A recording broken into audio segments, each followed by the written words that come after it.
The beast has awoken within.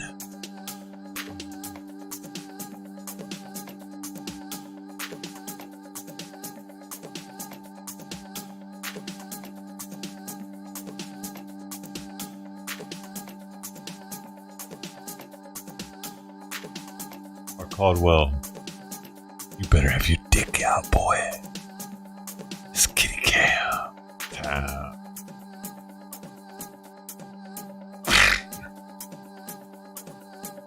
Never forget Harambe.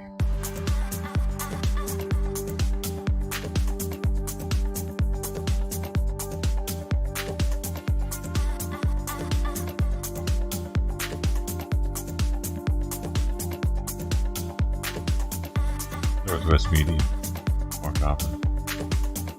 2010, 5,000 dope. Divvied out. Accordingly. Professionally certified by the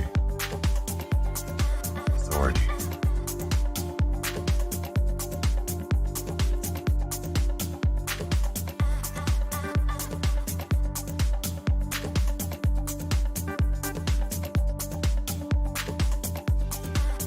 Morning burp is none of your business, Sister T. What happens, the room stays in the room, especially when it's throat related. Here are the rules.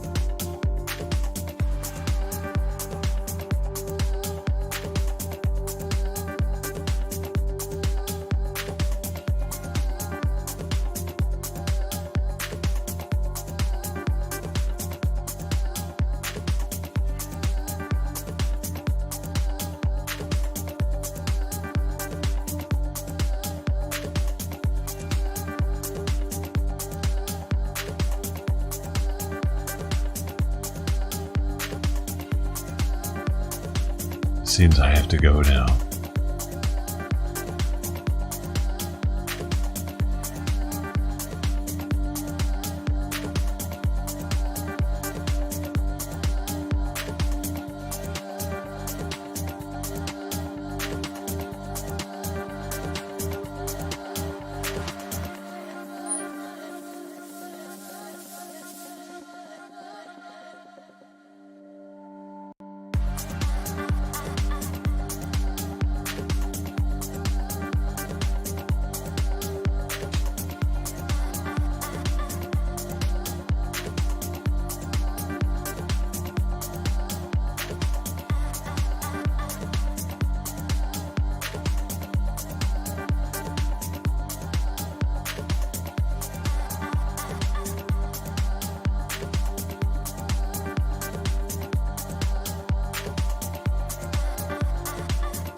Maybe over there.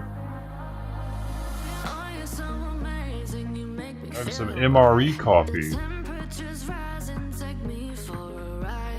Freeze dried.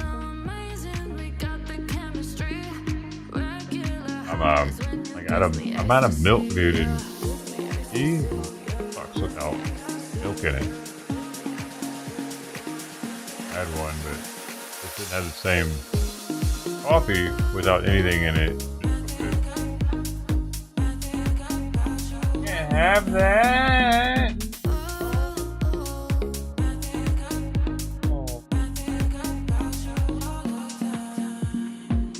You see her bed down there? That's how I have it at night.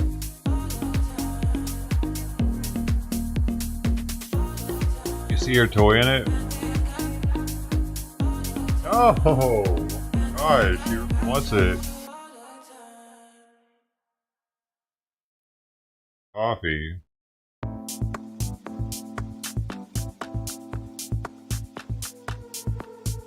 Dude, you're getting... I'm putting you down, I mean stay down. Morning. Still there. Forgot to take it out of here. Makes me sad when I forget to take it out of here and then I see it in her bed with her. Oh, nice you didn't have it here with you. Probably all alone.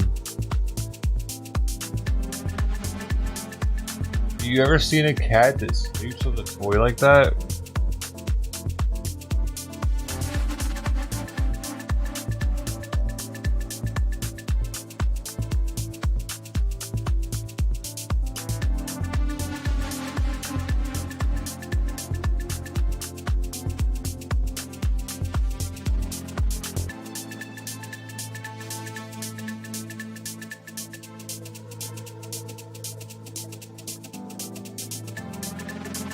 I don't mind leaving that one as long as she doesn't put it in the water bowl.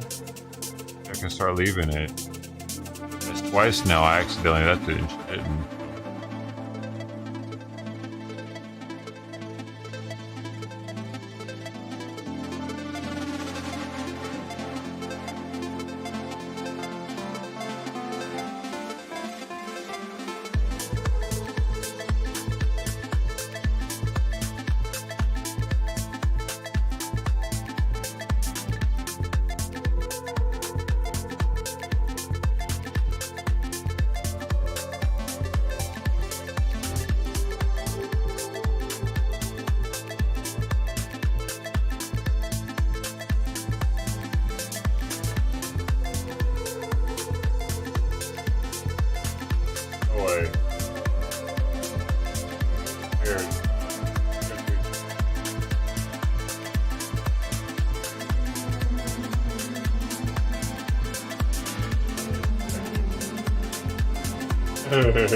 Oh,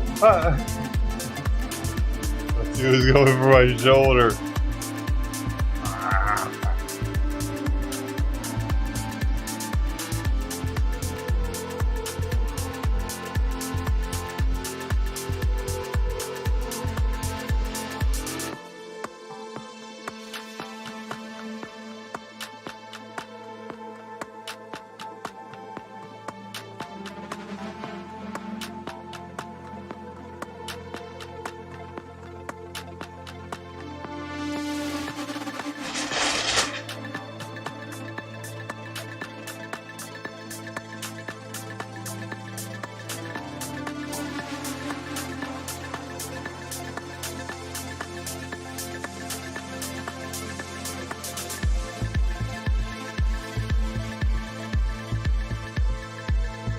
I get some more tissues. I gotta get water. Hey, thanks, Trident. That's a little bit. She's cute with it. How she does that.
are they now?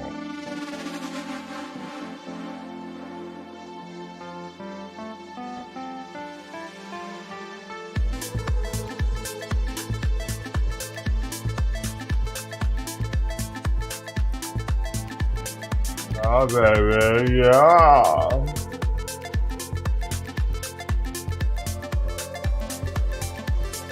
Walnut, California. They're still in Walnut, California. Dude, I need some.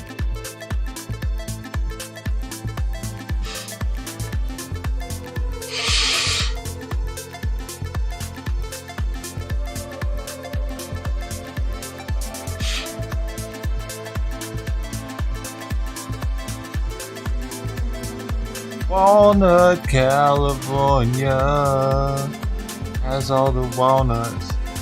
They have all the squirrels too. Somebody get the kitties. Kitties love squirrel meat.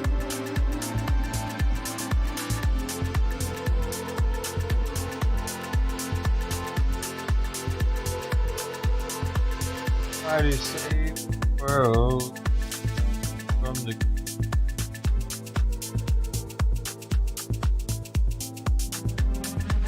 from the coyotes. Save the coyote from the wolves.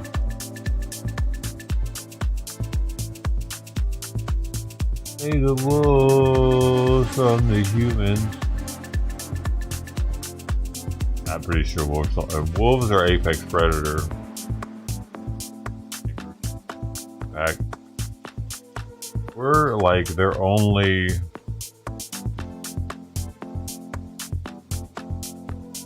Like, we're the only thing they have to worry about, really. America, wolves. Like, what else can take a wolf in America besides? Oh yeah, we got bears. We got bears. We got big ass bobcats and shit, but.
Trump administration has new accusations against Palestinian activist Mohammed Khalil.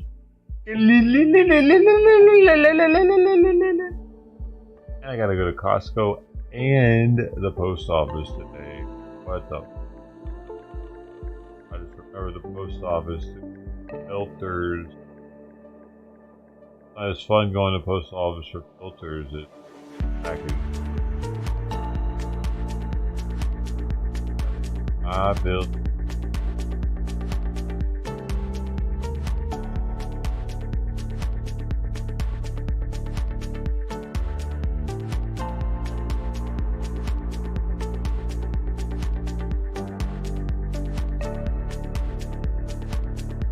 Oh man, I'm at the 72, level 72 there. PUBG side of the game.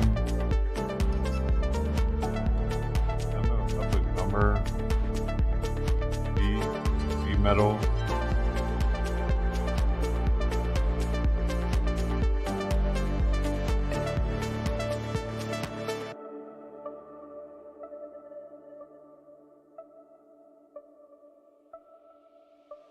I think within this month, I'm gonna have 2 or 3 of that metal. Then I'll finally get the respect. Eh? How about that, huh? Like I deserve around here.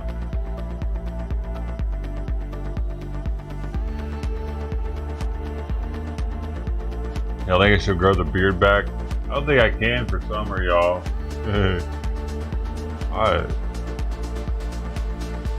Room, like I'm not gonna be able to play like I have any. Everything's gonna change once it's summertime. It gets hot in here. You know, not gonna be. Dang, I can't get air conditioner on like I used to. I can't risk her out in the middle of the night. Have it secure. I mean, I could secure it possibly with some sort of tape all around it, maybe. I'll look into it. Sort of like window tape or something. I didn't even think about that before. Taping it up in there. But I mean, it's good if it won't push through.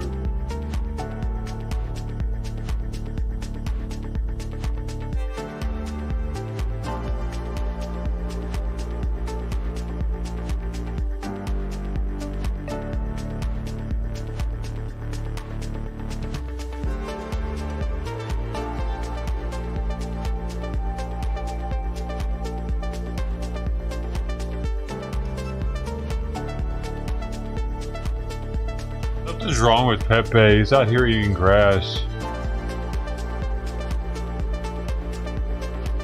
And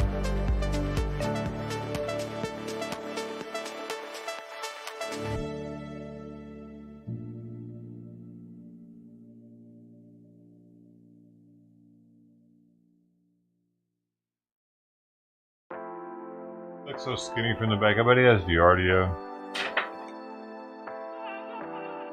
I always feel skinny when I pet him.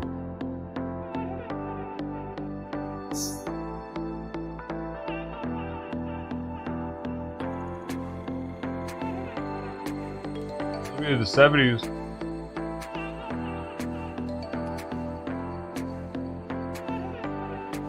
Well,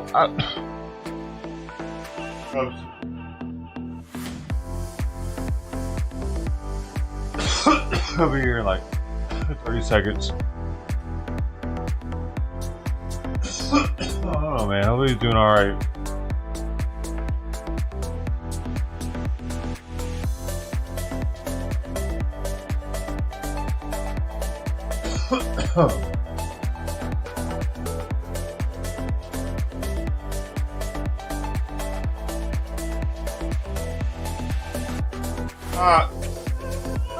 I didn't still recognize the other two. Okay, let me reset this thing.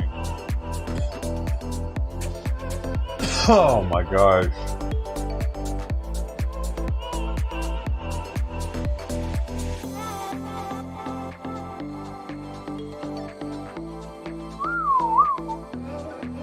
Go. Ooh. I didn't even smell it.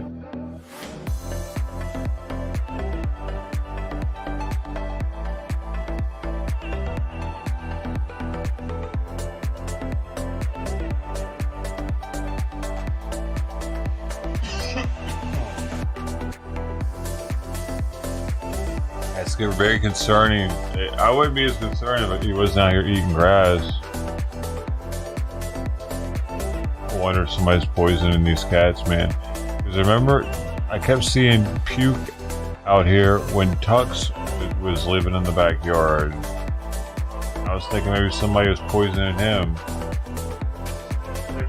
Like, could be poisoning the most friendly cats that are in the neighborhood.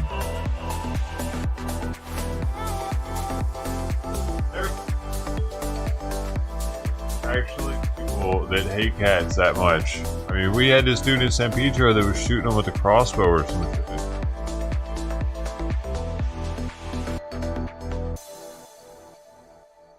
You need to know, like, history.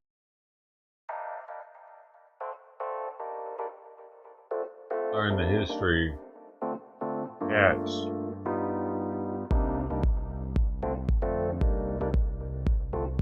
If it weren't for cats, America wouldn't even be here. Like it'd be here, but it wouldn't be nation. It would be United States of America. We wouldn't have made it across the ocean without. You'd definitely make it across the ocean without dogs, but there was no way to eradicate rats. Ship. They're always on it. Even nowadays, rats are such a problem on ships that if you look at a modern naval yard, like with the United States Navy, our lines that are going to the pier have these big metal round things on them so that rats can't run up the line.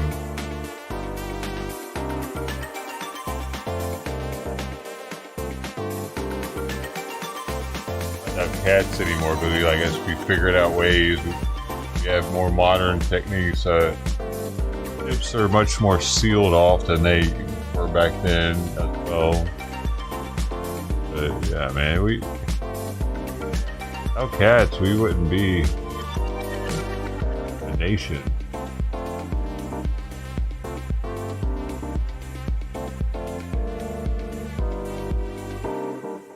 I mean, that's just one instance. Yeah, if we weren't for cats, we would have, like, a civilization wouldn't have happened or would have died off.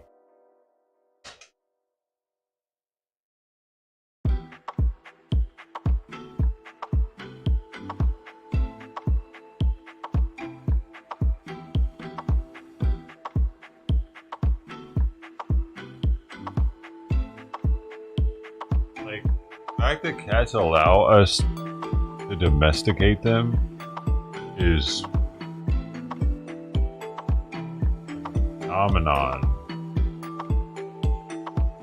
Because they don't need us like dogs do.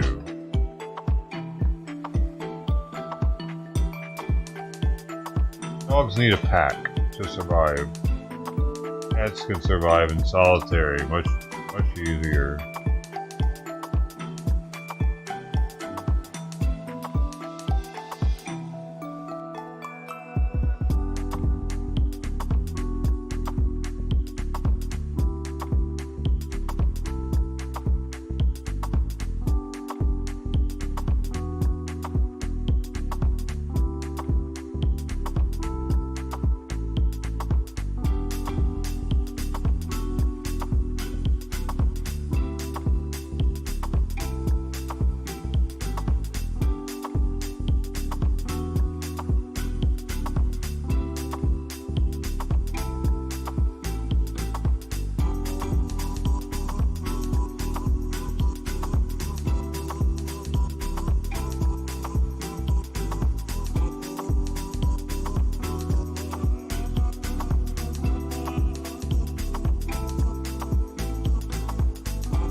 Oh, that's why. Interesting. You must have went on a trip or something. I heard somebody there this morning, though. Oh, dude, why her trash bin is out so early? She put her trash bin out yesterday. Trash day's on Wednesday, River.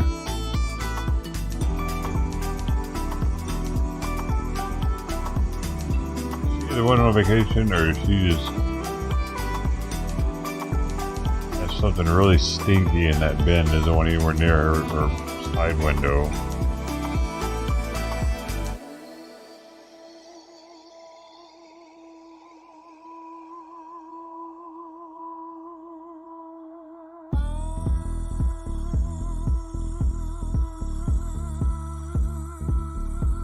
Dude, the MRE coffee is actually pretty good as long as you don't make it too weak.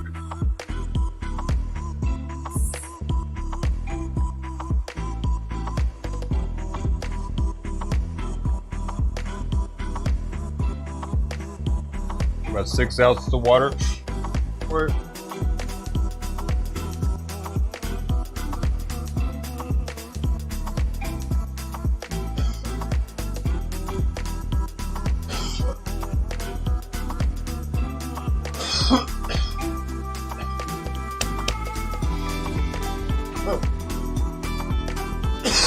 I'm running out of water, man. That. What is? I wonder if Hoofy's the cats.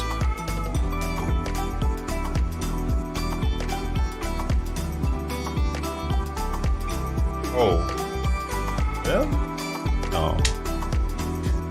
For sure not, dude. Well, those are... I've overheard her talking. I almost hit her in the head. I heard her talking to her friend on the phone about, this thing ain't working right. I need to be screwed in a little tighter. About how when he left, he left the animals, right? And he was like bitching because he only wanted to take the dog apparently. And the way she said it, like, if anything, take the cat and leave the dog. Like, you know what I mean? Like that kind of thing. Like, cat, why would I want a cat? Kind of thing. And it felt like.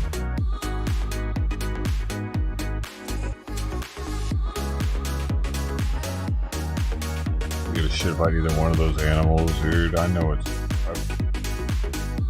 If she cared about that dog, she would stop letting it roam the way she does whenever she just lets it out to pee or poop. Because nothing's happened, sure. But you could always get spooked and run out into the road from a bigger dog that runs at it or something that's also not on a leash because it's stray. That didn't happen. Or a cat, might run after a cat into the road or something.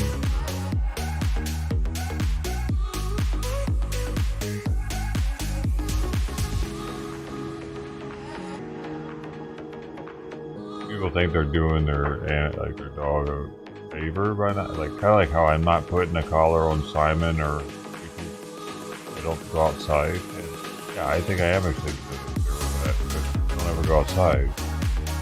But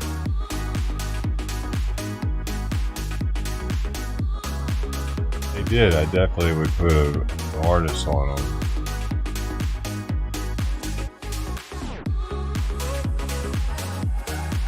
If they did always walk next to me all the time, because I don't know what's going to run up out of nowhere and spook them.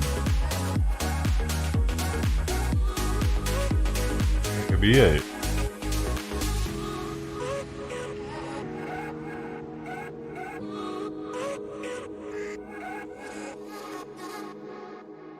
I have a harness, but I don't know if it's small enough for Sweet Pea. I can start putting it on her. She'll probably go crazy with it, like freaking out with it.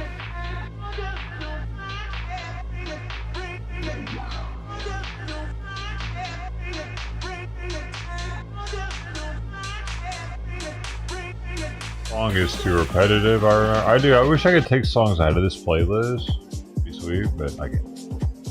That's why y'all hear songs that I don't want to hear happen again the next day.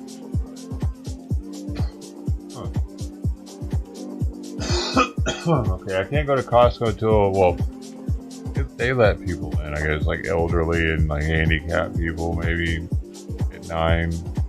I could probably go in at 9.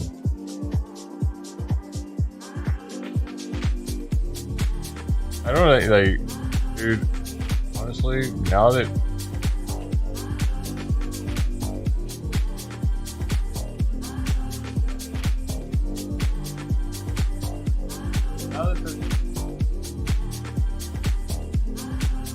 DoorDashers and Uber delivery and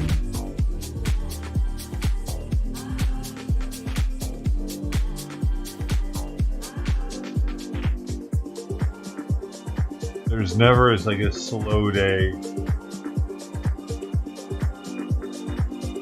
Oh, like maybe Sunday it right before, like an hour before close is probably slow.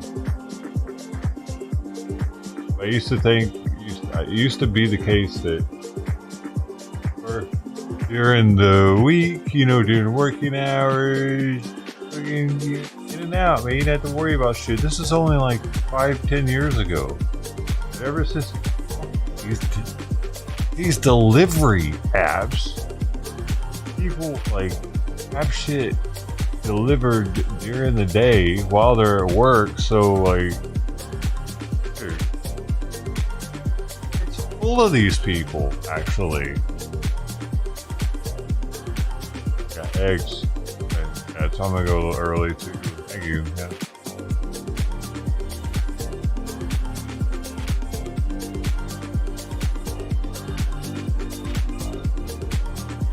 I don't know. It can't be just that though. More people working from home, out of work, or no, they're probably working from home if they got money to go to Costco.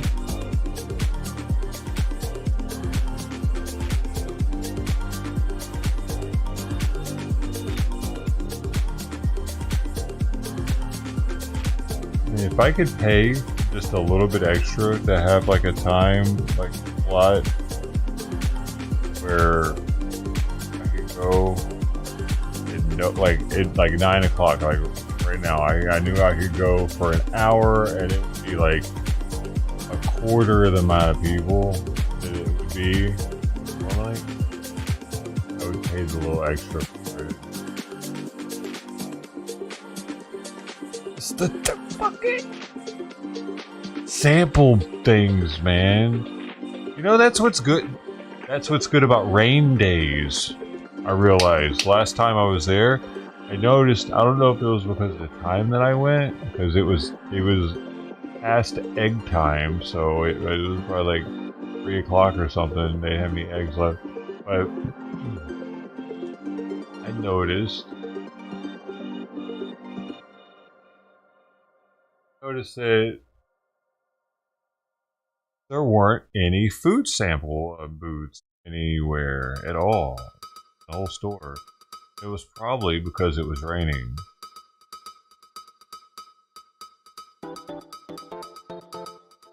So that was kind of sweet, actually. That helps out tremendously.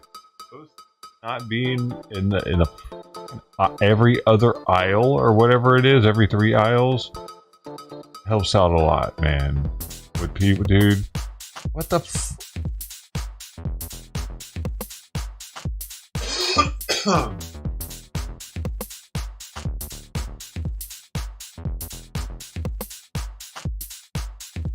Here's Costco mentality right here. Even if the aisle was big, even if it was bigger, say enough to pass 2 carts and had the booth there for people to get a sample, people would still block that motherfucker. I know they would. I have faith in them. They would. There's no doubt in my mind they would do anything else but still block it to get their free peanut.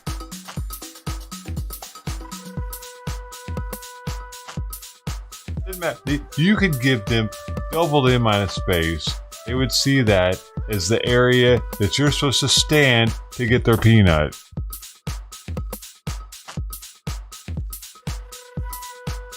I don't even know how they could fix it, dude. I'd not put it in the aisle, dude. Somehow, I don't know. They somehow have them drop from the ceiling. I'm walking. Oh, a peanut. Now that keep things moving.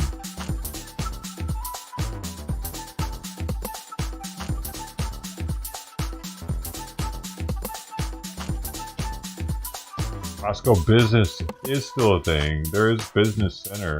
They don't have the same product, for one. Some of the product's better. Some of it, I don't know, whatever. Some of it's a bigger bulk. There's one in Huntington Beach here. It's not too far away, actually. Maybe I should go to it and some different stuff. I used to go, like, you remember when I was doing all the whiskey buying, like I was traveling from Costco to Costco to Costco, seeing what they would have. Because at the time they were having some pretty wild stuff. I got that out of my system.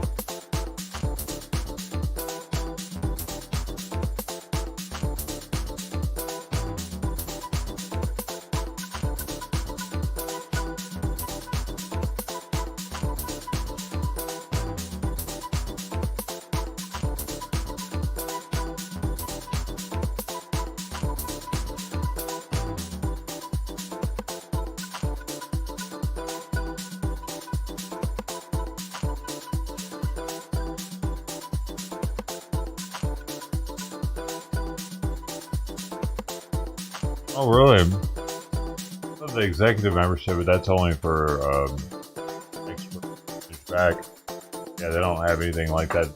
9 to 10. 9 to 10 thing now is for like, senior citizens or something, or they're sick. I don't know.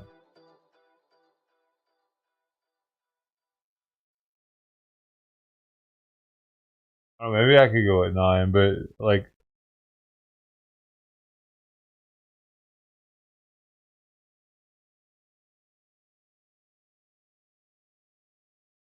Maybe it opens at 9 now.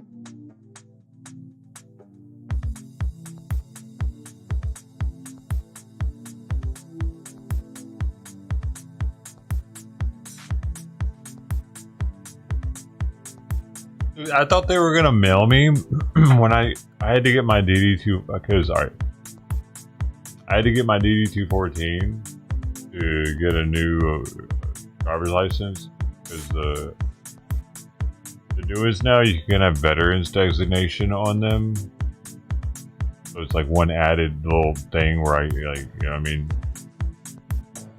might get out of a parking ticket, not a parking ticket, but might get out of a speeding ticket or something. And on there, instead of having to flash the military ID or the VA ID or whatever, it's already on the driver's license, the veteran. It's a fucking...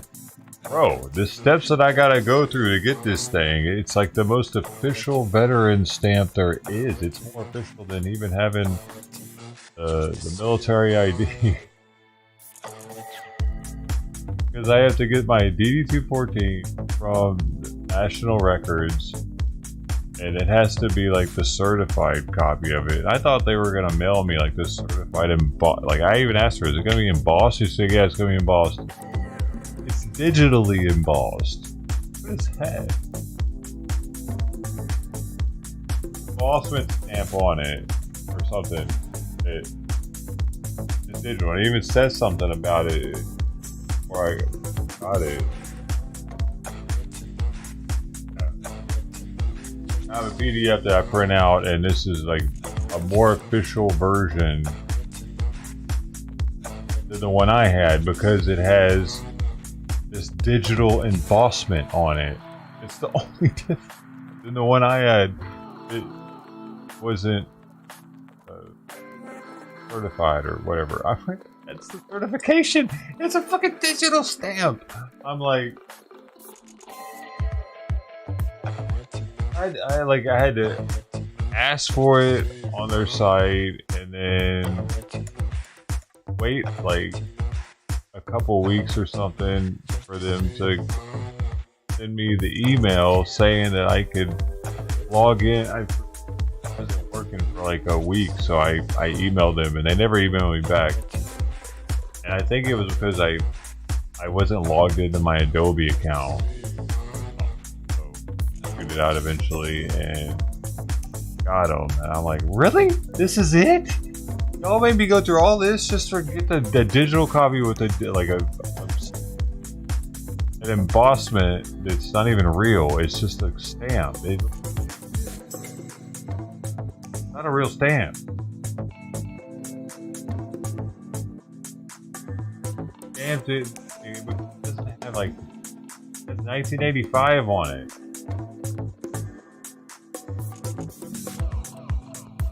Like it has a date or anything, or it's of importance to me.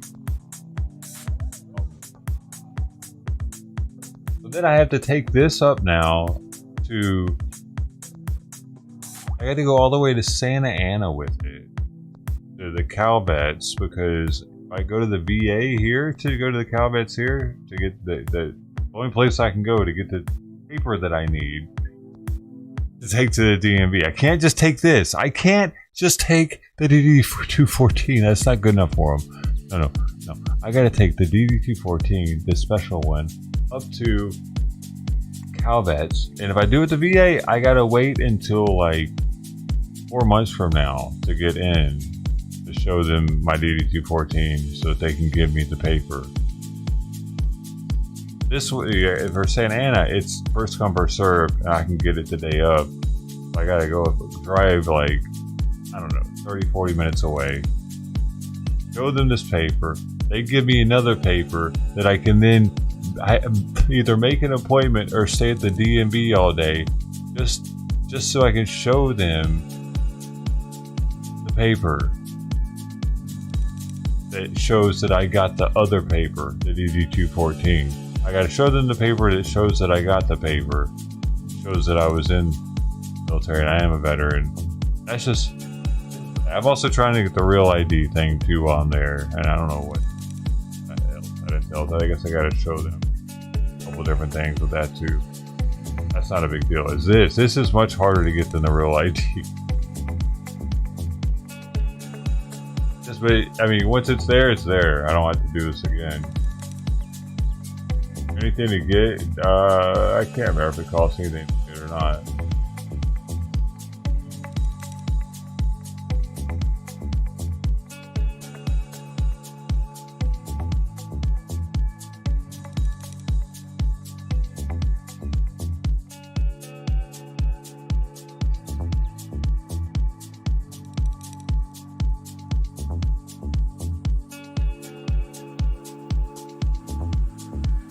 California adding veteran designation to your driver's license or ID card is now free thanks to SB 837 eliminating the previous $5 fee. But I have to do it when I'm getting a driver's license. Otherwise, there is like if I get it and go and say I want to add it, I have to pay the price to get a new license.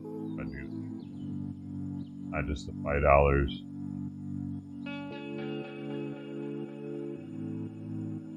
I wish it designated what service we were into.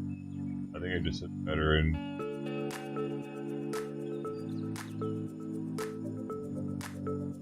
Some people claim that it's a bad idea because, or like if we ever got invaded, China could use the database to try to go after all the veterans.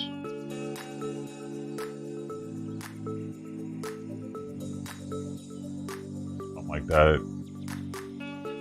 But I mean, we could already like get the database if we got invaded from the VA somehow, probably. Ah!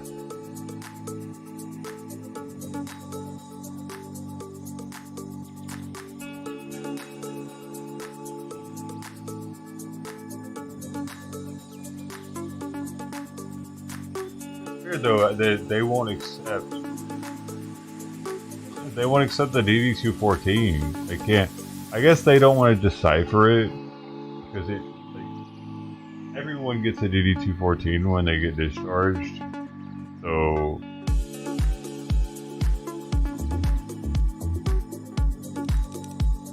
it doesn't stay on there if someone's a veteran or not.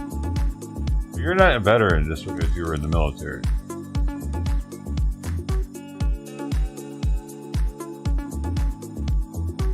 You can serve 1 year, 11 months, and 1 day short of 2 years, and you're not a veteran, actually.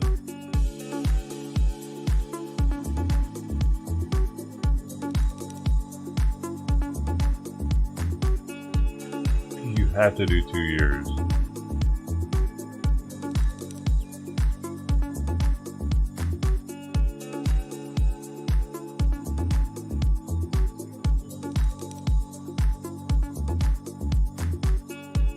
So, I mean, that's one thing they gotta look at. They gotta look at character of discharge, or discharge type. Discharge type. If it's anything below general under honorable conditions, that'd be an other than honorable, bad conduct discharge, what else? Dishonorable discharge.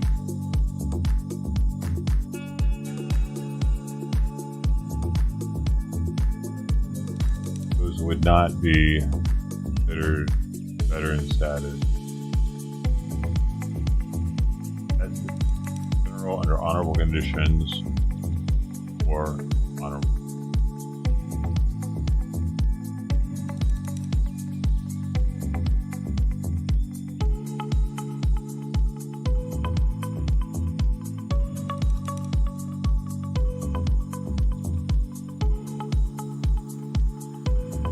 They wouldn't probably want the DMV workers to have to decide whether or not the DMV says what it's supposed to say. That's why, I guess that's why they're making us go to CalVet and get this separate sheet of paper that certifies that yes, my DD-214 does say that I'm a veteran. You don't have to figure it out by reading the different boxes. We read them for you, and he is a veteran. It's like that, I guess. Must be. Dude, I mean, the kind of ridiculous. They can't train somebody at the DMV to read the fucking DD-214. They can't have somebody, that's their job? What the F, dude?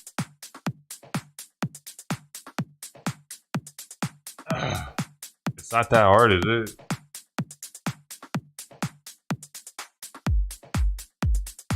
I can get. I'm not even trained. Self-taught. Self-taught. Self-taught. Where is my chowder?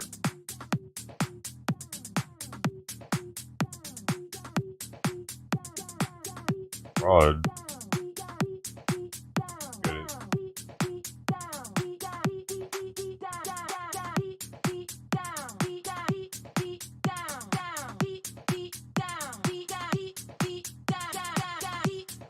Oh, man, that thing made my throat hurt.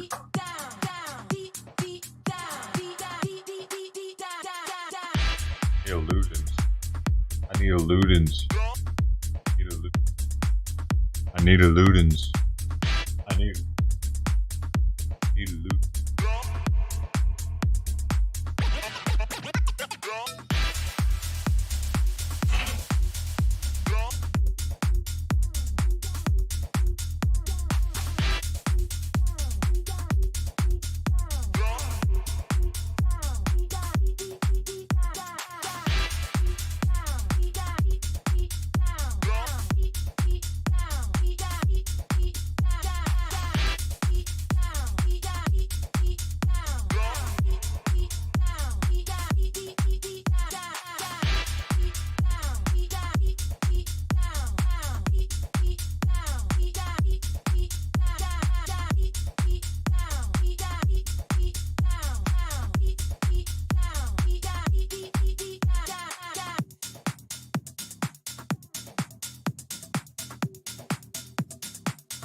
I'm up stupid late just now.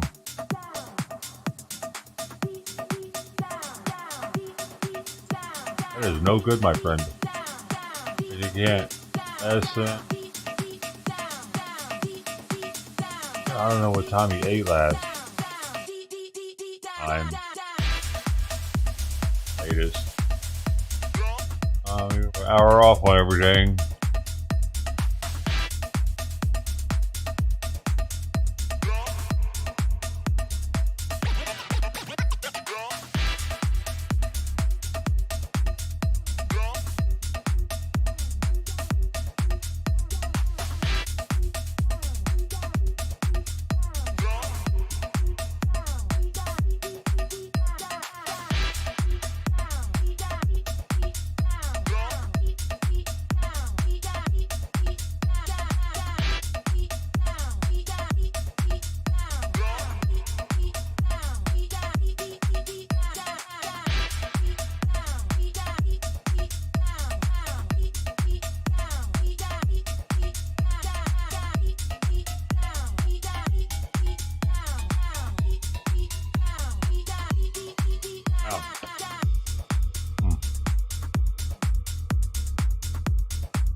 Up and I'm pulling the plate up. Man, you begged me for more. I put it up in the fridge already.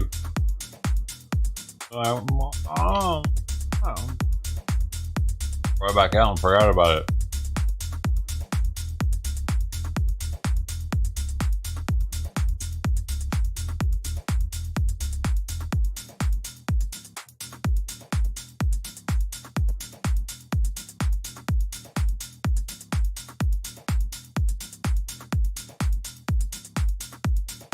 See, you can even start your thing with exclamation cat space and then put whatever you put, and it'll put it automatically like that.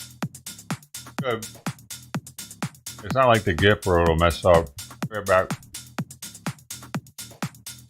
The second I figured out, I did on accident. And it added, I had words after it.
She was up here, wasn't she?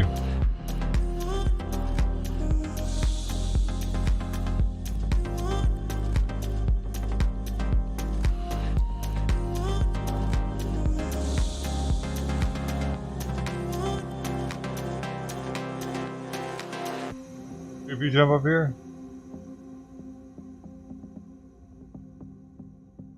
You fucking had some coffee remnants, apparently. Here inside my cup.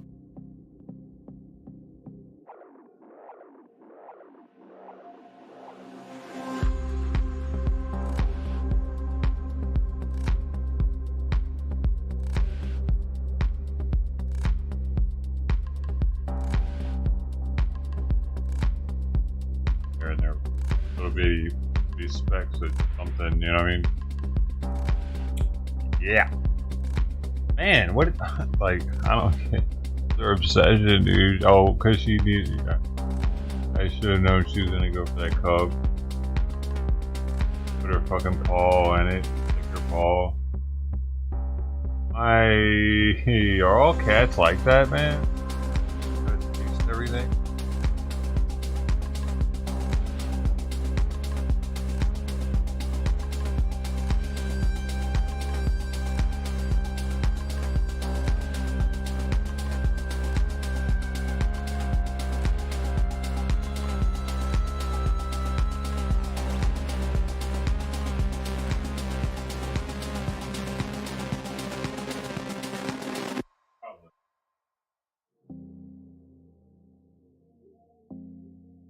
Probably.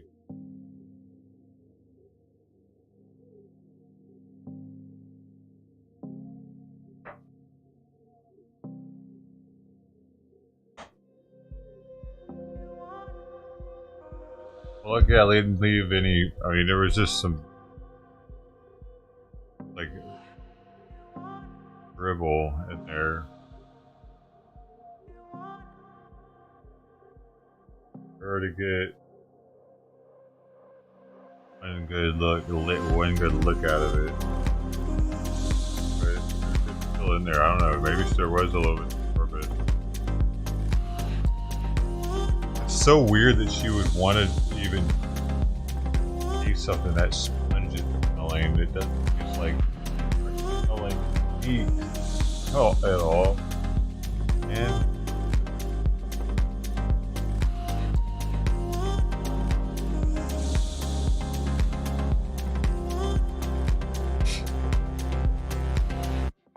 I think we're looking at putting things in different departments where they can operate very efficiently as we look at how we can shut down the Department of Education. Do they not operate efficiently now?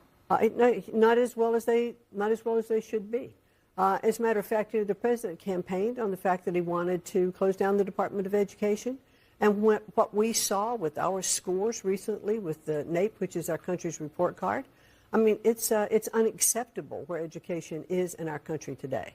And so the Department of Education does not educate one child. It does not establish any curriculum in any states. It doesn't hire teachers. It doesn't establish programs. Mm-hmm. What it is more of a pass-through of funding, which is appropriated by Congress, by the way. And so we want to make sure that that funding continues in departments where it needs to be, but at the same time, give states the opportunities to be innovative and creative with their teaching.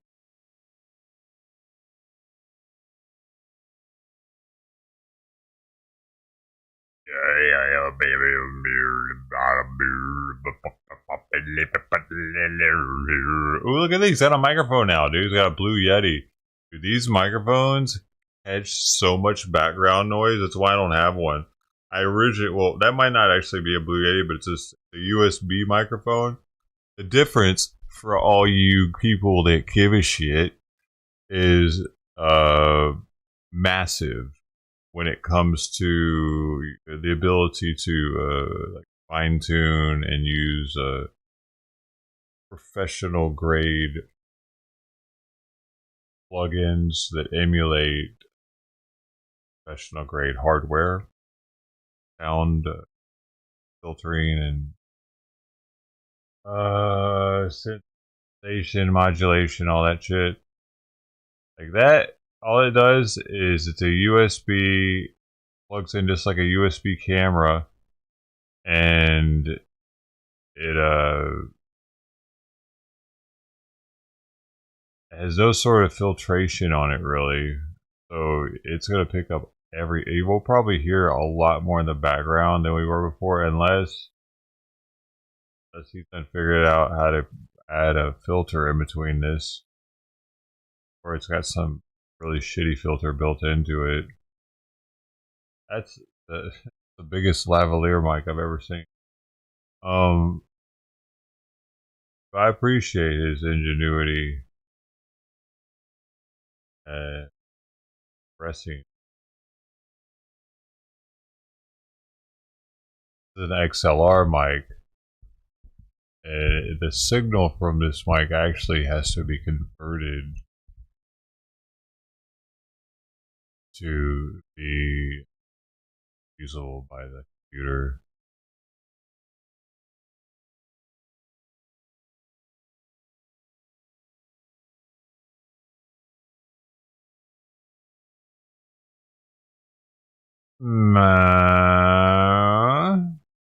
Total fat, 320 milligrams sodium. He talks about in the beginning. Look. All right. Oh. MJ calling back for another Oh, review. look at that. Since you guys like this mic, using this one here.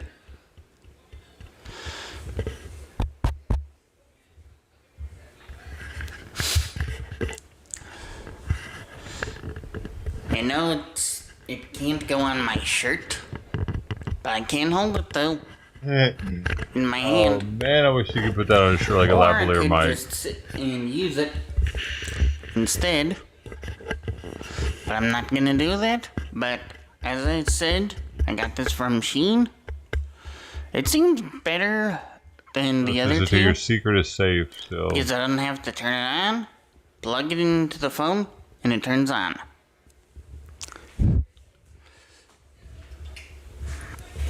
But enough with me rambling on about that.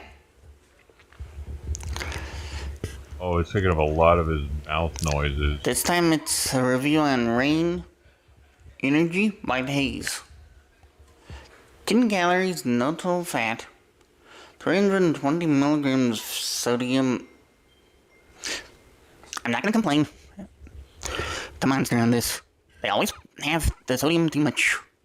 4 grams full of carbs. No sugars and no sugars, no My protein. feet are swollen. I don't know if it's from the sodium I've been having or and vitamin B12. 300 caffeine. milligrams I'm caffeine looking belly. into it. Natural caffeine though.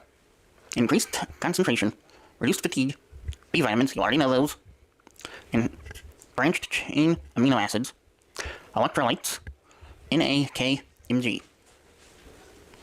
I would recommend hydrating with an energy drink though. Hydration drinks are the best way to go for hydration. If you don't think electrolytes is the way to go for hydration drinks, you're absolutely wrong. The FDA wants us to hydrate. And if you don't like hydration drinks, water, like Iceman.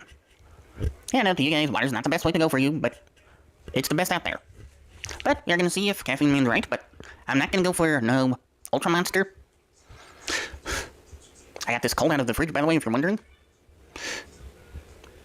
As I said, we're gonna see if Caffeine Man's right on the Rain White Haze to see if it'll taste like an Ultra Monster and repackaged as White Haze Rain.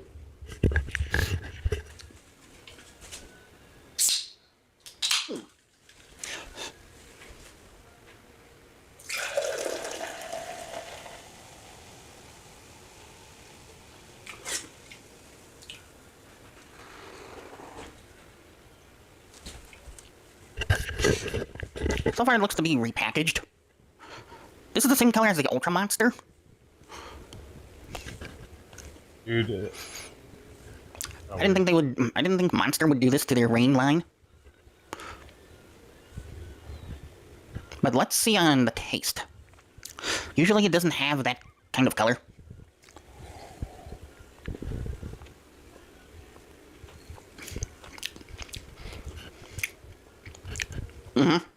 Same taste. If you had an Ultra Monster, That's what it is. Same taste. The white can, not the others.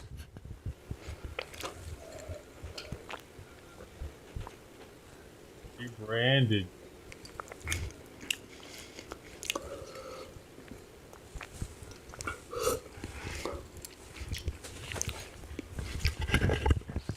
Backing from the can here, guys.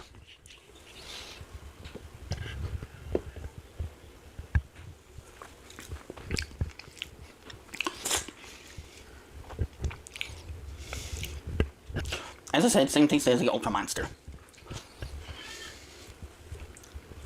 They just put more caffeine to it and repackaged their Monster Ultra Zero white can. Monster, one thing I want to know, what are you doing? Sure, your Ultra White might have... Excuse me? Some carbonation too, medium to medium high. Sure, you may repackage this still, Monster. But you added more caffeine.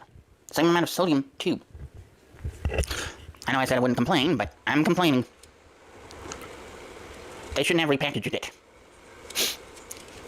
Or made it the same taste with more caffeine. I can press it on like Play-Doh and it stays. If you guys have a convenience store like Shell gas station or something, I would recommend trying it and comparing it to Monster Ultra Zero White. I'm not sure why they named it White Haze. It doesn't have an actual flavor because I can't tell on a flavor.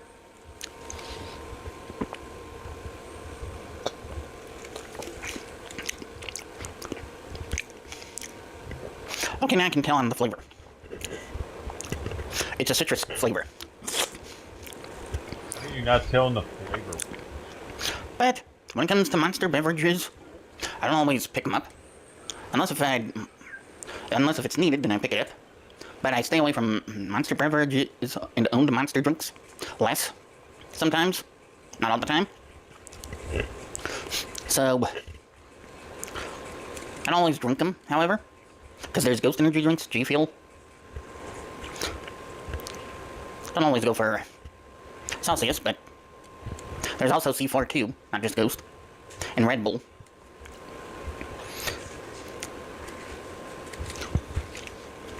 Yeah. There it goes. Boom. You guys might Good. like the drink though, however. So what am I going to be rating it? Since Monster duplicated their own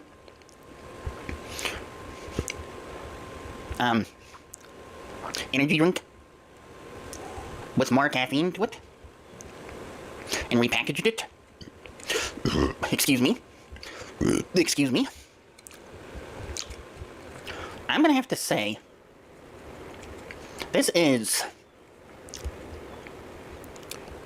an 8 out of 10 instead. Monster, I'm not sure why you repackaged Rain, your own drink, into a Rain Hill Biofuel energy drink. But something's gotta give on that. Monster, you really should bring back Lemon HDZ and Peach Fizz Rain drinks. I want to try those. I would just recommend going on social media if you guys want the original line back. The same line that they discontinued the drinks of on Rain. I know Monster would refuse to bring those back, but I'm gonna try to contact Monster and ask them to bring those back. They really should bring them back, since Monster owns Rain and made Rain because of Bang Energy, and as well because of Rain, because of Celsius. Monster is trying to compete with Celsius with Rain Storm.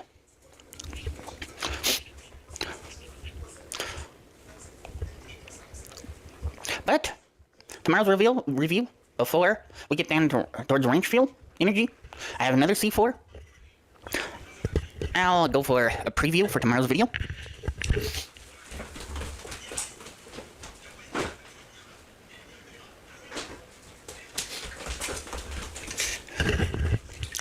It's C4 Sour Gummy Splash. Yeah, I know, another candy energy drink. Hopefully it'll be good. Got it from Shell as well.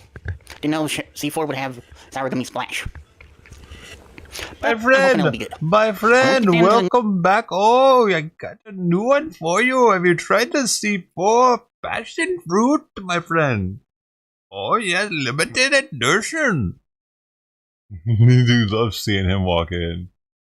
Nitty gritty, I got it just for you. though, of the drink, because of the fact I had, just now, had 300 milligrams of caffeine. I don't need to go overboard. You guys don't want me in the hospital. So, until tomorrow's video, MJ Klein's out. Peace out. See you in the next video. Later, everyone.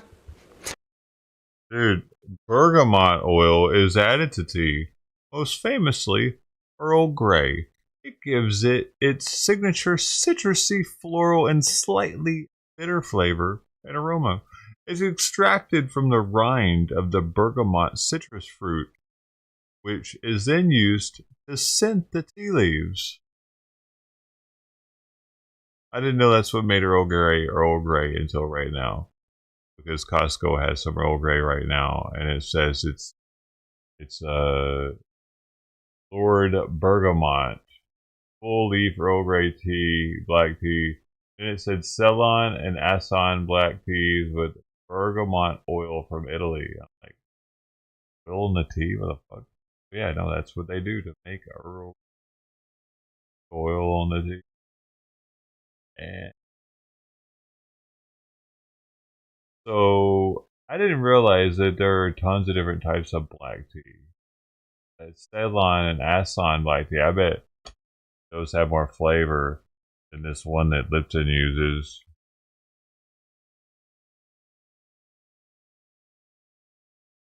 Like most of the flavor from Southern iced tea is the sugar.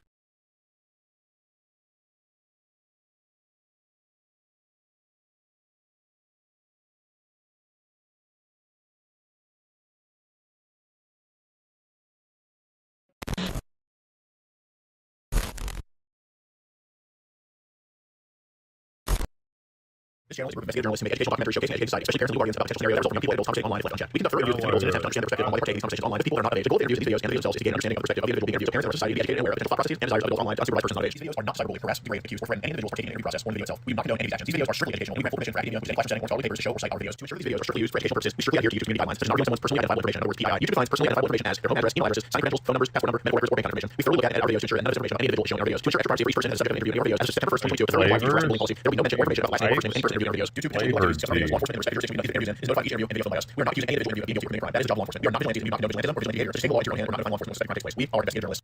Trigger warning. Some of what we discuss in these videos may be sensitive, some emotional, or stressful. The only goal of these videos is to educate the public. At the end of each video, as of September 1st, 2022, there will be an educational portion at the end. Discuss what we'll talk about in the video, discuss what people take that video and learn from, and tell others about. Our goal here is to bring awareness and educate the public. Now the video will start.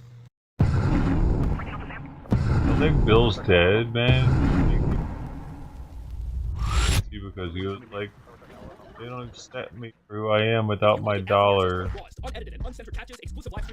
My life, people cared about the dollar. Done.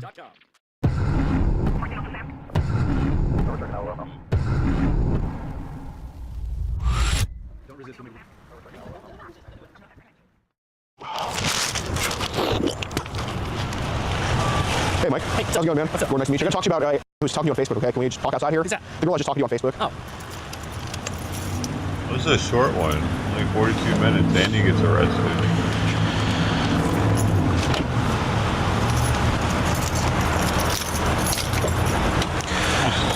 Looking over. You got it? No, I or- got it. All right, man. I'll see what I Nice might hair, want man. while Oh, I'm thank you. there. Ever been in a band or I might anything try like this. that? No. Okay, got it. Well, I'm Gordon. I'm sorry to meet you like this, just for your safety. Obviously, you know, everything is kind of recording around here anyway, Oh, yeah, so yeah. just so for your you and my safety. Do you kind of know what I'm here to talk to you about? No. Okay, fair enough. You just got done lifting? Or? Yeah. Nice. How old are you? 58.7. Nice. Still going to the gym? Yeah. What are you benching now? 205. Really? Yeah. That's impressive, man. Yeah, I'm trying to get that for a couple reps. I'm getting there, I think. But I just want to ask about that. That's all, man. Just want to have a conversation about it. Okay. okay. Obviously, it's voluntary to talk to me. You don't have to, but I think we probably should. Okay. Do you live with anybody right now, or No. you live alone? Yeah. Got it. Alright. So how did this girl find you? She just added me on. Really? Yeah. Okay. What platform was this? Just Facebook. Facebook? Uh-huh. Okay. Any idea like why I'd be here to talk to you about her, or what would be your best guess? I'm not judging. I'm just asking. I don't know. Yeah, that's probably. I appreciate your honesty. I mean, how old did she tell you she was? 13. 13. Yeah. All right. No, I appreciate your honesty. But I kind of want to go over some of the messages here and all that. Oh. So what did how'd the conversation go with her? All right, fine. It just went okay. Yeah. Okay.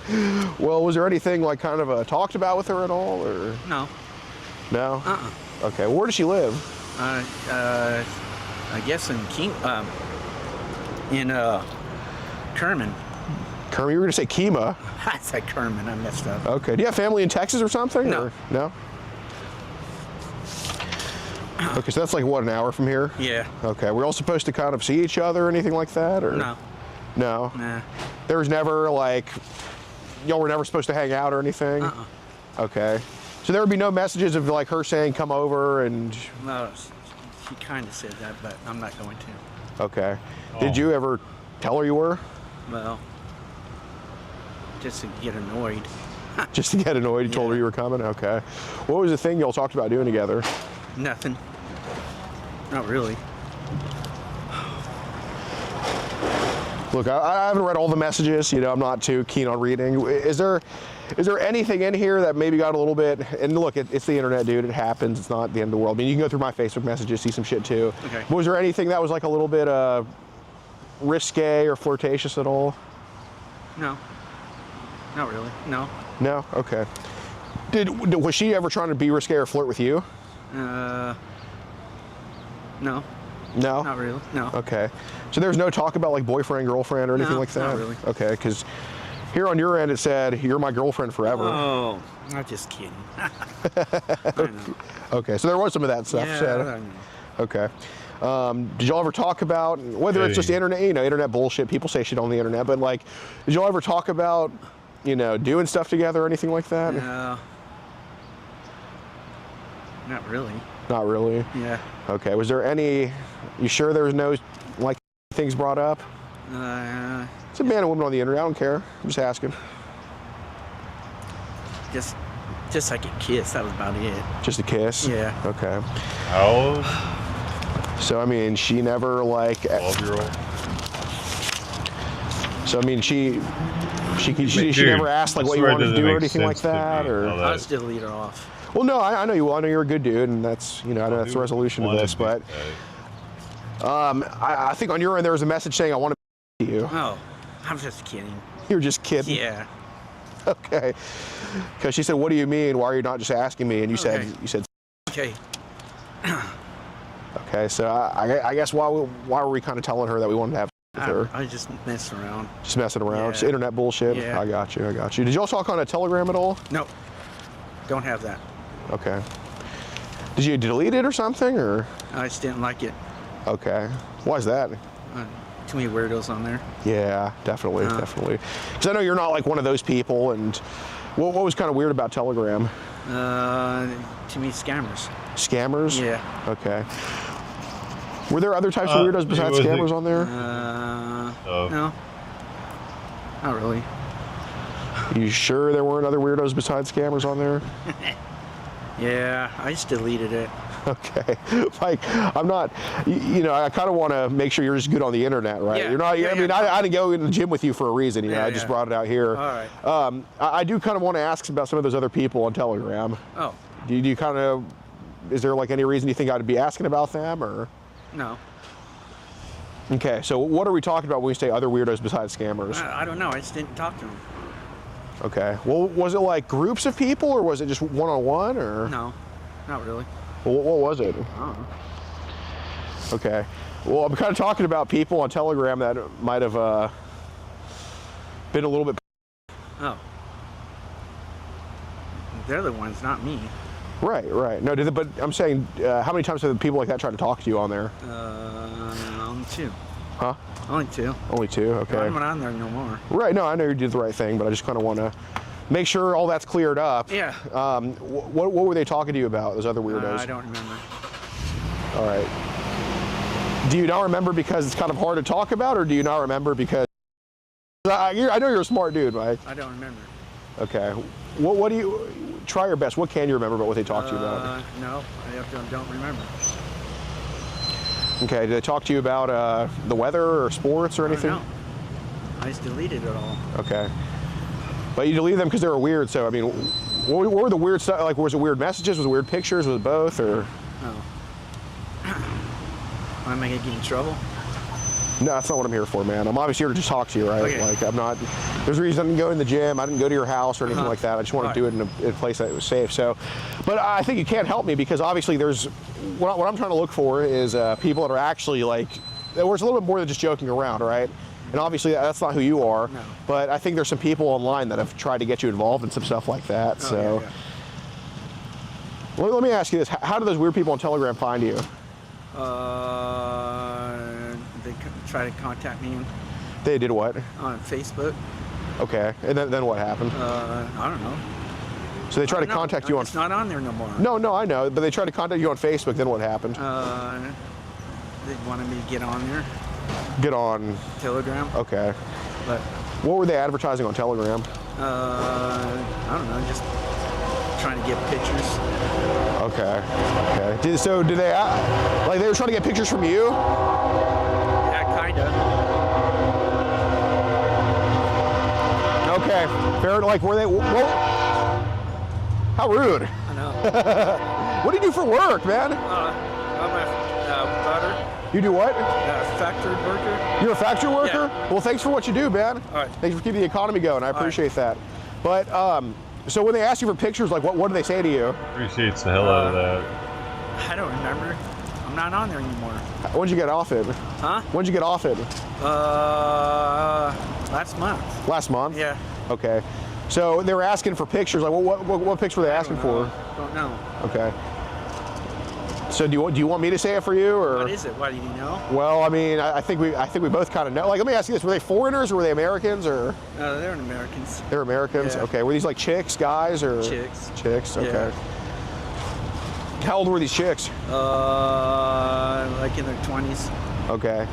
Did any of these chicks try to? And look, if you deleted it, it's the right thing to do. But did any of these chicks offer you photos that were a little bit too? No.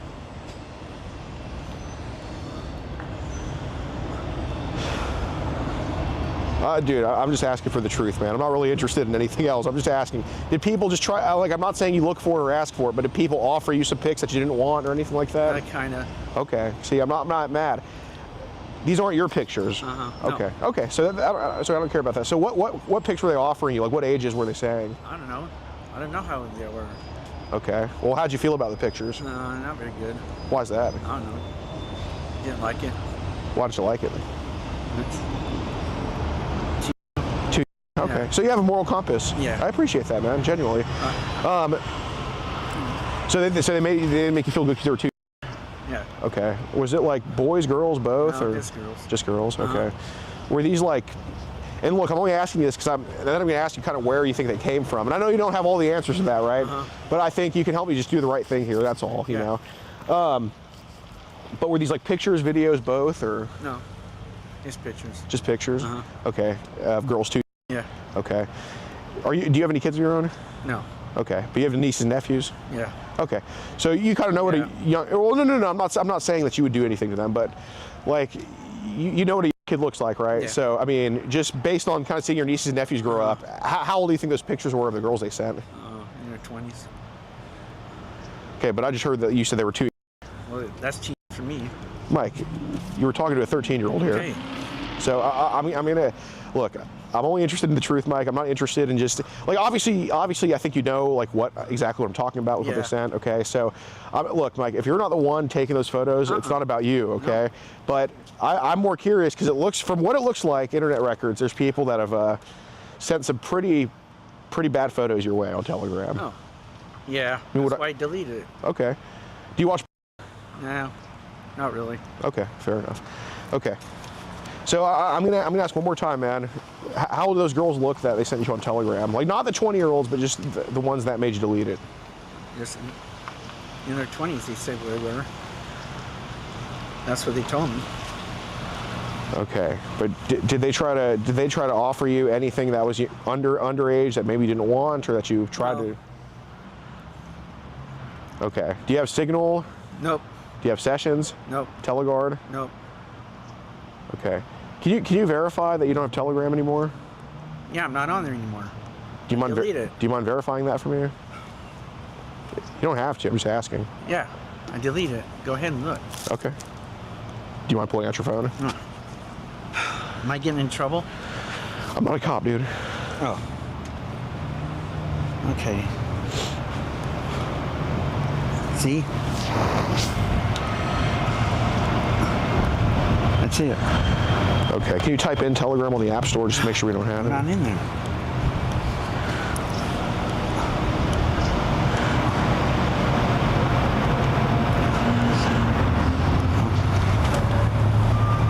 Paper test shows I was alive.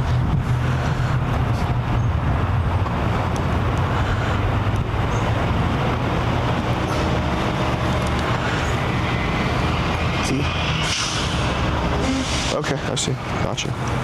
Fine. So did she ever video call you, this girl? She tried to. Okay. And you mentioned that you kind of wanted to know her better. What was that? What was kind of that? What was Just that as a about? friend. Just as a friend? Yeah. Okay, fair enough. So I guess on your end, what was kind of the interest in with kind of y'all's relationship? Like, I'm not saying it was a boyfriend girlfriend thing, but like, where were you hoping it would go? Nowhere. I didn't want to go over there because I didn't want to get in trouble. That's why. You didn't want to get in trouble? Yeah. Okay, but why did you say like 5 times you wanted to meet? Oh, I don't know. Because you said you're free next weekend, you can come today, and... Well, let me ask you this, when was the last time you had a girlfriend? A long time. Okay. Do you think loneliness maybe played a part in some of this? Yeah, maybe. Okay, okay. Yeah, like I don't, you don't strike me as somebody who would usually do something like this. Yeah. I mean... So I do want to ask, and look, I'm not mad at you, I'm just asking. How often is it that these ladies under 18 are trying to message you or trying to get at you? And Not that much. okay, what would you say a ballpark number is? Actually, really none. Okay, well, have you had to block any for being under 18? No. They just deleted me. Oh, they deleted you? Yeah. Okay. So how many people than 18 deleted you? I have no idea. If you had to guess a number. I don't know, like 6. 6? Okay. Were these girls like what would you say was the oldest? What was the like the I have ones no under idea. 18? I don't remember. What would be your best educated guess? Like 19. Okay. Do you know what under 18 means? Yeah. Okay. So you said 5 or 6 girls blocked you who were under 18. So what were their ages? I don't know, like maybe 17. Okay. Are you like or No. no? Okay. So, was 13. Don't worry, I won't do. No, I don't think you are going to do it again. But Mike, the reason I want to know is because kids shouldn't be on the internet. Okay, Yeah. She shouldn't be messaging you. I know you're not out looking for girls like that. But I want to ask again, just so we're clear, how many girls that were under 18 blocked you or stopped talking to you or whatever? I don't know. Okay, I know you don't know an exact number, but if you had a ballpark, what's a ballpark range? I don't know. Okay. Well, okay. So was it hundreds or? No. Okay. So what's it closer I to? don't know. Maybe 5 or 6. 5 or 6. Okay. So they were all 17, Mike. I mean, come on, man. I don't know. Okay. What age? Look, I know you don't know until you meet them, but what ages did they tell you? I have no idea what they told me. So how do you know they were under 18? They sound like it, I guess. They sounded like it. Uh-huh. So they talked to you on the phone. Uh-huh. They did. No, they didn't. Okay. So how did they sound like it? I don't know. Just when they messaged me. The way they messaged you? I don't know. Okay. So did they also look a little bit? Yeah. Okay. What was some of the crap they were messaging you? I don't know. Don't remember. It was a long time ago. Like how long ago? I don't know. I don't keep track of that stuff. Okay. Do you talk to adults too? Yeah. Okay, that's good. Okay, did any of these other girls, like what app was it on that they talked to you on? Nope, no app. So was it online, or did these girls come to you in person? Like, I have no idea. They just added me on Facebook sometimes, and they didn't want, and they deleted me. why did they delete you? I don't know. They just deleted me. God dang. Okay. You know, Mike, for someone who's willing to just talk to you and have a conversation about this, you know, showing you courtesy, I would. I'm telling you the truth. Yeah, okay, but I would expect just a little bit less attitude. Okay, you're not. Look, the reason I'm talking to you in the first place is because I do think you're a good person. You work hard, do the right thing, take care of yourself at 57 years old by coming to the gym. All right. Yeah. You're not somebody I'm just writing off. So don't freaking this reputation you have. Don't tear it down. All right. All right. Like you obviously know that me with these messages in my hands, there's not a lot of people that would react the way I'm reacting. You Yeah, know what I I know. mean? Okay, so can you just show me a little bit more courtesy? Yeah. Okay, I appreciate it, man. Yeah. So, look, and believe me, if you were talking to me about the same thing, I would have a little bit of an attitude too. It's not the most flattering thing, right? But you got to think, we're here, we're not around your neighbors, we're not in the gym, we're here, right? So just be grateful for what it is, Yeah. okay? All right, thanks. Yeah, you're welcome, man. Yeah. But, look, excuse me, sorry. Did they try to flirt with you at all, these other girls? Yeah, sometimes. Okay, fair enough. And I'm talking about like the ones under 18? Yeah. Okay. Well, how would they flirt? I don't know, just talking weird. Talking weird? Yeah. Okay. Did they ever ask you to send them pics? Sometimes. Okay. What pics did they ask for? Huh? But I didn't. Okay. Thanks. You didn't send you any? Nope. Okay. Did some of these crazy chicks ended up sending that your way? No.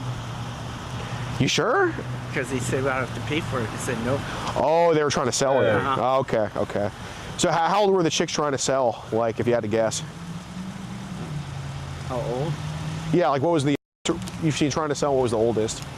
Whether it was underage, overage, or both, or whatever. In the middle. What was the age you saw? 17. 17 trying to sell. Okay. You sure it was 17 or was it? No, it's like that. 17. How do you know they were 17? Yes, that's what they told me. They told you 17? Yeah. Okay. Have any of these people told you that they were older and then try to bait you and then say, oh, well, actually I'm 14. Actually, I'm 15. No, I don't think so. Okay. So you sure there wasn't any 14 or 15-year-olds that just randomly spam you and say, oh, hey, I'm trying to sell my pics? No. Okay. So the 17-year-old, how long ago was this? I don't know, a couple years ago. A couple years ago. This was on Facebook? Yeah. Okay. Did she send you like maybe a preview or something of what you could buy? No. No? Okay. So you said you got rid of Telegram. Okay. I kind of want to revisit why we got rid of that. So would it be crazy to say that you got rid of Telegram because they were trying to offer some very stuff to you? Yeah. There's too many scammers on there, that's why. Okay. But did anybody on Telegram offer you some very kids you didn't want a part of, or? No. No? Okay. I need some pickles.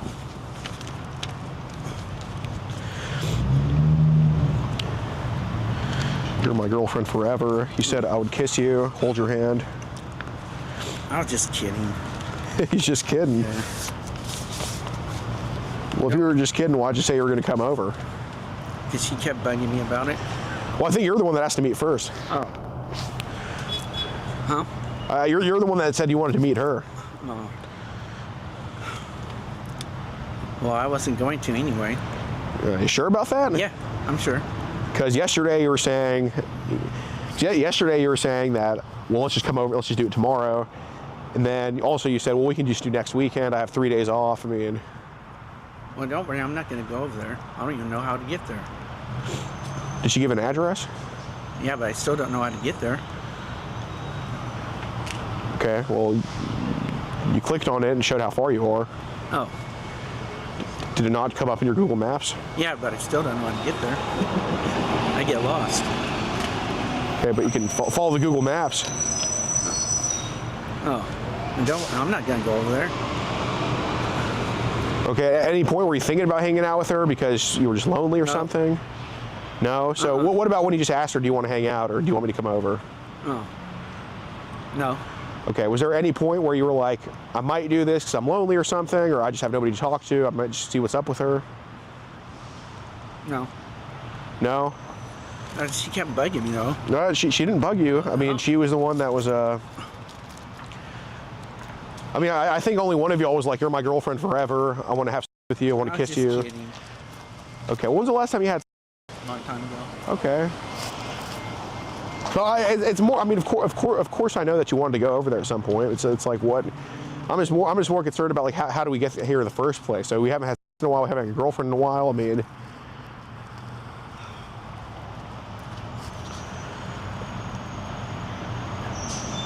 just you can be honest, dude. Just about.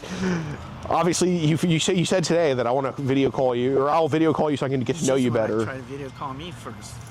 Well, I understand that, but you also hit her up first, and you said you want to have and all that stuff. Stuff anyway. Don't like what stuff? Video call. Yeah, it's not my favorite either. Okay, so you said you wanted to get to know her better. Just as a friend, okay? As a friend? Yeah. Okay. I'm not going to go over there because I don't even know how to get there.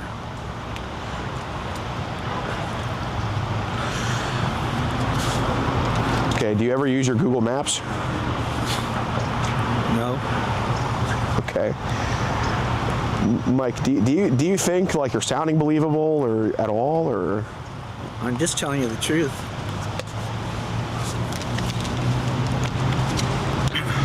I'm excited so I can kiss you. I love you. She said, how far do you live from me? You said 45 minutes.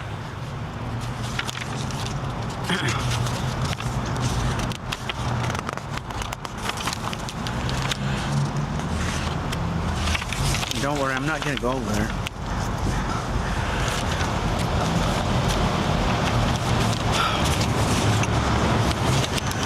Okay. Well, it seemed there were multiple times where on your end it was being said that like on your end you were kind of messaging her over and over again to like. I know. I was just. Don't worry, I'm not gonna. I'm gonna get. No, I understand that you're gonna block her now, Yeah. but I'm saying, what was the reason you kept messaging her over and over? I don't know. Thought she was kind of cool. You thought she was kind of cool. Okay. So did you maybe want to go hang out with her? I'm not saying you like I'm not saying you like underage kids, but did you maybe want to hang out with her because you thought she was cool or something like that? I guess. Well, I'm asking, like, was there ever something in your mind where, like, maybe I could just hang out with her as a friend or get to know her better or something like that? Well, I wasn't gonna go over there anyway.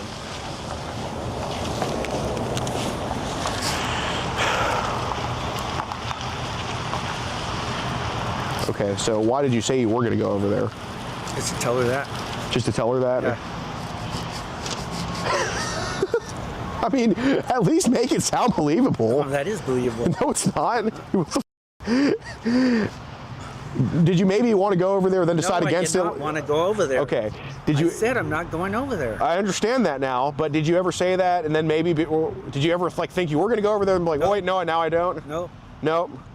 So you never were. You just said it a bunch of times. Yeah. That's just not the truth. Yes, it is. No, it's not. Yeah, it is. No. Yeah. No. I've never met a person who says, yeah, I want to hang out. Yeah, I want to go over there. I was gonna go over there.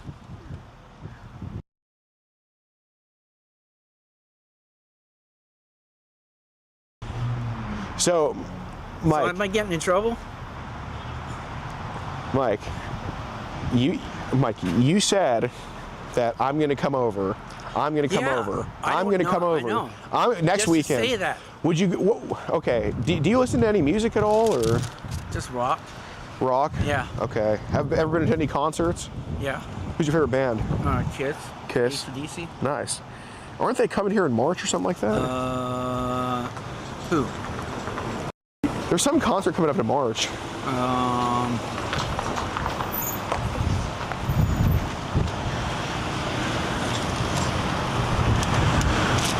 Just a tribute band.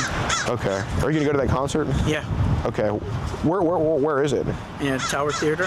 Okay, that's in March. Uh huh. Okay. What day in March? That's the 21st. Okay. You asked her to go to that concert with you. Yeah, I know. Okay. So we're gonna maybe take her there as a friend or something like that. Yeah. Okay. So you would have hung out with her at some point, just not now. Yeah. Okay. But not anymore. Well, yeah, not anymore. Why would you want to take her to a concert with you? That's what to go with? Yeah. Okay. Well, so realistically, I mean, look, I've taken chicks to concerts before. I've taken them to the movies, all that stuff. I mean, we're both guys, you know. Realistically, what were you hoping to, just from you, okay, you're not forcing yourself, I get that. But what were you hoping that this would be with or with that? What? So what were you hoping this would turn into with that? Nothing. Okay, well, were you hoping to maybe see where it would go or something? No. Or no? So you're just going to take her to a concert and then just never see her again? I guess, yeah. Okay, what if she's the one that wanted to get to know you better? No. Like, no? No, so you just talked to her since October for nothing? Like, just Mike, just realistically, do a lot of females even talk to you? Huh? Do a lot of females even talk to you? No. Okay. Were you just hoping to, okay, I'm just trying to figure something out. I mean, were you just hoping that this would be like some female companionship or just, no? Okay. Well, let me ask them real quick something. Roll the window down. They on the way? Yeah. Okay. Huh? What? Oh, you finally said I don't know. For what? You finally said something besides I don't know. Nice. What's on the way? Who do you think? What? Cops? Who do you think? I don't know. Who is it? Am I getting in trouble? Yeah, the cops are being called. I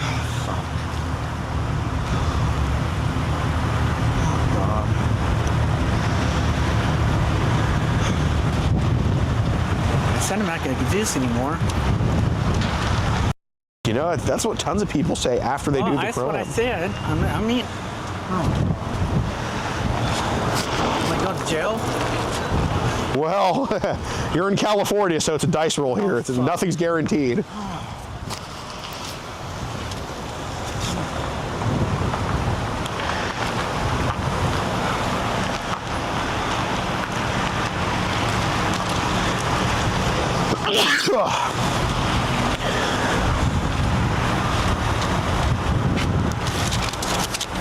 You're a policeman? No. No, I'm not a cop. I told you. Yeah, so basically what I'm going to do is just like show them these messages and then show them you on camera just saying that, like, you know, I knew she was 13 and I said all this and, you know, might have hung out with her and all of that. You don't get out of the car now. I just want to introduce you to the amigos. So this is you want to introduce yourself? I'm Leo. What's your last name? Frank. Okay. Come on, Joe. Wait. What historical figure is Joe? We'll see. Oh yeah, Jonas.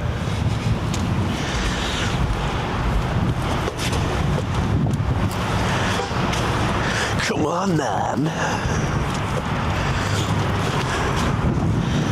Introduce yourself.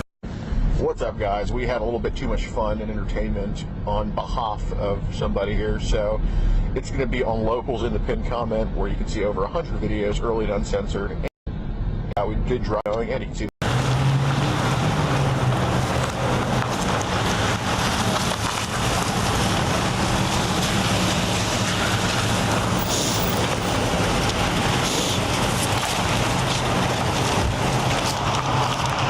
Damn, they rolled deep, dude. Holy shit.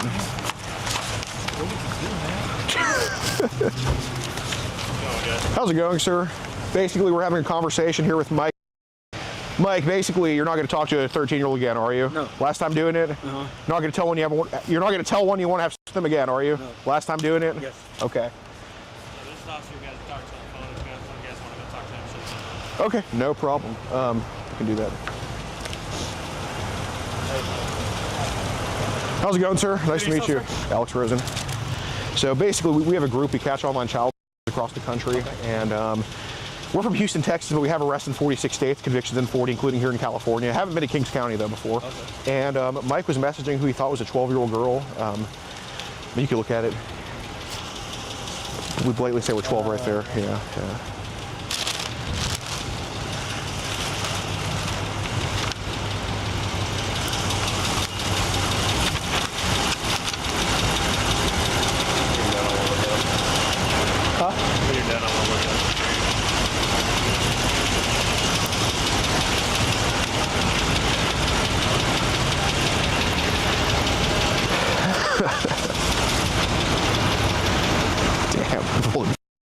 It's funny as shit.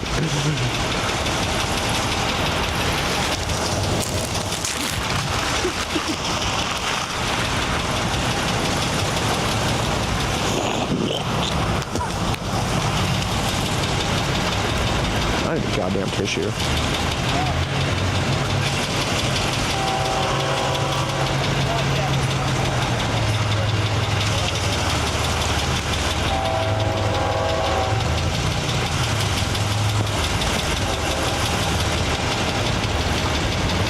There's no way he goes back to this gym ever again. It sucks. There's a really nice gym inside. Goddamn.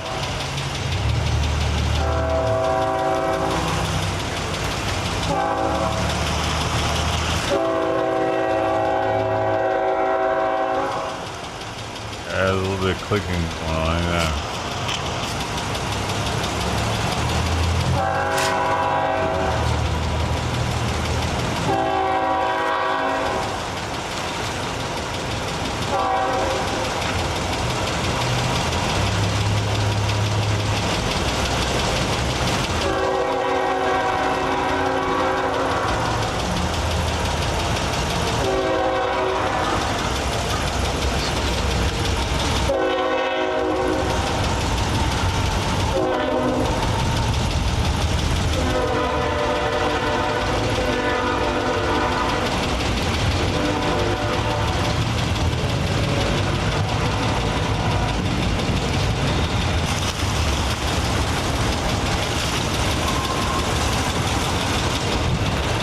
Yeah. On local. Be sure to join up on locals in the pinned comment. Over 100 videos early and uncensored. We do travel most to catch the sickest. We are currently in Hanford, California, which is, God, I don't even know how far from home. It's like, has to be 27 hours or something like that. So, yeah, getting them everywhere at the gym, outside of the gym, wherever. Tons of mugshots and conviction updates on locals in the pinned comment. And get you some merch at poachers.com.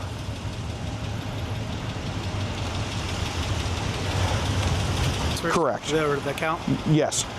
And I don't know how he found us or how we found him. I just know somehow our accounts came into contact, but he messaged us first. That's always the case. Okay. And he was under the impression we lived close. Then eventually, as you saw, he asked to kind of hang out or be boyfriend and girlfriend. And he was like, yeah, I want to have you. And he was supposed to meet up yesterday and today, but I guess today he kind of backed out last minute and was like, well, we can video call to get to know each other better. And, you know, so I interviewed him in person here. He admits to sending the messages, admits to knowing she was 13. And he said he didn't want to hang out with her now, but he said there was a concert in March that he wanted her to go with him to. So I think. How long have these messages? October. Since October? Yeah. Okay.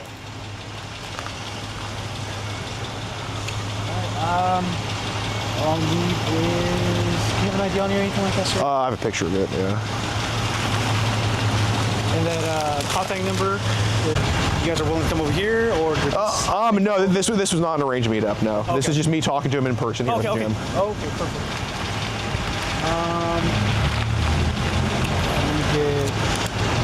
He said he was willing to meet her like in March. In March? Right. Is that when he brought up the concert? Yeah. Yes. Because he was like, well, I was supposed to go today, but I didn't want to go because I don't want to get in trouble. But he said like I would hang out with her at the concert in March.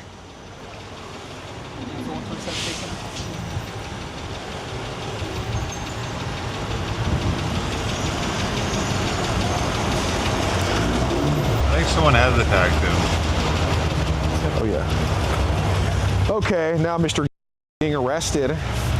This is in California. You have states like South Carolina who are like, we go hard on these criminals, and we have some of these other states that don't take catching as seriously as the great state of California does.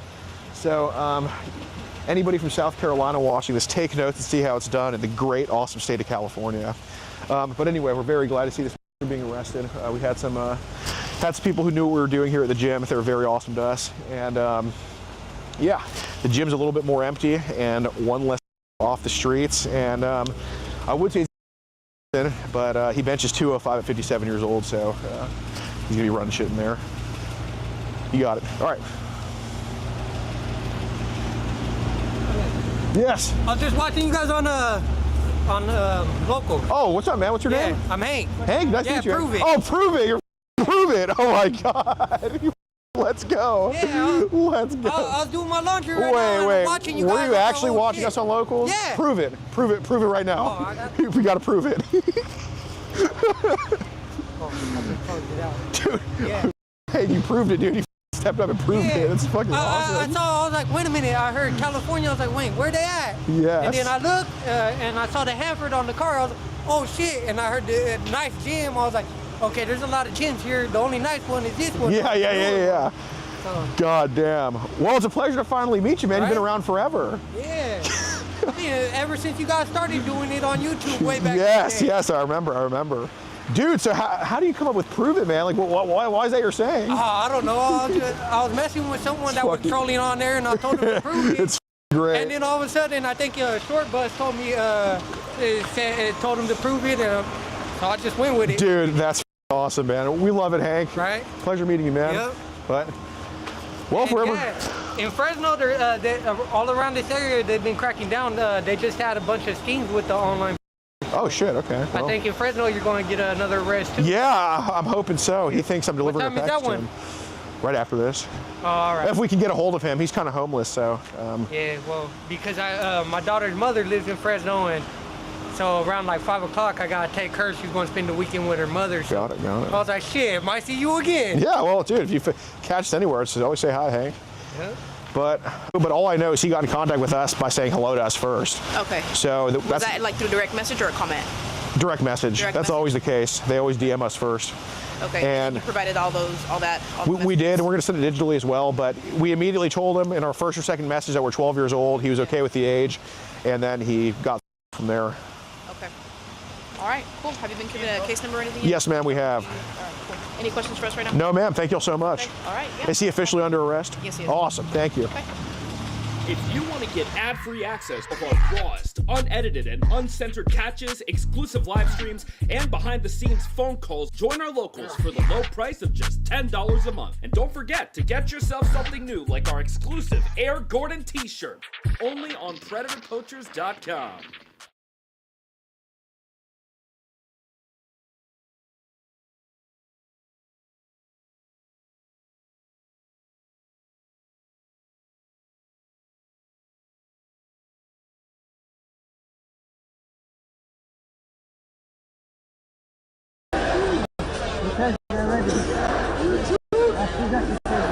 Istanbul looks like right now.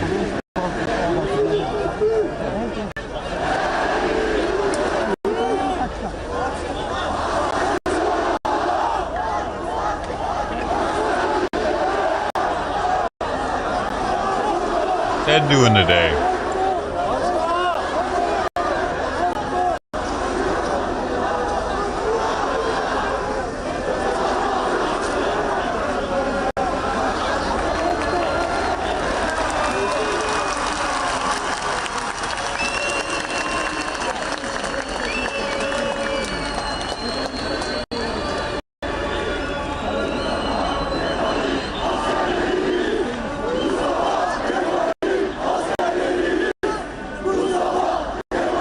Everything.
tolerance policy for fraud.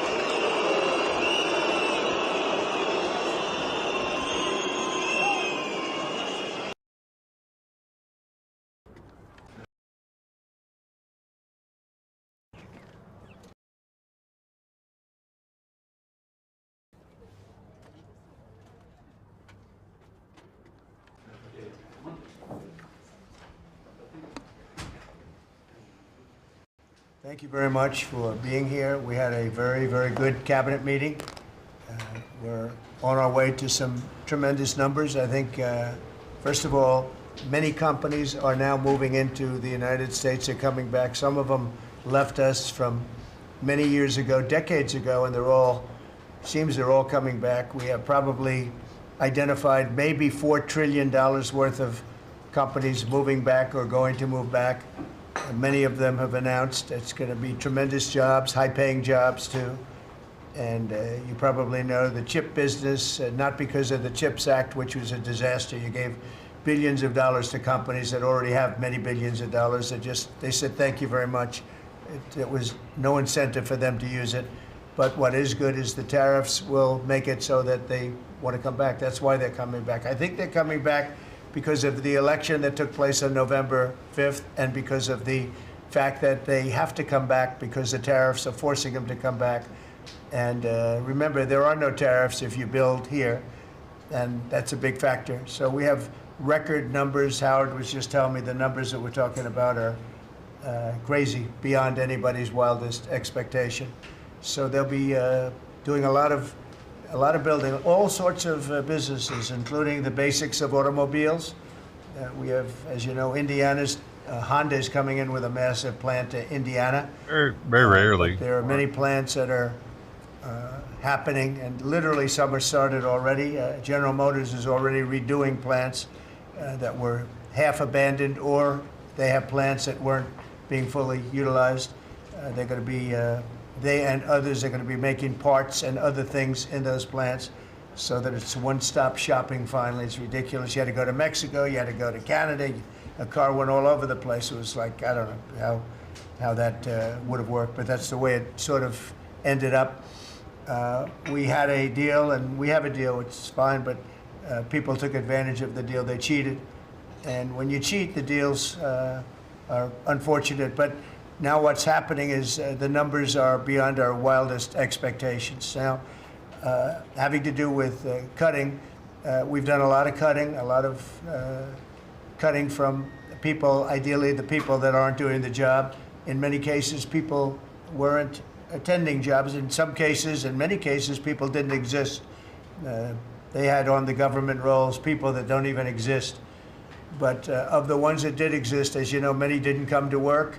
Many had no intention of coming to work. Many were paid and working someplace else. There were lots of bad scenarios, but they're being weeded out, and I think we're probably ahead of schedule on that.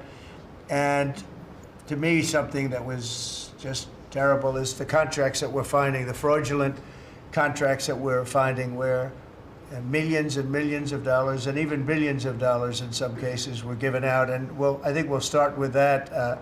I'd like to start with Doug Burgum, Secretary of the Interior. He told us about a couple of contracts that we have now found. When he got there, they saw this with Chris and everybody, and they couldn't believe it. Doug, could you just relate what you told us a little while ago? No, happy to, Mr. President. There's a federal consulting group, which was a group inside of Interior, but it was managing contracts from many different agencies that flowed through here. One of those contracts was to do surveys of individuals, $830 million for surveys. And so part of the question was, hey, could we actually see the surveys? And then the surveys came back, and a survey was like $8.5 by 11 sheet of paper with 10 questions that anyone's child in junior high could have put together, or AI could have done for free. $830 million. So that's one that we've stopped. And that contract was going out after you were inaugurated, sir. So it was So jumping. it's a pure fraud. Yeah. It's a fraud. But we've had many fraudulent contracts that were caught by the work that Elon and his people are doing, and working with our people. It's been brought to light that the fraud, not just waste and abuse, the fraud has been incredible. You mentioned one, Madam Secretary. Well, yes, sir. Well, let me just add to that, and thank you. We just had a wonderful cabinet meeting, all aligned on certainly the effort to realign the government. But even at the U.S. Department of Agriculture, we've canceled a $300,000 contract educating on food justice for queer and transgender farmers in San Francisco. A similar contract we canceled in New York, again, educating transgender and queer farmers on food justice and food equality. I'm not even sure what that means, but apparently the last administration wanted to put our taxpayer dollars towards that. We canceled a $600,000 contract out of Louisiana that was studying the menstrual cycles of transgender men, a $600,000 contract. We canceled another contract out of a university in the middle of the country that focused on getting more diversity, equity, and inclusion into our pest management industry. Again, these are nonsensical. It makes zero sense to use taxpayer dollars to fund these. I know these are just a few examples of the hundreds and hundreds that we have found. Well, a clear case of fraud was with the Small Business Administration, where they were handing out loans, $330 million worth of loans to people under the age of 11. I think the youngest, Kelly, was a 9-month-old who got a $100,000 loan. That's a very precocious baby we're talking about here. We're tackling the fraud, waste, and abuse in the agency. We've seen, hundreds of billions of dollars of fraud go unprosecuted, so we're taking that on. We have a zero tolerance policy for fraud, and we continue to crack down on it and make sure people are held accountable. And you have a lot of that. You found far too much of it. It's a pure fraud. We like to use the words waste and abuse because they sort of sound good, but many of these things are pure fraud. Now, there was a contract that you've heard about where Stacey Abrams got $2 billion just before we took over, and it was a rush to get her the money, and that was environmental, and nobody knows what she was doing. But $2 billion. If you got $2 million, that's a lot. If you got 200,000, that's a lot. But this was $2 billion was given. Lee, do you want to talk about that? And the other one that was even worse? EPA has now canceled over $22 billion worth of contracts. $2 billion going to this NGO that Stacey Abrams was tied to. They received only $100 in 2023. And then the Biden administration gave them $2 billion. The director of the Greenhouse Gas Reduction Fund saw his former employer get $5 billion. So $20 billion went to just 8 NGOs, and they're all pass-throughs. And then they were giving it to other entities, many of them were pass-throughs.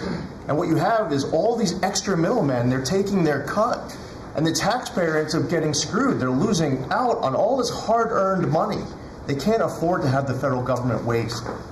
The partnership with Doge and Elon Musk has been incredible at EPA. Their team is very talented. We wouldn't have been able to do it without them. And of course, this mandate from President Trump to make sure that we identify every last penny, whether we're saving $50,000, $5 million, or $22 billion. We will not rest until every last penny is saved. Thank you, Mr. President, for the opportunity to do this for the American public. Thank you. Great job you're doing. So we have a lot of that. We're getting down to a point we think probably over the next 2 or 3 months we'll be pretty much satisfied with the people that are working hard and want to be members of the administration and the country, really. And they're doing a lot of good people. We have a lot of great people. We want to keep the good ones, and we want to get rid of the ones that don't exist, and we want to get rid of the ones that do exist but don't work. And we have quite a few of them. Would anybody else like to say something before we take some questions from the press, please? Doug Collins. Yes, Mr. President, I think one of the things that you've always told me is take care of our veterans, and that's what we're doing at the VA. And one of the things, though, is you also have to know who your employees are. You have to know the very fact of who you are. We're 470,000 roughly when we started this, larger than the active duty Army, when you think about that in the perspective. But however, this is an interesting point. When I first got there and we started looking at this, how you take care of people, we didn't have an HR system that could actually give us a rundown on who actually was working where. That we've had to work with that, working with our VA employees who are those liaisons. We've been able to put together an organizational chart which we can start looking at that. But the interesting part about it is about taking care of veterans, and what you've told me to do is how do we get the people in the right places. And I think when we look at this, GAO has told us we were high risk for years. The previous administration put literally tens of billions of dollars and tens of thousand employees over the last 4 years, and we saw our statistics basically stay the same or go down. Backlogs went up. Maybe the question is not money and employees anymore. Maybe it's the organization and how we effectively deliver for the American people. And that's what we're going to do. Well said. And one thing I want to add to it, it is not necessarily a very popular thing to do. You're talking about employment, you're talking about people and the lives of people. And yet, I think the American public understands we're trying to save our country and make our country great again. I mean, you could say it, but we're trying to save our country from this extraordinary thing that was happening. What they were doing to our country was just a horrible thing. And I have no idea how it plays out in the public. I guess you see poll numbers that are very good numbers, but I don't know what that means long term. But it's something that has to be done. If we don't do it, we're not going to have much of a country left, so we have to do it. So we're doing things that I think a lot of presidents wouldn't be inclined to do, but we're doing it to really, I don't want to use cliche. I don't want to say we're doing it to make America great again, because I say that on the campaign trail, but there's really no other words that could express it better than that. We're doing it to help our country, and our country was riddled with fat, like no country probably anywhere in the world, and we're getting rid of the fat. And at the same time, we're going to be bringing in millions of very good, high-paying jobs, and we're going to be taking in a lot of money. Our country's going to be very strong. We've been ripped off by every country in the world, friend and foe. We were taken advantage of like nobody's ever seen. And you saw what happened today with Venezuela. We did something with Venezuela, which is long in the making, and it's very substantial. And we'll be announcing cars very shortly, and we already announced steel, as you know, and aluminum. We'll be announcing pharmaceuticals at some point in the not too distant, because we have to have pharmaceuticals. We don't make pharmaceuticals anymore in our country. And if we have problems like wars or anything else, we need steel, we need pharmaceuticals, we need aluminum, we need a lot of these things that we sort of don't make anymore, and yet we're equipped to do it all. So we'll be announcing some of these things in the very near future, not the long future, the very near future. And it'll bring in billions of dollars, billions and billions, and it'll bring in, maybe more importantly, jobs. It'll protect the jobs we have, and it's going to be really, really quite amazing. Chris, did you have something to say? Yes, Mr. President.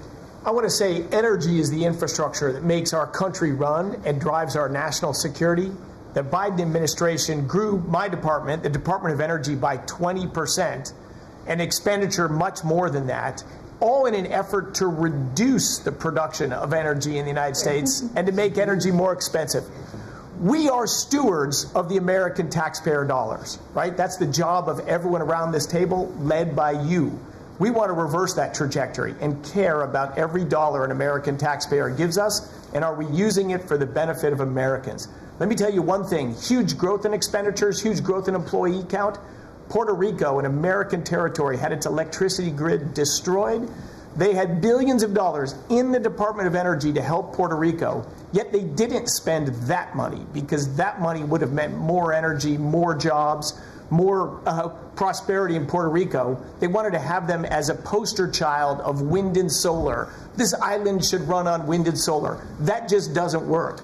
But they cared about politics more than the American people, and they didn't treat the dollars like they were their dollars. Yeah. This table, the team you have assembled, we're treating the American dollars like they're our dollars. Thank you. We're doing a great job on energy, by the way. We have things happening with energy that will knock your socks off. A really amazing job. Howard, do you want to say a couple of words?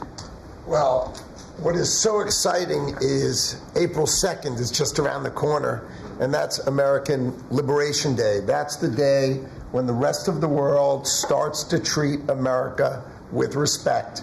And your leadership, understanding how the rest of the world treats us and what balance and what fair trade finally is going to be, is going to take care of America. It's going to launch the External Revenue Service to start to build the power and prestige of America back. And I'm honored to be helping you on that course. It's an interesting term, right? The External Revenue Service. We're going to take in a lot of money from the outside, and that's going to keep our taxes low, and I think getting a lot lower. It's going to be a lot of money, and the external will take care of the internal to a large extent. So I think it's going to be a beautiful transformation.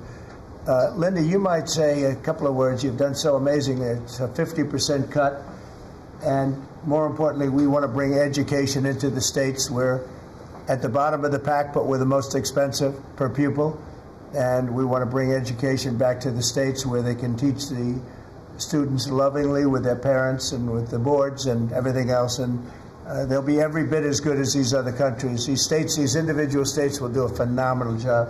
You want to say something? Yes, sir, and if we think about education, if we don't address the issues in education now and start getting our scores up, where are we going to find our next generation after that? Where are our engineers, our doctors, our lawyers, our scientists, our AI and technical experts going to come from? We will go farther and farther down, and with everything else we're doing within our country, building manufacturing, bringing all of that back, if we don't educate in the best way we can, we will be lost, and those generations will be lost. It is, I think, the cornerstone of our culture and what we need to focus on. And so by having education at the best place where it can be, which is at the states, the local levels, with governors, with best practices and tools, which I hope the Department of Education can help supply for them, we'll do it. And Linda, as you know, the SBA has taken over her student loans, which is a lot of loans. It's a big job, and Kelly, we appreciate that. You're going to do fantastically well.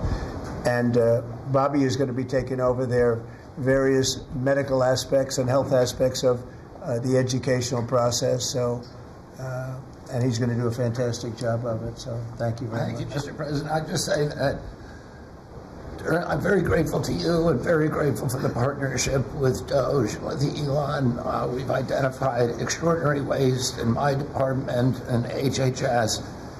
The expenditures, the budget of HHS during the Biden administration went up by 38%. The employees went up by 17%, and healthcare went down. We have 40 comms departments. We have 40 procurement departments. We have 40 IT departments, and we have 40 procurement, HR, none of them talking to each other. We are, with Elon's help, eliminating the redundancies. We are streamlining our department. We're going to go back to providing gold standard science. We're going to get the money to the scientists and to the patients rather than to the administrators and to the bureaucrats. And we're going to restore gold standard science, and we're going to make America healthy again. Thank you very much. It's great. If you might, Madam Secretary, say a little bit about what's happening and how well we've done at the border. Sir, this last week I was in Arizona, California, Alaska, and Florida, and CBP literally has almost 100% operational control of the border, which means that our country is secure and that we know who's coming into this country and that they love our country and they want to help keep it great into the future. We are, in the month of March, the last couple of weeks, increased our deportations by 50%, so we're now not even just getting the worst of the worst out. We're making sure that there's consequences for being here and committing crimes in our communities, and the numbers are continuing to escalate and to go up. Sir, this week I'm headed down to El Salvador. I'll be in the prison where we sent TDA members. I'll be meeting with the president and also Colombia and Mexico and talking about building these relationships so that we can continue to get people out of this country that don't belong here and take them home. And also, you had talked to me about sending the message worldwide about the fact that people shouldn't be coming to this country and they shouldn't be coming here illegally. So we are in several other countries around the world with a message right now that's saying, if you are thinking about coming to America illegally and coming here, don't do it. You are not welcome. We have a legal process to becoming a United States citizen, and there are consequences if you come here illegally, and America has changed because we're putting Americans first. So we've also, the Coast Guard has done phenomenal work. I don't know if you all have reported on it, but we have broken historic records in the amount of drug interdictions that they have brought in. We've repositioned the fleet to go after the fentanyl crisis and to go after the southern border and securing it, and they've done amazing work as far as that. We were down in Florida. They brought in $500 million worth of cocaine that they had done in 14 interdictions and had brought them in, going right directly after the cartels, and doing great work there. And we have a cutter that we have sped up the process, surf, the icebreaker, that'll be hitting the waters here this summer, and we've got 2 more that will be coming. But you know, Russia's using their cutters and icebreakers up in the Arctic to do surveillance on us, and we're going to reposition our fleet to continue to partner. I want to thank the Secretary of Defense and the Navy for all of their help and partnership too. We do operations together because their obvious Navy warships are in certain regions, but our cutters are faster and can work together in a partnership that's securing America. So, and we're going to eliminate FEMA. So we've got a lot to do, but it's all good, and we're working hard, and we're going to make sure that we're continuing to do exactly what you promised. That's great. Great job. Yesterday there was a plaza that you know well. There'd be hundreds of thousands of people standing at that plaza, pouring into our country, totally unchecked. Many people from jails and prisons and mental institutions and gang members, and horrible. And they just pour into our country. Yesterday, I was speaking to somebody, I was checking on the border, and they said there was literally nobody in this massive plaza. You know, we're talking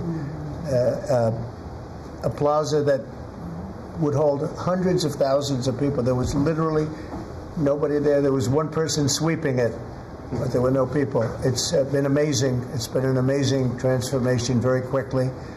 And we're getting the bad ones out first, and we're taking them out. And there's some really bad ones, murders of more than one people. At least 50% murdered more than one person. This is the people that we're letting in through their open border policy.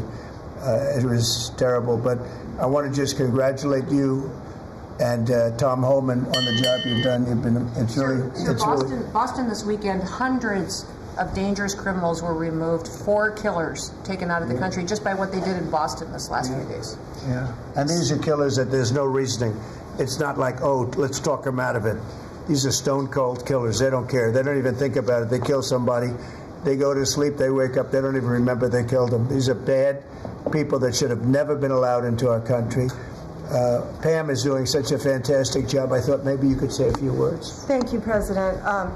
As far as we are hearing a lot about fraud, waste, and abuse, a lot of waste and abuse, but there is a tremendous amount of fraud. And Elon, thank you for your partnership. Thank you for your team. You have uncovered so much fraud in our government, and we will prosecute you. We have an internal task force now working with every agency sitting here at this table. And if you've committed fraud, we're coming after you.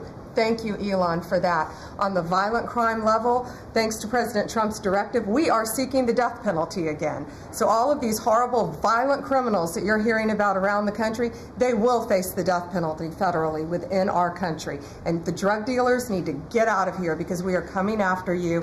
We're going to have 94 great U.S. attorneys around this country, and everyone will be prosecuted to the fullest extent of the law. Thank you. Thank you, President. It's at your directive. I couldn't have said that better. That's very good. That's very good. She's doing a fantastic job. Thanks, Pam. Do you have any questions, please? Mr. President. Yeah, please. Mr. President, what can states do now to implement your Department of Education executive order? Well, I think what's going to happen is we are cleaning out a lot of things like the loans, student loans, which will be handled very professionally by people that do that. And then, as you know, RFK Jr. is going to do a fantastic job having to do with health and the other things, and frankly, better than the people at the Department of Education. You see the buildings all over D.C. And then the rest is the states are going to start coming in and taking all of the information on all of their students. And I think a lot of that information is going to be shipped to different states like Iowa, like Indiana, like so many. They're so anxious to get. They're calling us, and they're so anxious Boise, to get it. Idaho. We'll be shipping the records of the children that they're taking care of, that they want to take care of, and the process will begin. And I think it won't be that long before the states will be really running the Department of Education. Our teachers are going to be taken very well care of. And I said, personally, I don't care union, non-union, it doesn't matter. Teachers are so important to this country and to me. And we're going to take great care of our teachers. And I know it's very important to Linda. So I think you're going to see a tremendous change very quickly having to do with education. And the process has already begun, very strongly begun. I think we've done, in whatever it is, 8 weeks, people are amazed at how much we've done in terms of the safety of the country. In fact, I would like to ask maybe Marco to say a few words on what's happening with respect to, in particular, Russia, Ukraine, where we have some pretty good news. I think we want to get it stopped. We're losing 2,500 young people, and these are Russian and Ukrainian people largely. They're not American people, but on a human basis, we want to get it stopped, and we want to stop spending billions and billions of dollars to a country that we think it's time, and we're doing pretty well. Marco, do you want to say something? Yeah, Mr. President, first of all, I think the American people should be proud that we have a president that's promoting peace and the end of conflict on this planet. This is a war that's gone on for 3 years, as you pointed out, that, as you rightly pointed out, would have never happened had you been president, but now it's here, and it needs to be brought to an end. There is no military solution to this war. It has to end through negotiation. And there's only one leader in the world that's capable of bringing two sides to a table, and that's our president, the President of the United States, President Trump. And that's what he's done. And so today, even as we speak, we have teams on the ground in Saudi Arabia meeting with the respective sides in the hopes of making progress towards this outcome that we all want to see. And I think that the country owes you a great debt of gratitude, and the world, really, because, I mean, you're the only leader in the planet that can bring the two sides together to bring an end to this conflict. And that's what you've done. And you've done it despite, impediments from other countries and others who maybe have different opinions about how this should go. But ultimately, I think that the only chance we have for peace is through the president's leadership, and you've shown that, and we hope it'll bear fruit, and today will hopefully be one step more in that direction. Thank you, Marco. And on the Middle East, another hot spot that we didn't have a problem with. There was no problem in the Middle East when we left, and now there's a lot of problems in the Middle East, but we're working on that. But I think we've seen significant progress, and I think we're going to start, we were talking with the Vice President a little while ago, and you're going to see countries start to fill up the Abraham Accords. More and more countries want to join. That was a great success, tremendous success, and then Biden and his group did zero with it. That should have been filled up within a year of the election. Would have been filled up. So countries are starting to want to get involved very much with the Abraham Accords again, so that'll be great. JD, do you want to say something? Yes, sir. Yes, sir. Just on that topic, if you think about what happened with the Abraham Accords, one of the great diplomatic breakthroughs under the first Trump administration, really in the last 30 or 40 years of American history in the Middle East, and the Biden administration did absolutely nothing with it. Built on it, not at all, added 0 additional countries. Purely out of political spite, the Biden administration, I think, hurt the United States and really hurt the project of world peace. That has changed. Luckily, about 2 months ago, we got a new president, and that president has given us the task of building out the Abraham Accords, adding new countries to it. And really what you see is a lot of these countries that have historical, ethnic, or religious hatreds want to build. They want to build new artificial intelligence. They want to build new real estate projects. They want their citizens to become rich and prosperous and peaceful, and they're setting to the side some of those old hatreds under the leadership of President Trump. So it's early, but we made a lot of progress, and we'll keep on making progress, sir. Thank you, JD. One of the things that's very important, I think, to mention, I saw a show yesterday, and they had a Democrat congressman on. It was on Fox. And he said, well, President Trump said prices would be coming down, and instead he's focused on other things. Well, we are focused on a lot of other things, like peace, like all of these companies that are moving in and jobs. But what he didn't say is that prices have come down very substantially. And if you look at when I came in after 1 week, they were screaming at me about eggs. Eggs had nothing to do with me, but they were through the roof, and you couldn't get them.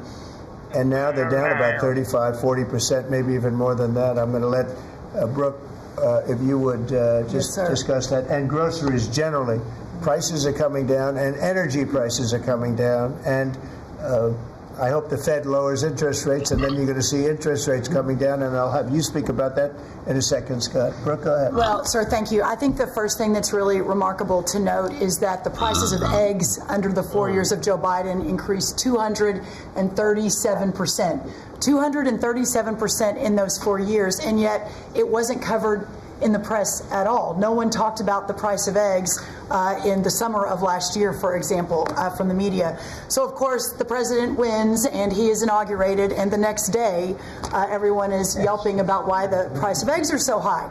So it was certainly one of many, many issues we took on under the 4 years of Joe Biden. We had the cost of input go up 30% for all of our agriculture products. At the same time, the trade deficit increased $49 billion, so it was zero under the first Trump administration, and then under Joe Biden, we sold $49 billion less of our ag products around the world. Then you combine that with the avian bird flu, and I know I've talked to a lot of you in the press on this over the last 3 or 4 weeks.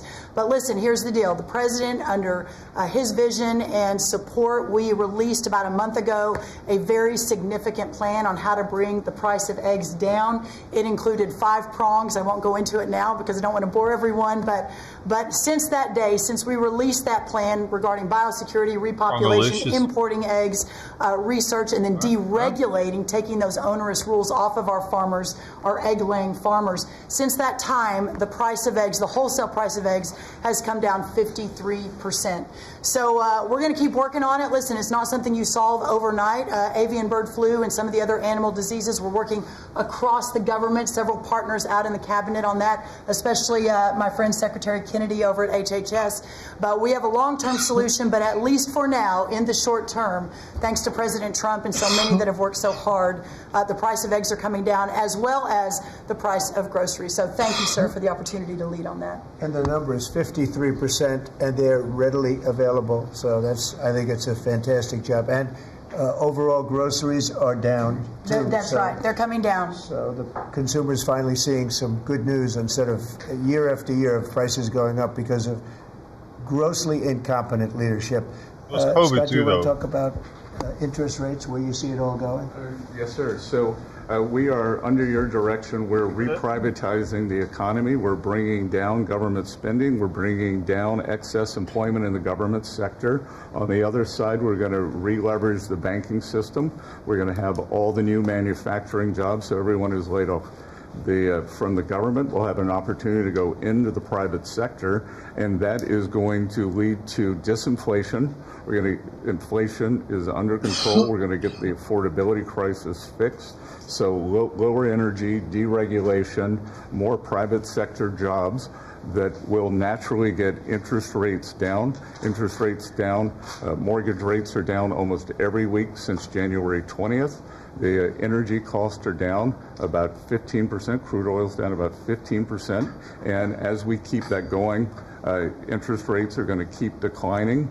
It'll be good for mortgages. It'll be good for credit card debt. It'll be great for auto loans. That's great. And you're doing a really, really good job.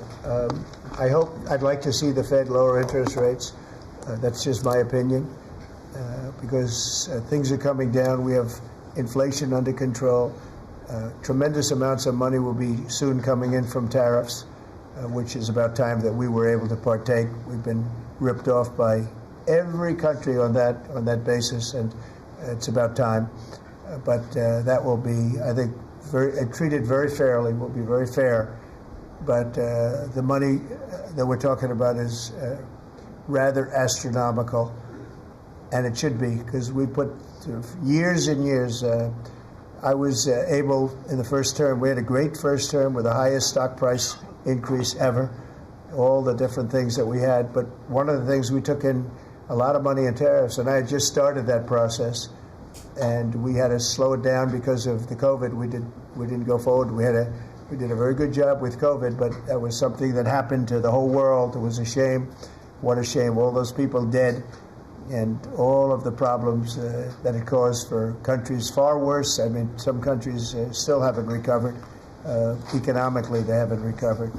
But we took in hundreds of billions of dollars in tariffs just starting the process. But this is a program that's going to be, I think, unbelievable for our country, and I think it's treating other countries very fairly, very, very fairly. I'd like to ask, if I might, Sean Duffy to say a few words about the air traffic control situation. You know, there were some mishaps, one in particular, the helicopter crashing into the plane. We have a system that's 40 years old. They spent tens of billions of dollars trying to patch it up and, you know, make it work, but it doesn't work. And my pilot says they use different systems. They don't want to use our system.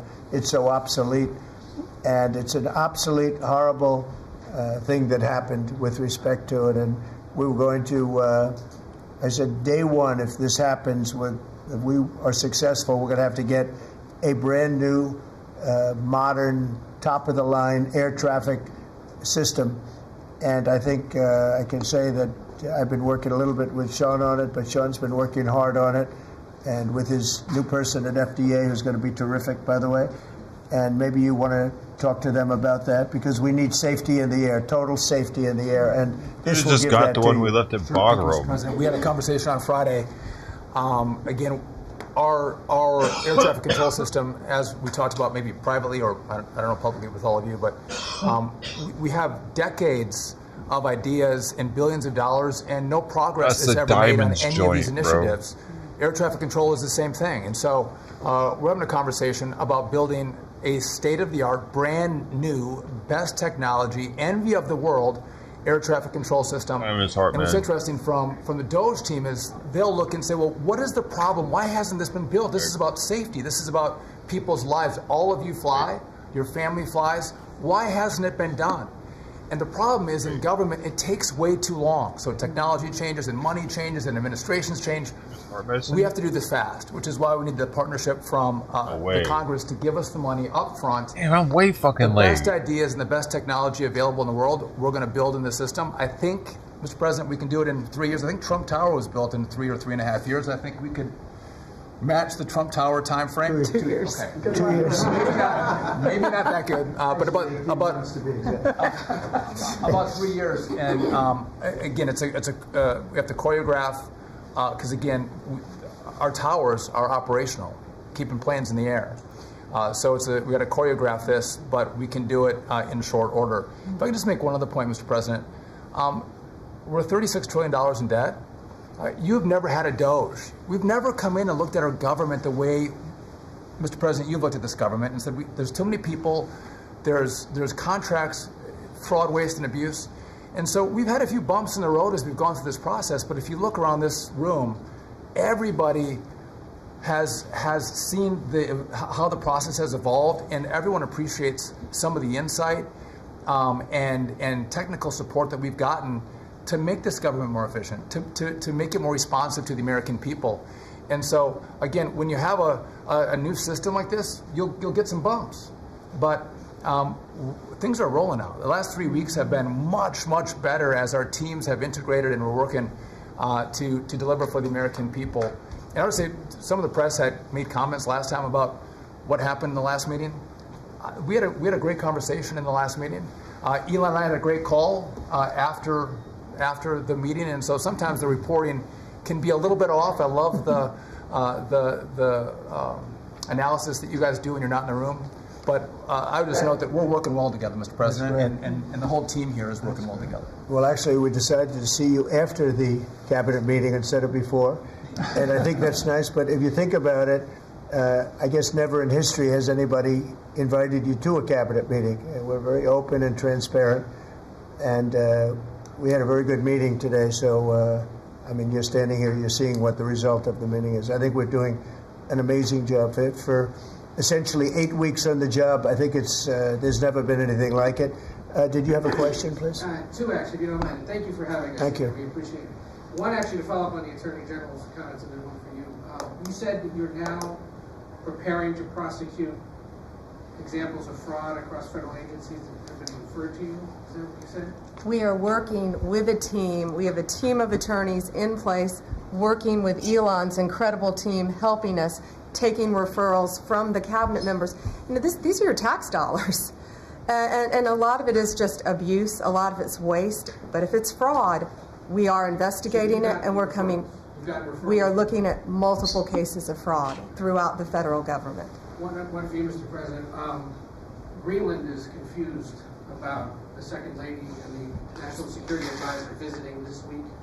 They're concerned that this is further provocation, whatever it is you ultimately want for Greenland. Could you further explain? I got my alarms mixed up is how I got, cause I got up late. I pushed this food out a little late. But then I forgot, I picked it up late.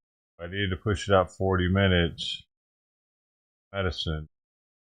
I set myself like a pre-alarm for like 50 minutes before, so that I remind myself not to give him his medicine at the regular time. When the pre-alarm went off, I thought it was the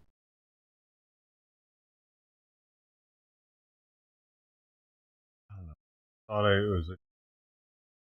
thought I needed to out a little bit. I knew I needed to push it out longer, but I thought I didn't need it out like an hour longer for some reason. I ended up pushing it out hours. Now they don't get fed till 1. Hopefully I remember. Set an alarm for 1, but not to. So you know what I'm saying? So now I got to set another pre-alarm, 11:05, to say don't feed Simon till 1. Or I'll fuck up, bro. Alright, sorry. That's why I got all this craziness going on. Hey, my fucking cat! Who was it?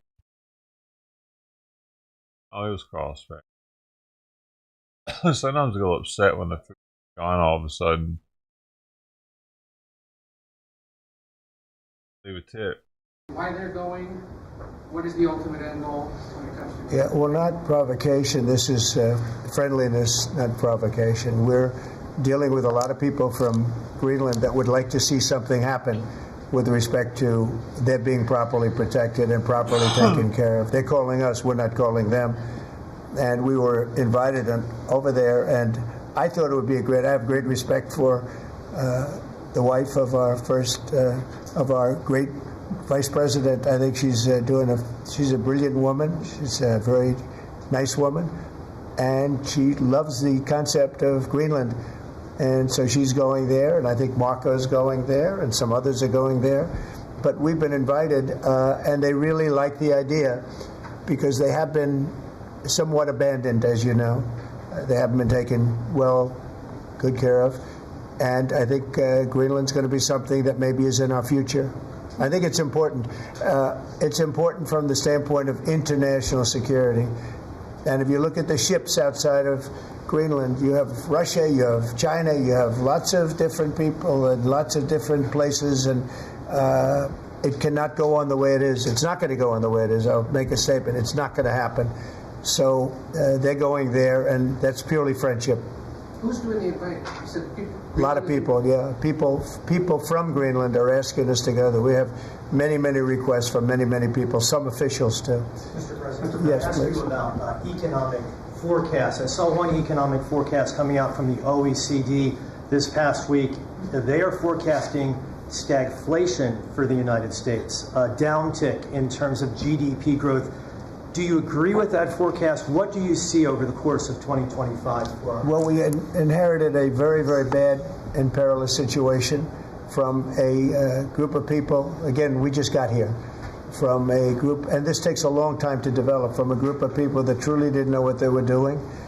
And you see that with not only costs, you see that with all of these fake contracts that have been given out So we inherited a bad situation, but I think we're going to have an economy that booms. I think when it all kicks in, it's not going to take very long, because some of these people that announce that they're going to spend billions of dollars, I mean, literally, Apple is spending $500 billion. They've never made anything close to that to do that. They're building plants here instead of China, instead of other places. When it all happens, and it's going to happen very soon, these are people that are in many cases, they're already starting. They just announced. In some cases, they announced, but they actually started before the announcement, as you know, because some are already building. This is going to kick in. I think it's going to be amazing. So they're looking at, based on numbers that I was looking at 6 months ago, 7 months ago, I was very concerned about the economy. We're going to have something that's like nobody's ever seen before. We have numbers, and we have job generation that I don't think we've ever seen before. See how it works out, but I think the economy is going to go through the roof. Okay. Mr. President, yeah, please. about Ukraine, in an interview with Time magazine published this morning, President Zelensky said he believes that some members of your team have been influenced by Russian information. Those were his words. What do you have to say to that? Well, probably they have been influenced to get this thing settled, because Ukraine wants to see it settled. I think they have to have it settled, and Russia wants to see it settled. And I think if I weren't president, this would never happen. Marco's doing a great job, and Steve Witkoff has been incredible. Michael Waltz. We have a great group of people working on it, and it takes a good part of their day settling something that really, it affects us monetarily, because we've given so much money. And we're getting that done. In fact, Scott is telling me that the agreement on rare earths is just about completed. They'll sign it shortly. So it's, as you know, Europe is in for a very small fraction of what we're in for. It affects them much more than it affects us. Again, they are in as a loan, which nobody knew until I came along. Europe is giving the money to Ukraine as a loan. We were just pouring money into Ukraine. It was a very unfair situation. So we made a deal on rare earths. But most importantly, we want to stop the killing that's going on. 2,500 on average, mostly soldiers, a week are being killed. And they're Russian and they're Ukrainian, and if we can stop it, that's a very important thing to me on a human basis. Okay, anybody else? Are you signing the rare earths deal today? Is that what you mean? No, we'll be signing it soon. It'll be signed very soon. Can I ask another question on Ukraine? Yeah. You recently mentioned the fate of all the Ukrainian children abducted and transported to Russia. Right. So are you demanding that Russia return these kids to their families in Ukraine? Well, it's one of the things that we're talking about. I know that no decision's been made. We're talking about territory right now. We're talking about lines of demarcation. We're talking about power plant ownership. Some people are saying the United States should own the power plant and then work it that way, because we have the expertise to fix it up, et cetera, et cetera. It's okay. That would, something like that would be fine with me. But they are talking about ownership of the big nuclear power plant in particular. But all of these things will come up, and they have come up, and that has been discussed, yes. Okay. I want to thank everybody very much. This was a great meeting. These are phenomenal people. We're lucky to have them. I have to tell you, I want to thank you all. And Elon, I want to thank you. I know you've been through a lot with this horrible situation that happens. Voting the cause, you know. That's right. Saving America. It's very unfair. What he is a patriot. Here's a man that I can tell you, he's a friend of mine. He's become a friend of mine. He supported me in the election. That's when I got to know him. Really, I knew him a little bit from the first term, but not much. But he's a patriot more than anything else. He's never, think of it, he has never asked me for a thing. He could have. I always say, I wonder if he's ever going to ask me for something. And that's always subject to change, and if it does change, I'll let you know about it. But Elon has never asked me for a thing. I mean, I got rid of the electric car mandate. I have no idea how that affects him, but possibly not good. I don't know. But he's never asked me for a thing. And I think that's an amazing tribute. I did get activated last week when I saw what they were doing. I said, he makes an incredible product, and we're going to go out and tell people you can't do that stuff, and support him. They got to support him, because if he wasn't doing this, he wouldn't have any of these difficulties. And I think it's getting less and less. Pam has done a great job with regard to all of the, I mean, I know the kind of investigations that are going on. If she finds them, which she will, she's already found 4 of them. But I think they're going to suffer very grave consequences because they're really terrorists when you think about it. They're terrorists at a high level. And I think the people that are financing them, they could very well be people I know, people that you write about. But those people are in big trouble. So they better cut it out. But Elon's a patriot. We want to thank you very much for the job you're doing. Thank you very much.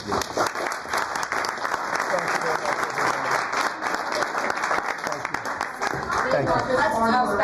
Thank you, everybody. Thank you very much. Thanks to all the Dodge team who are getting death threats on a daily basis. Just trying to do the right thing for the American taxpayer and for the American people. Just a thank you to the Doge team who are literally getting death threats and being accosted. And these are, a lot of them are just kids. They're just trying to help out, and they're very talented. They could get jobs for millions of dollars a year. Instead, they come here, earn peanuts, and get death threats. So thanks to the Doge team. That's right.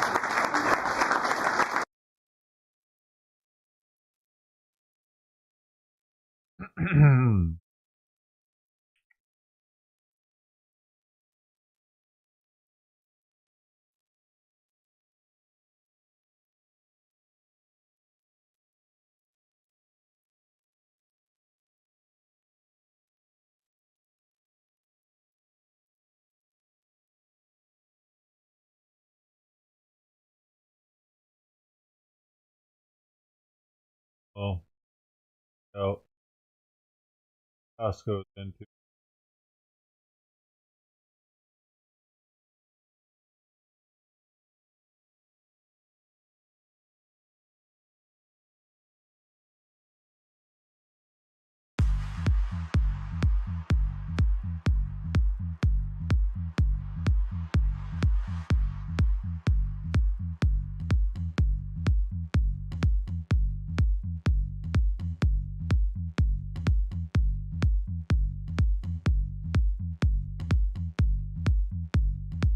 all right, put another one out there at the end.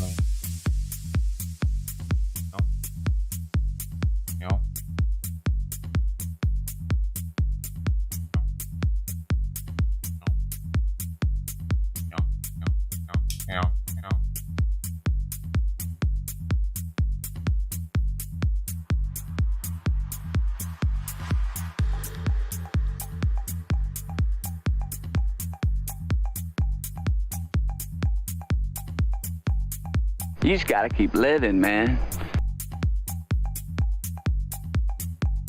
You just gotta keep living, man. You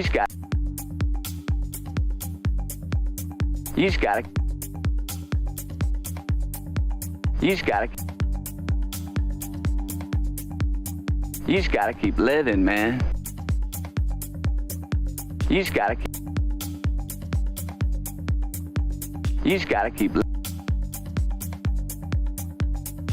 keep living, man.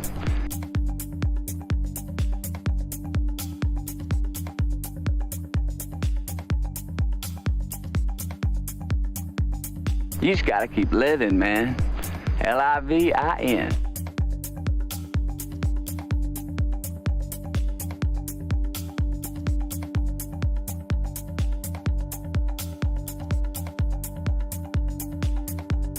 You just got.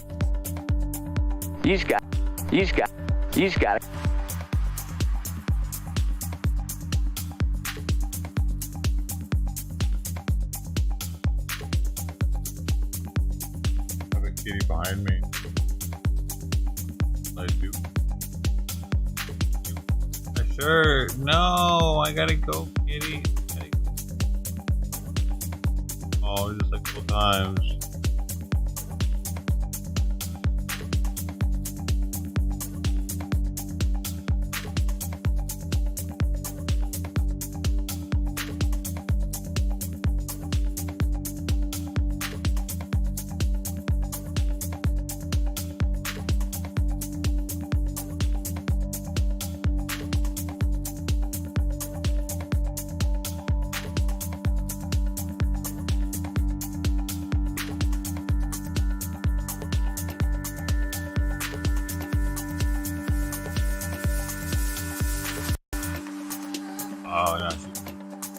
out there hanging out.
Issue.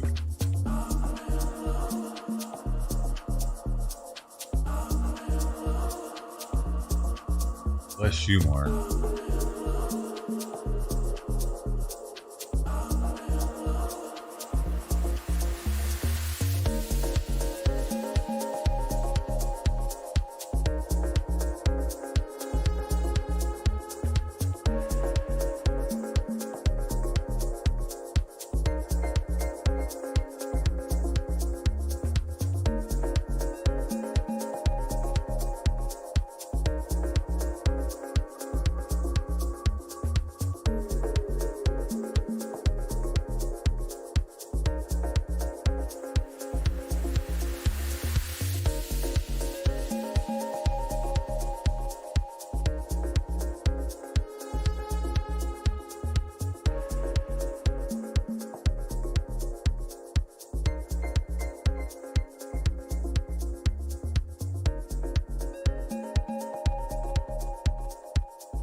Flying on a jelly bean on a rainbow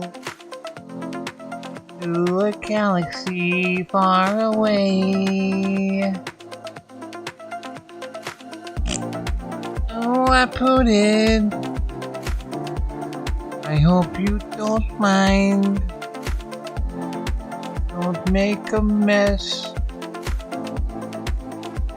Hope you're blind.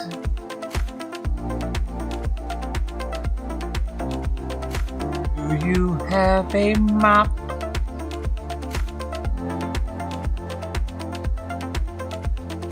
Seem to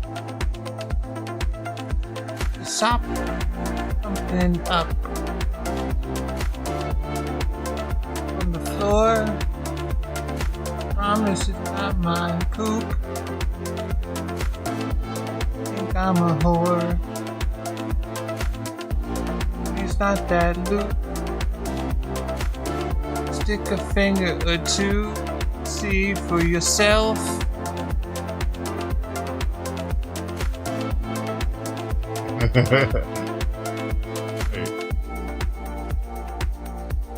Music.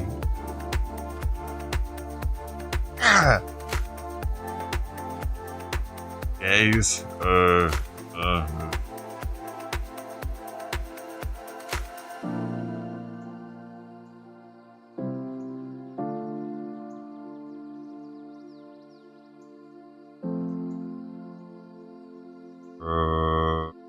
had to go. I'm at the. Man, I gotta go to the post office. Oh, that's. I don't want to forget. Letter I gotta take and be like, yeah, this is my stuff. Give me my stuff, please. Last time I did this, they gave me somebody else's stuff. What the hell? I mean.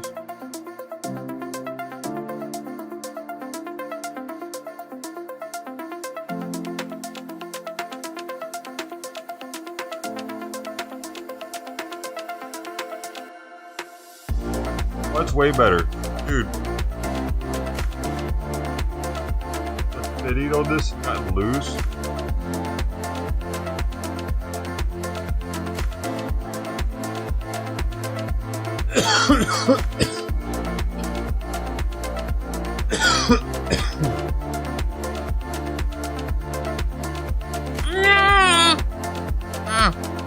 Oh, you're gonna bite me.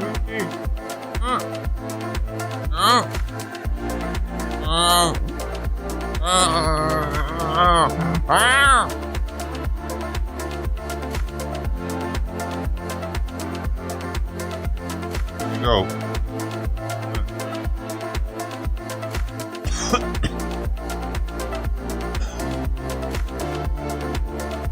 This is all of it, dude. This is like I'm at the end of the world.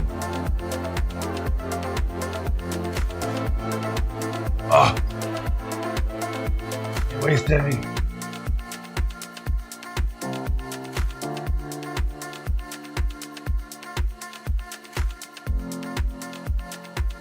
Man, that would suck. I mean, hard.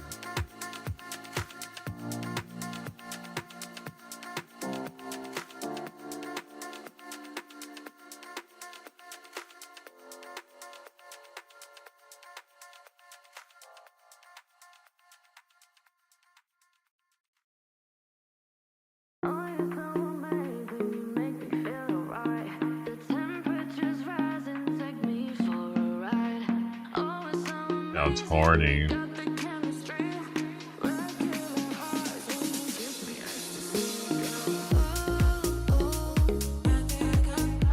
Must fix dinner.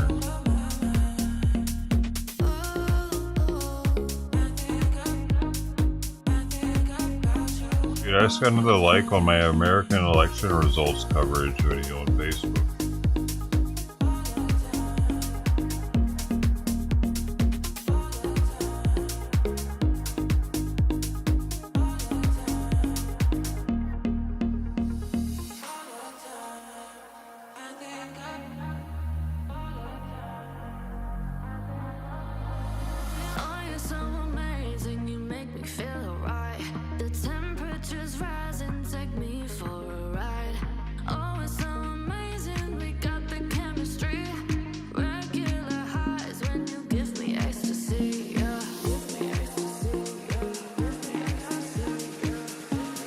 To go to an intervention or something.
Oh, good. Oh.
I'm just not looking forward to this trip.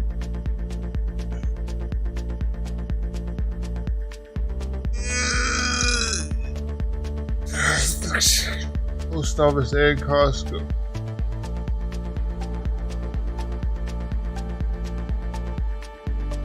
They stretch it too.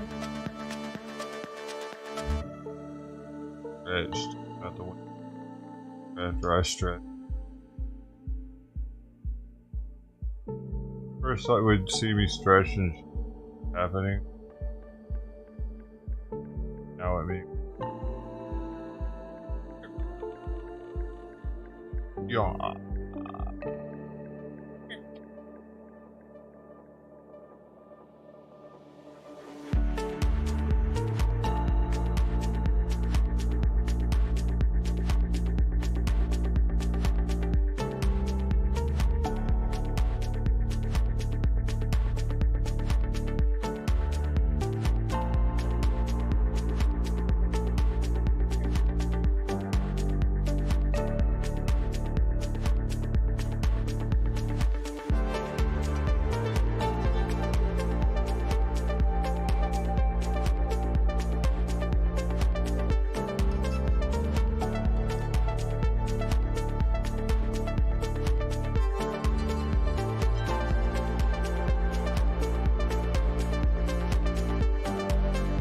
This stuff might give me a headache. Mr. Zips diamond infused.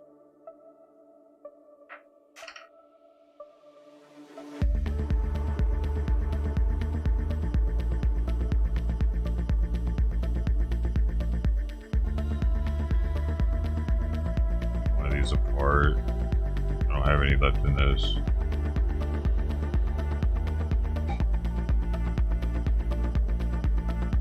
Smells like Wendex. The empty container, it smelled the same with the joints in there.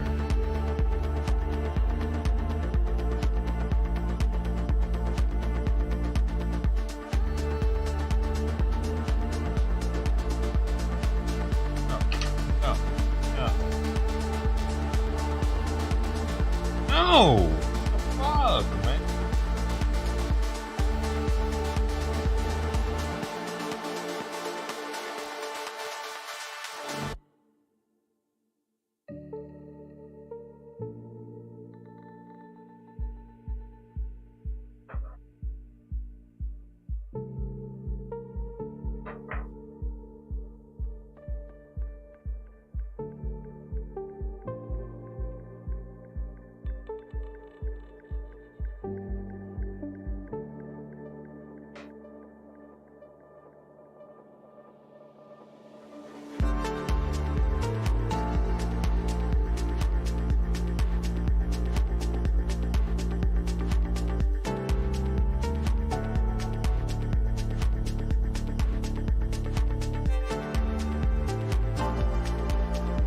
And I remember, dude, when I'd be at work, especially in like Tennessee,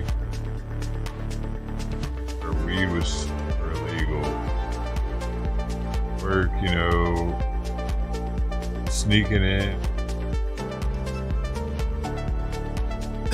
like for breaks, smoking, going back in.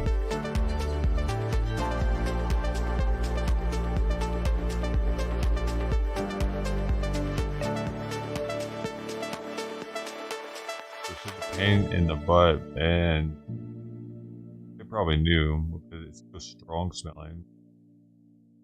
Nowadays with these, and you can even get them where they're so distilled where there's like, you could take the THC and put it with like other like terpenes you want to make it like bubblegum flavors or whatever, scented.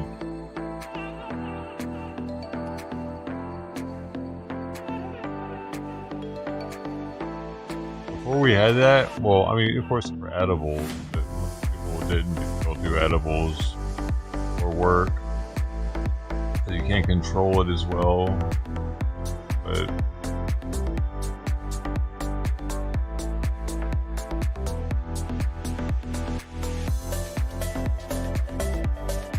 another world now. So there, I drove there with it and got pulled over. Oklahoma. In Oklahoma, I don't think they're still friendly, but I got lucky. Dude, I was in the dude fucking brought me to his car. It was one of those situations, like where he was gonna try to get more evidence on me or something, because he had to smell it, dude. I had multiple aids that I was traveling with, and I had just smoked before that.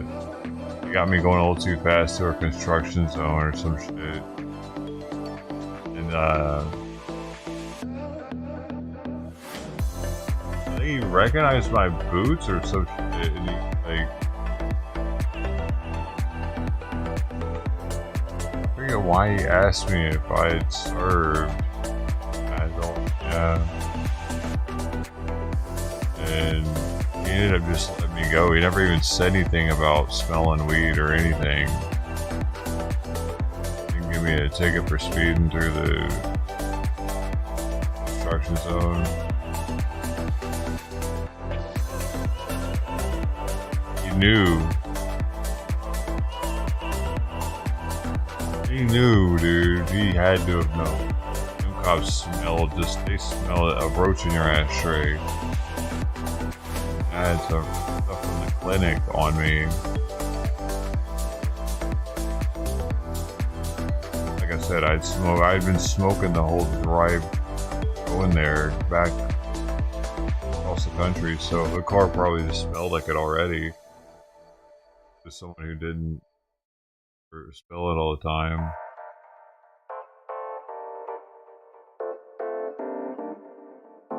Yeah, that dude could have changed the course of my life dramatically. You know, he had me in his car and everything, like he was gonna start the drilling. When they bring you to the car where they start to get more info. Yeah.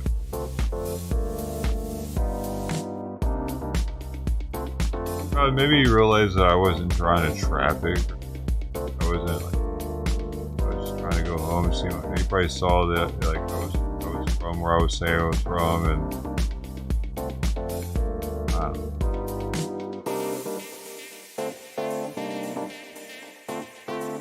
I would definitely that was like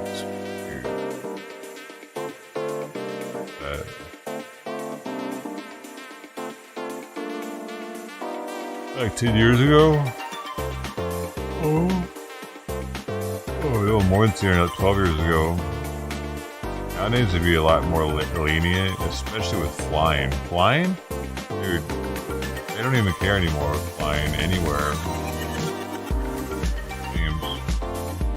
Because it would be such a pain in the ass for them to check everybody. So many people are doing it now. It's like speeding in California. They can't bust everybody for speeding here because everybody speeds. You go to Memphis and speed, you're getting a fucking ticket. Everybody not doing it. God-fearing, law-abiding citizens.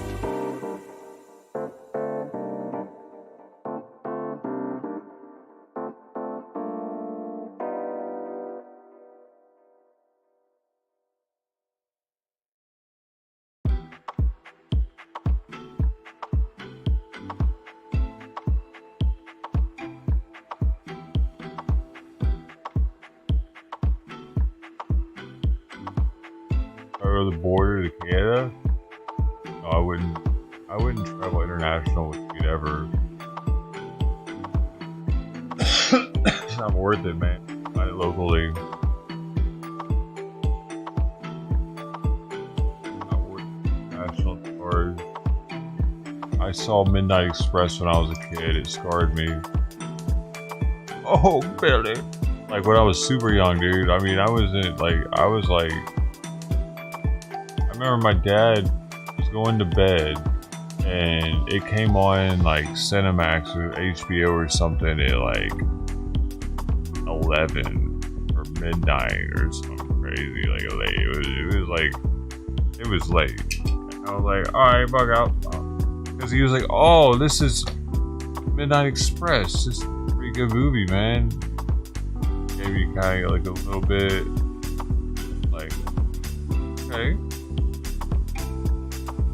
Man, by the end of it, I was like, what the fuck? I was probably like, at that time, like 13, 14.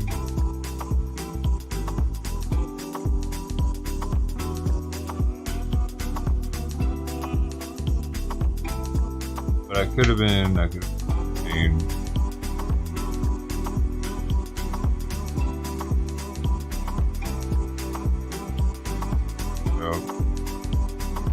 It was 17. I don't remember. I thought I was though. It's such an old movie. I could have been a 1-year-old. Army for life. I was sucking on a bottle.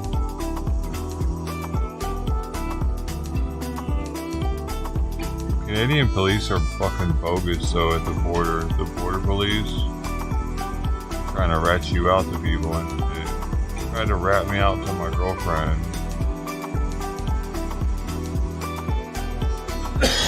about a charge on my record. They were like looking at my record, like, you know about this?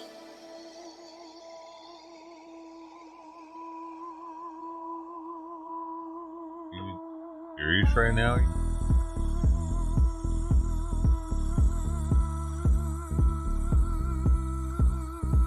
I accidentally got in with a knife too.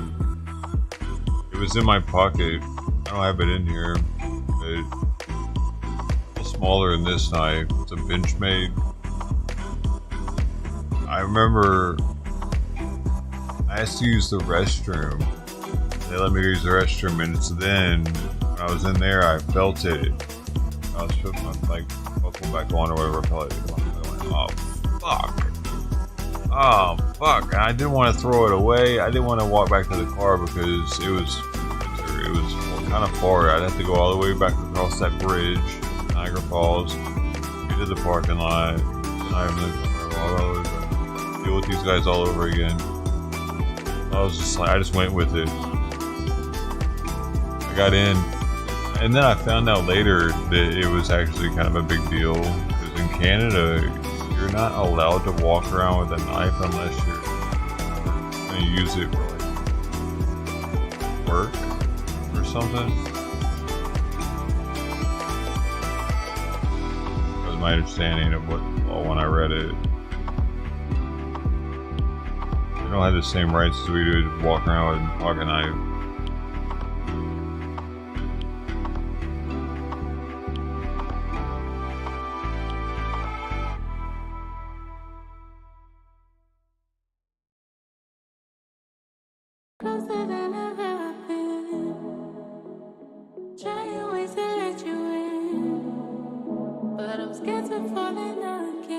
I know, it's just not worth it. I pulled a knife on somebody, dude. Thing is, the rules of engagement with pulling a knife are very strict. Not worth it. Pulled a knife on someone and you can't prove that your life was in danger. They can get you for menacing and you can end up having to face a felony charge. Kind of stupid. So I just created pepper spray now. It's a defensive weapon. Offensive weapons much more likely to get a person in trouble if they didn't actually have to use the you have to. That's to be a situation where you gotta stab them right when you pull it. But in those situations, I thought I could use it as a deterrent to back the fuck away from me. Get away from me. No, back up. I can't do that. Now I know. Menacing, buddy. You grabbed me first, though. It doesn't matter. I was in their business. I still didn't think he had the right to grab me, even though I was in his business, though. But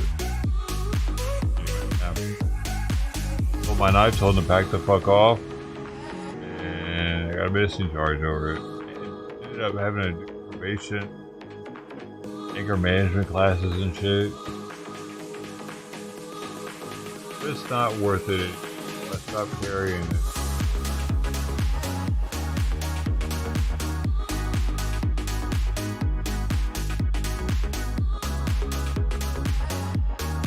I don't know if the same would have happened though in another state, a very Democrat state, Democrat city, Democrat county, all that.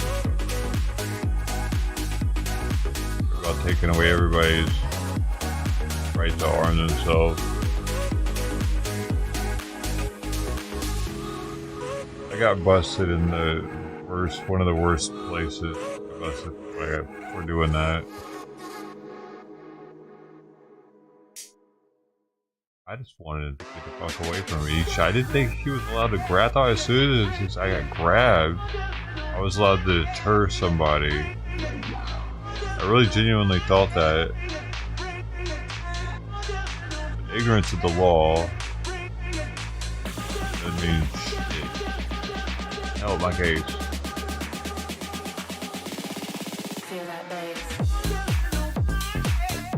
Buddy girl. No, this song though right here, way too. Hey.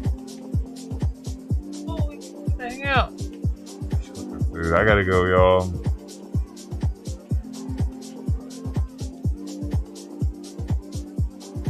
It's like that dude, that Mew guy. Remember the Mew guy at the river that stabbed those kids?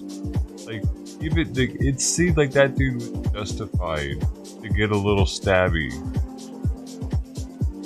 Because they came at him, like they pushed him into the water multiple times.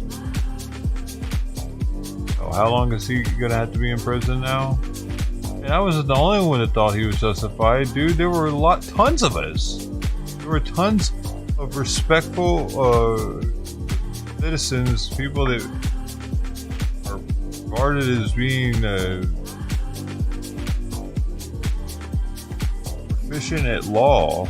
Thought that he probably would get off. You know, his case ended like less than a week before I found Sweet. It happened about a year ago. Oh yeah, coming up about a week or something. It lasted like 2 weeks. Found her from 419, I think.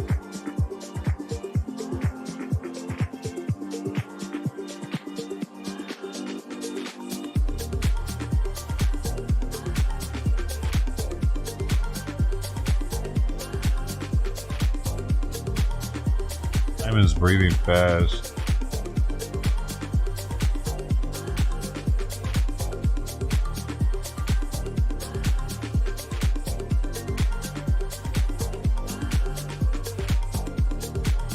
I can count it later when he's sleeping.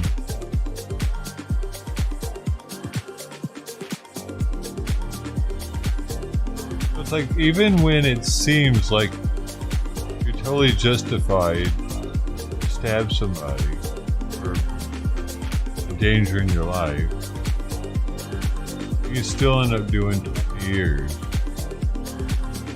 Still having to go to prison for a big chunk of your life. So yeah, I don't know, man. I think I'd rather get stabbed myself than have to go to prison for 2 years.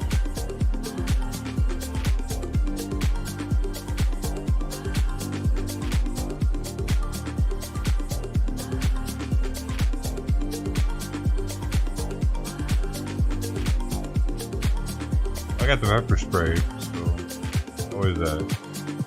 Always only aim.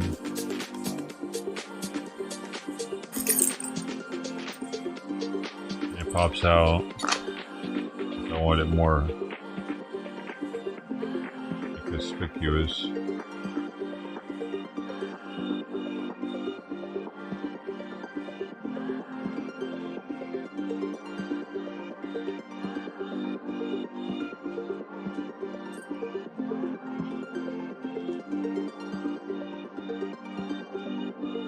You can tell I'm really not looking forward to this trip, can't you? Anybody want some corn? Anybody want some corn? Right now, the corn guy's outside with his horn. We're doing it again. Morning.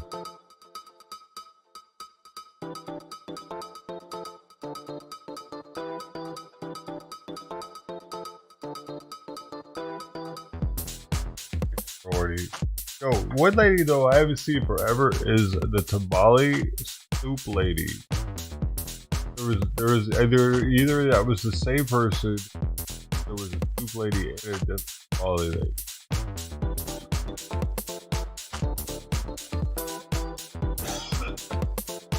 Let Simon come in here for a little bit.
Alright, what else did I need? I'm gonna try it, man. Out of everything when I get there because everything is dying, man. Eggs. Dude, I'm actually caring about if Costco has eggs or not when I go. It's stupid. If they don't, I'm just going to this other place on the way back. Eggs there. It does it. How about that? Baby boy. Coach Cassidy in the Sundance. Kitty. Where's Mama at? Mama.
I was hearing the order Costco.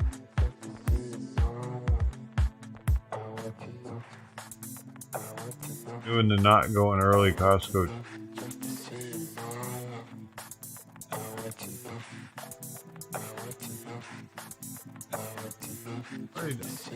Didn't have all the options for same day shipping. That's normally they would have all the different. Oh, they've already.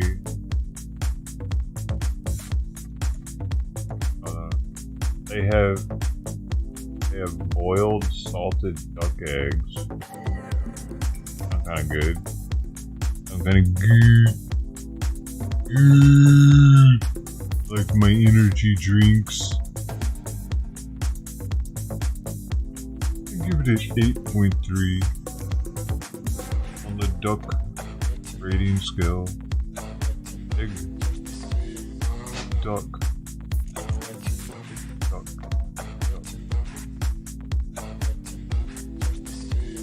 Oh, juicy. I only want them if they're runny in the middle. To do that, they would have to like inject the middle with some weird shit.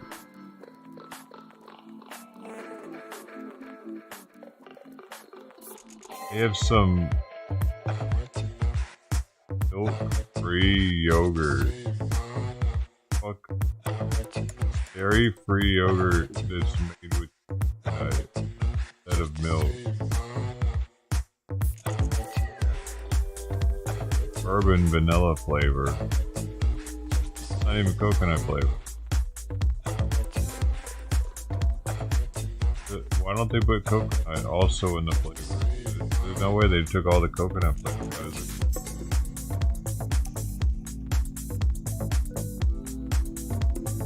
Crazy out here.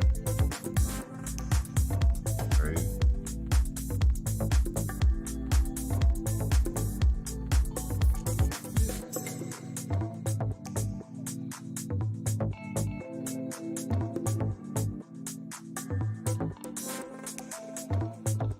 We got that Chobana fruit on the bottom, 20 pack, $5 off.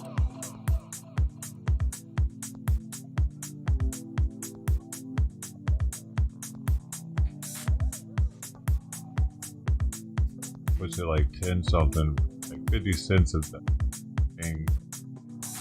These are kind of addicting though. I think it's the sugar content.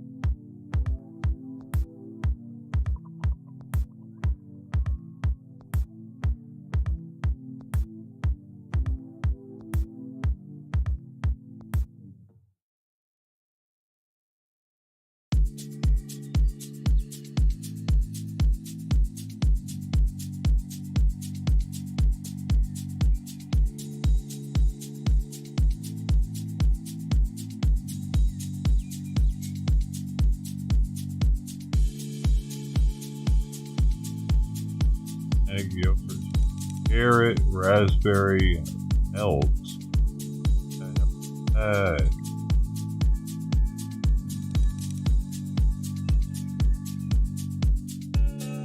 Dairy-free plant-based. Dude, what is all this plant-based yogurt stuff I'm hearing about? I thought all yogurt was dairy-based. Yogurt, it just has to be a food source for the bacteria.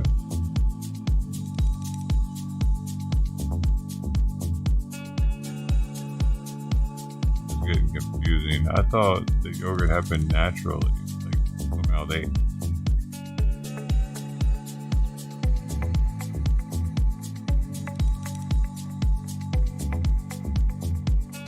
Oh man, I need a course in yogurt. College. What do you think you're doing here? What do you...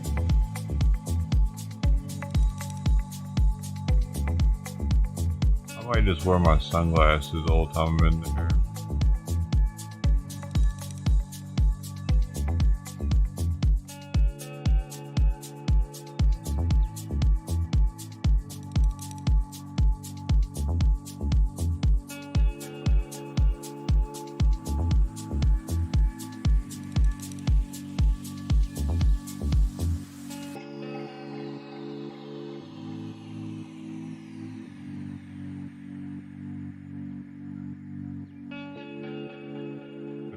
Me.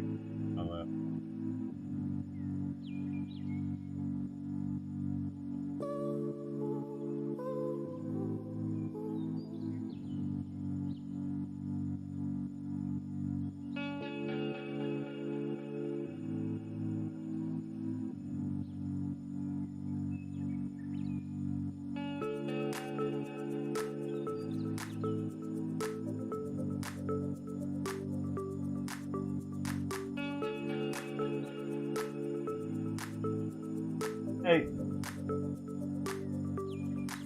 Being a bitch.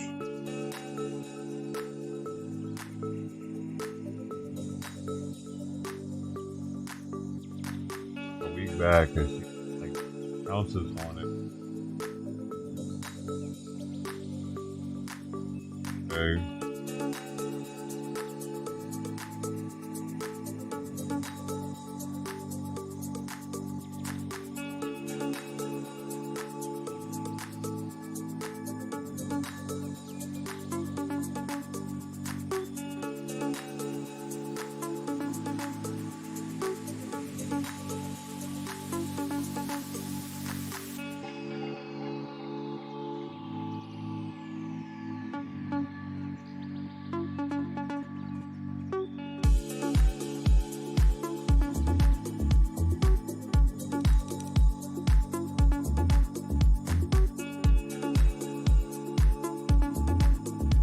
Dude,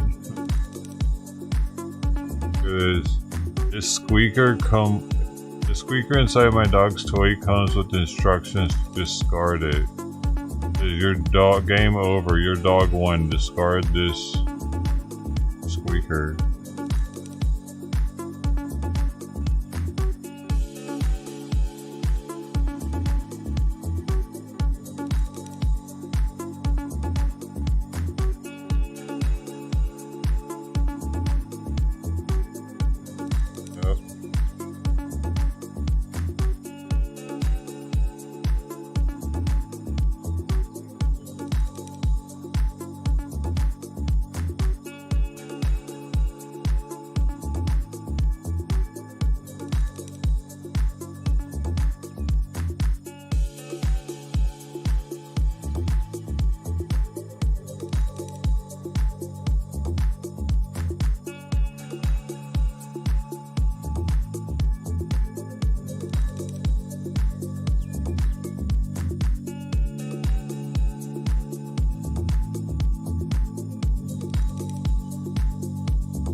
Time.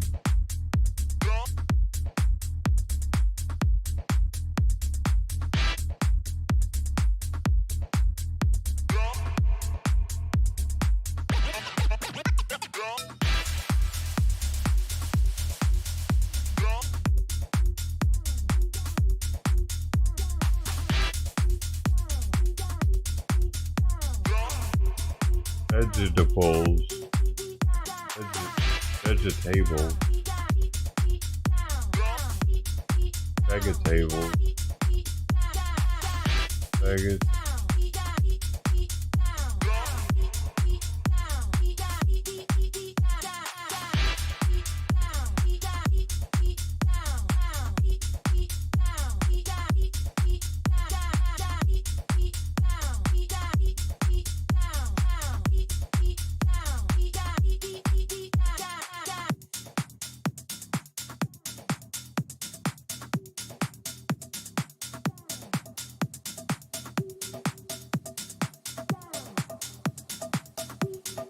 oh,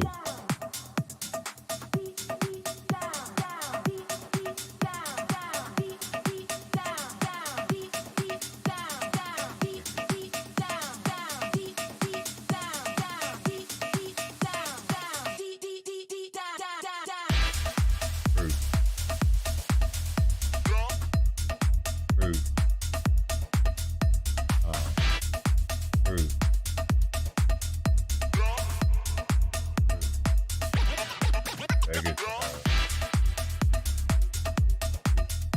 Oh, look at that. They got the cotton candy seedless grapes. Yeah, those are for really good.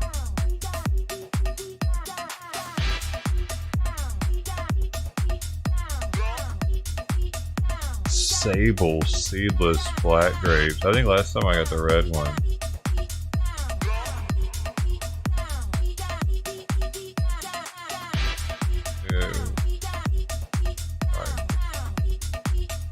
Freaking candy. Talking about they're delicious. Pop, pop, pop, pop, pop, pop.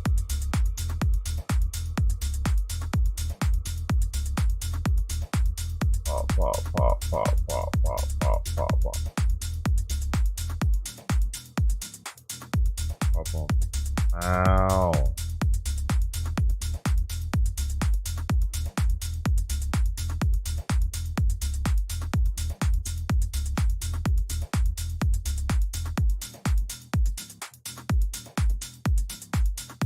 What you doing, cat? Oh, really? Oh, now the Yasso mint. Oh, wait. Gosh, Yassos are still on sale. $4 off. The yogurt ice cream. We got mint chocolate chip. $4 off. The third off. And cookies and cream, 1/3 off. Costco single-handedly keeping me eating sugar.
I wish it still did what it used to do, though.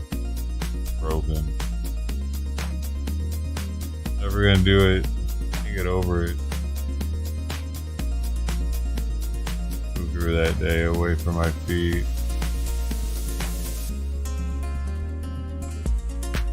Take a bite her tail. Find out it happened. Probably so fast, I don't know what happened.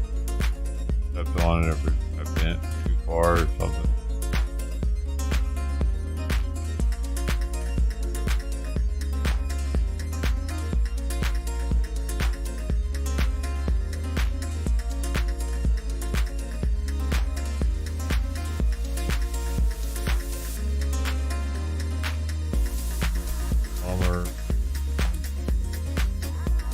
like that was really neat how her tail would go so far forward. I never seen anything like that before.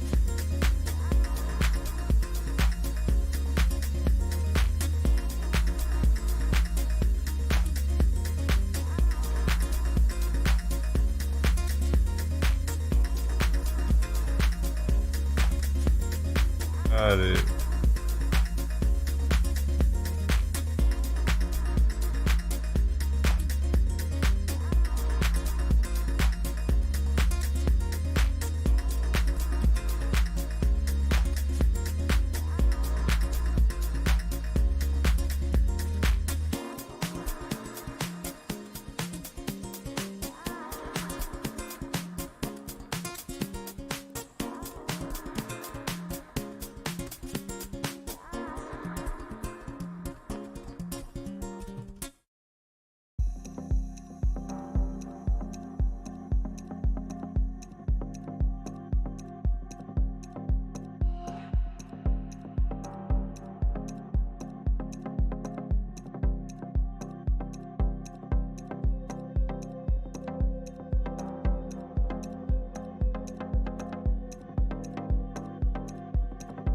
Oh, Sweepy.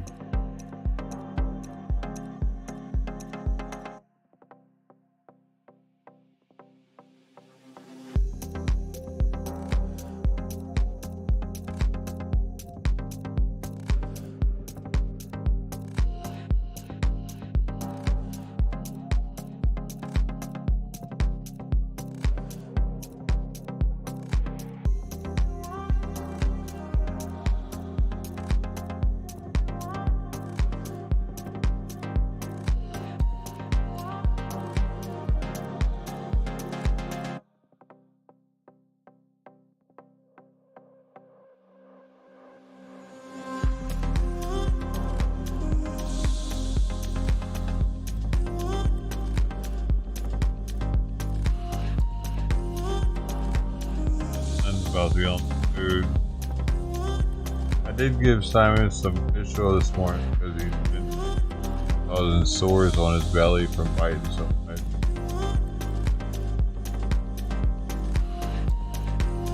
It works.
Definitely not looking forward to the Costco trip. Rain Man or the flying.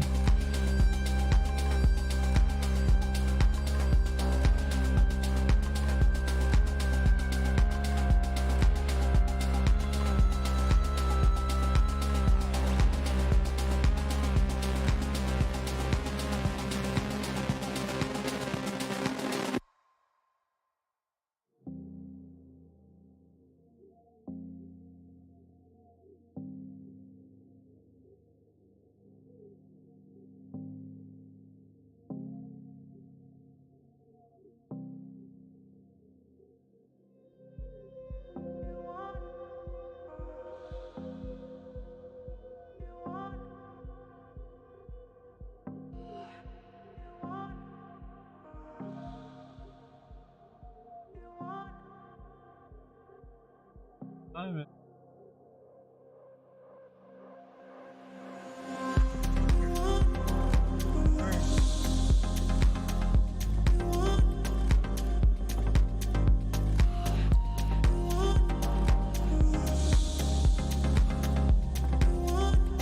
we have to go. Pick it for me then. Go and drop it off the front door.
Went ahead and got his bowl ready. Heard me.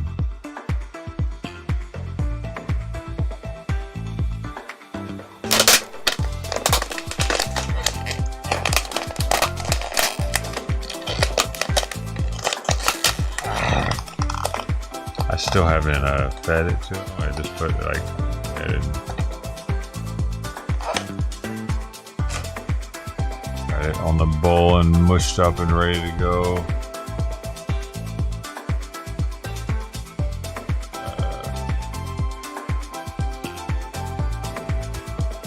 Got all mushed up and ready to go. Yeah. Why are you so hard? Oh, I like it mushy. I like to be the one that makes it hard. Make it mushy again. For me. Oh.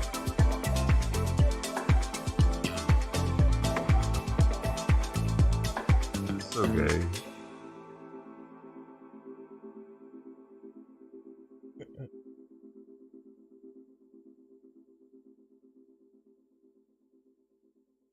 That they want that song. A philanthropist.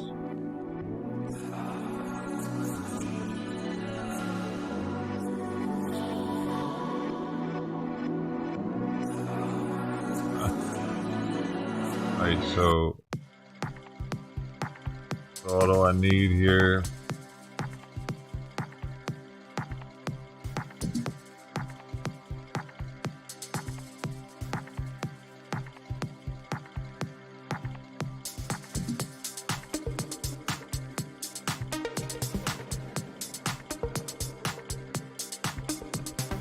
Eggs.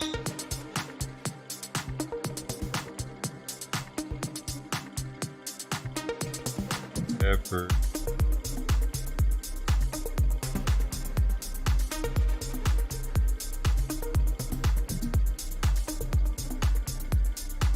Great.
Billy.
Oh, what time is it? Time is it? We're close. We're close. We're close. What time did I come here in? What time did I actually? Was it 12:50?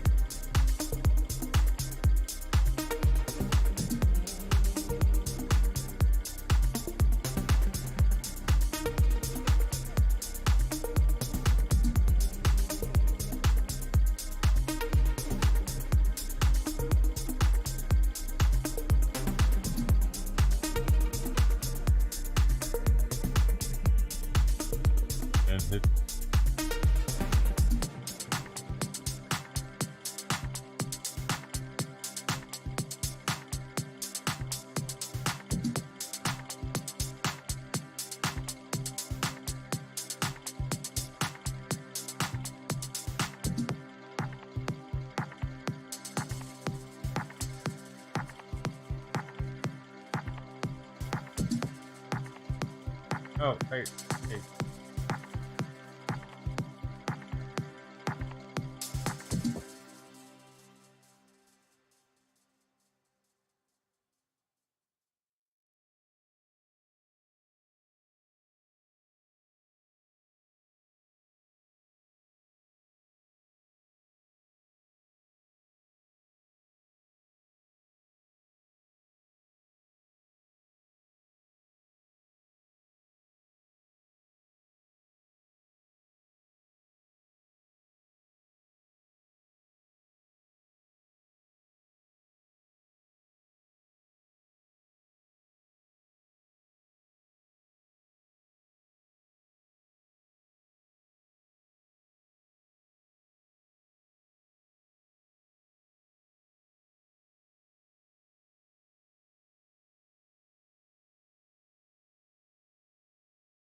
They actually get to him at 10:45. Yeah.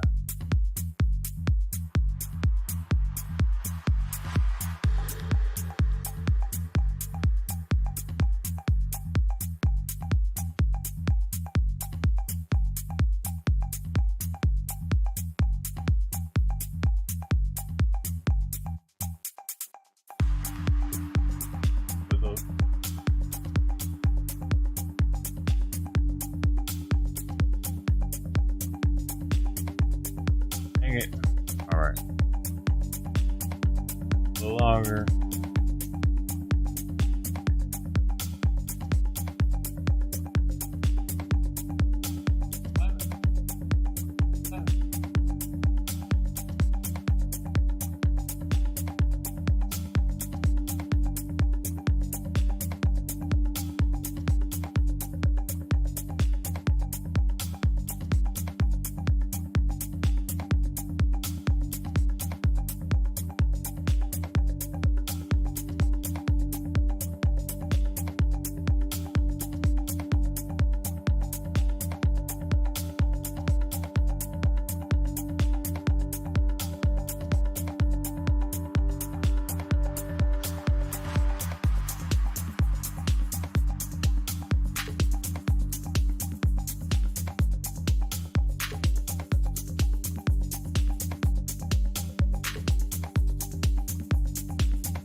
Okay. Okay, she's gonna check on me.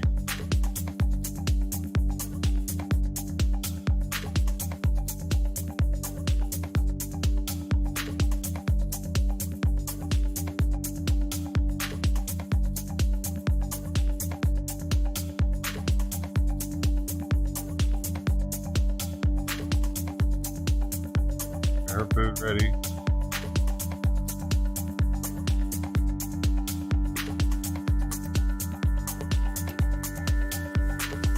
At the bowl right now?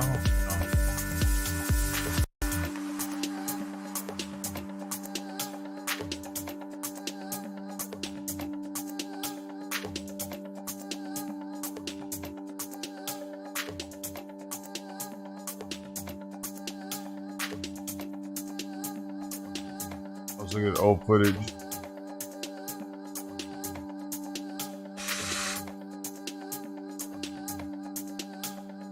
That's from 11:03. We haven't seen a cat in almost 2 hours. Really? No cat sightings in 2 hours?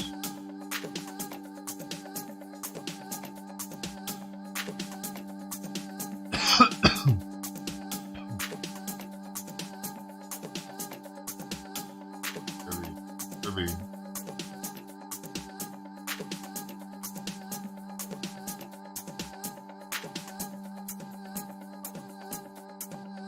Really? That food's not there for 2 hours already?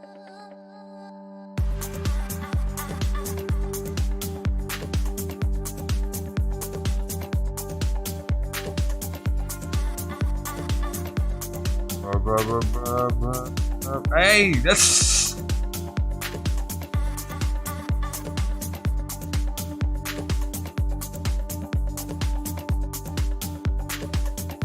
That was all.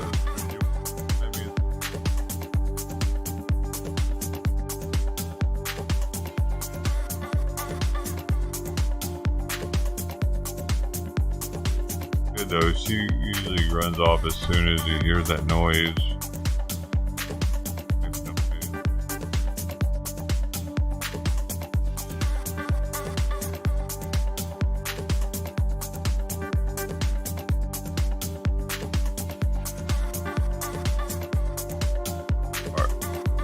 Her lunch. She's getting feisty.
Alright, I'm gonna go to the store now.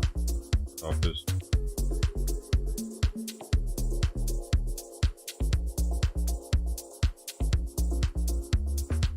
You wanna eat the food before we go to bed? It's gonna be kinda warm today, like 70 something.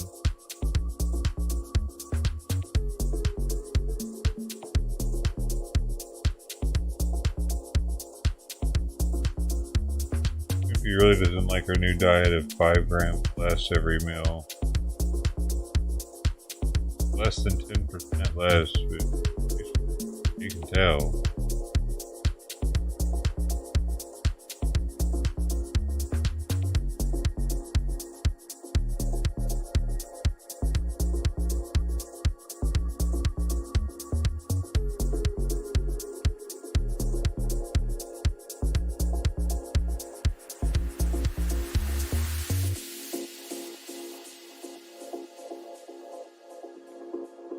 Morning, I got up and this was on the floor, like open like that.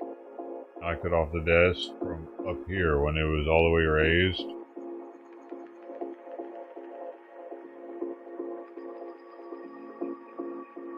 Floor all night.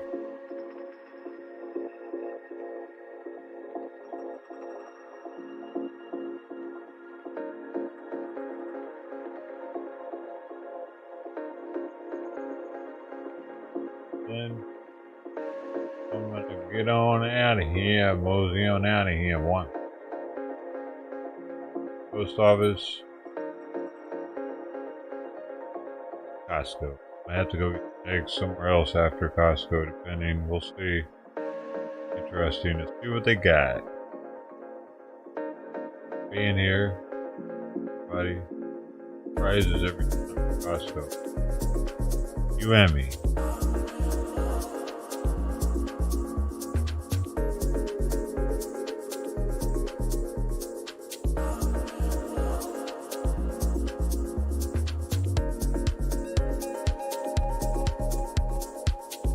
Alright.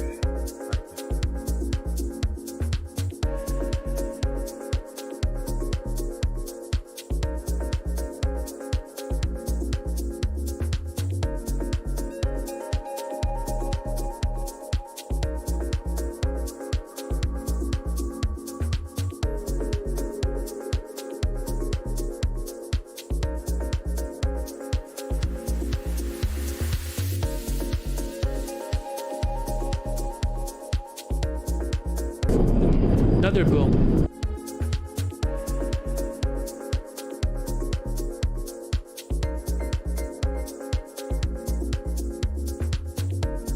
Okay.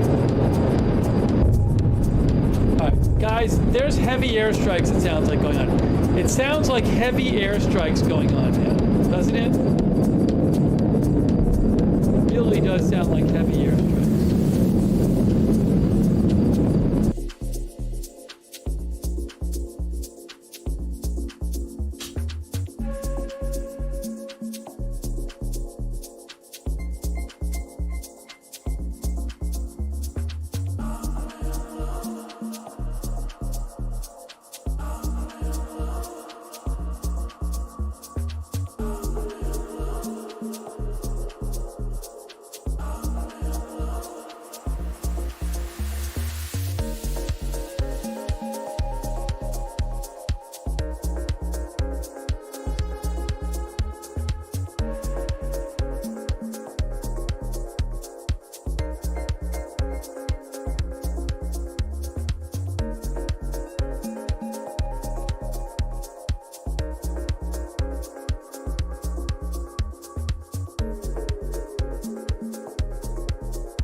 Yes. All right then, let's get started.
but I'm scared to fall in love again.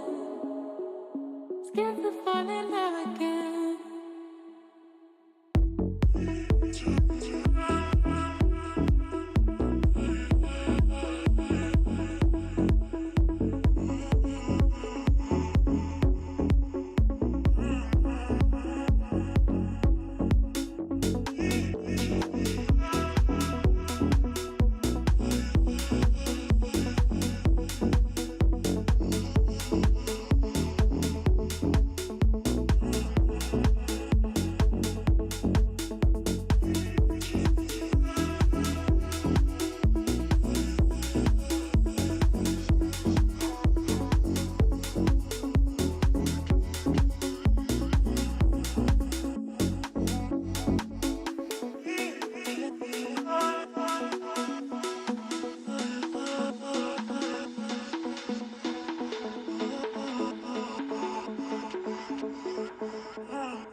Closer than I've ever been. Trying ways to let you in, but I'm scared to fall in love again. Scared to fall in love again. Closer than I've ever been. Trying ways to let you in, but I'm scared to fall in love again. Scared to fall in love again.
that bass.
This is the United States of America, damn it.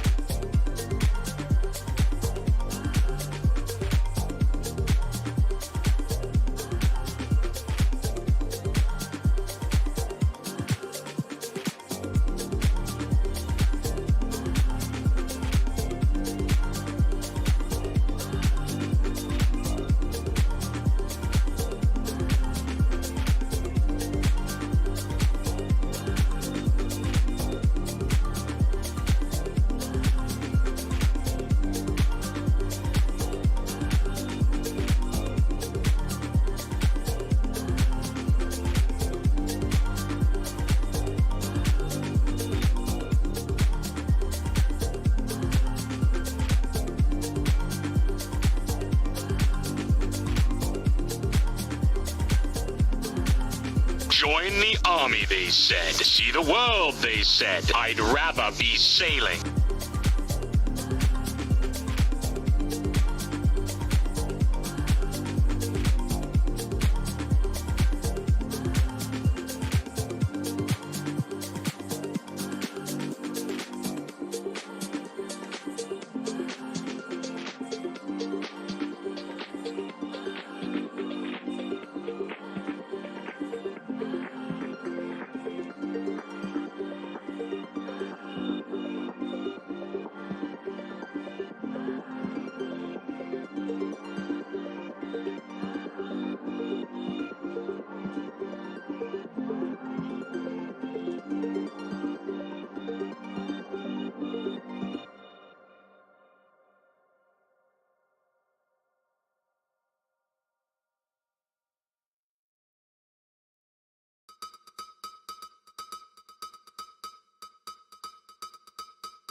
just to say you're my love. I worked enough. I worked enough. I worked enough just to say you're my love. I worked.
Yes. All right then, let's get started.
Hey, hey, hey.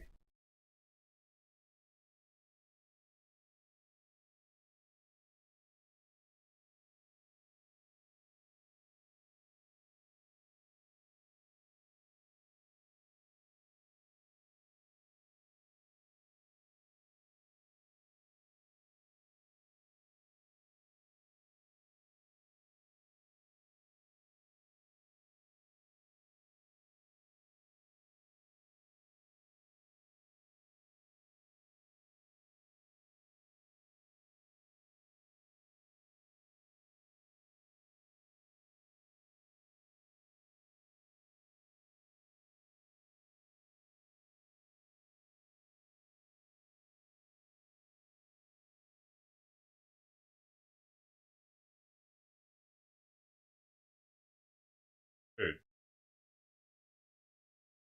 Chair. I need to pull the chair right where they're standing.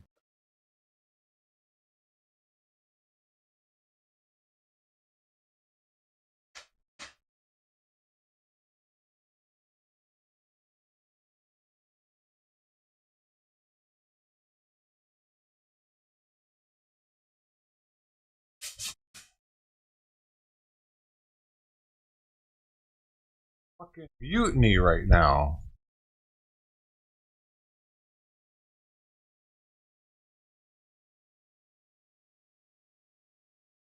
Thanks.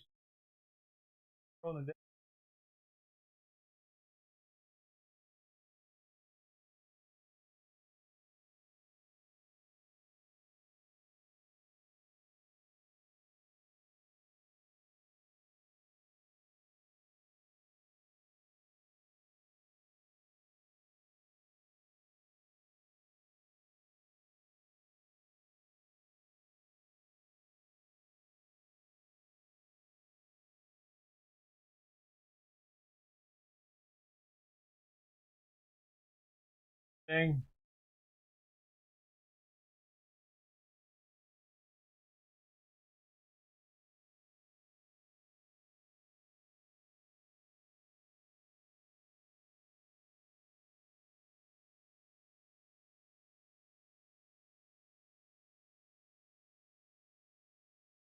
Looks like some cats were hungry. Came by.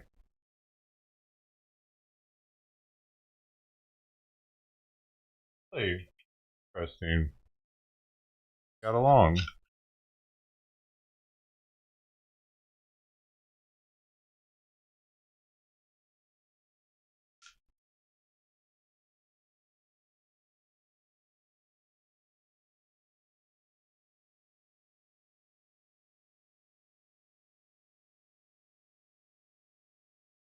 Oh shoot, I forgot. I found an army shirt outside, a US Army extra large shirt.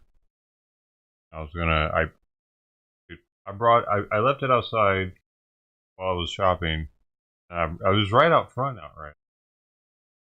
Extra large, and it's like digital camo. It looks pretty sweet.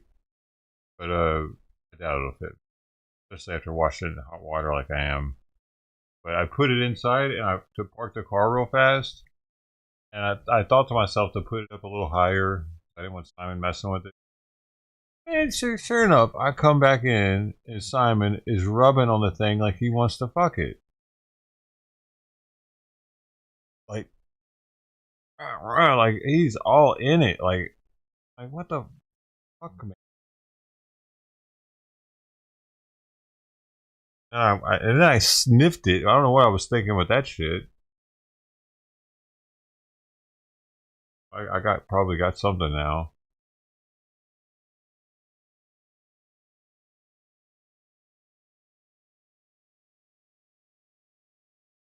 Oh, in a couple days, I guess.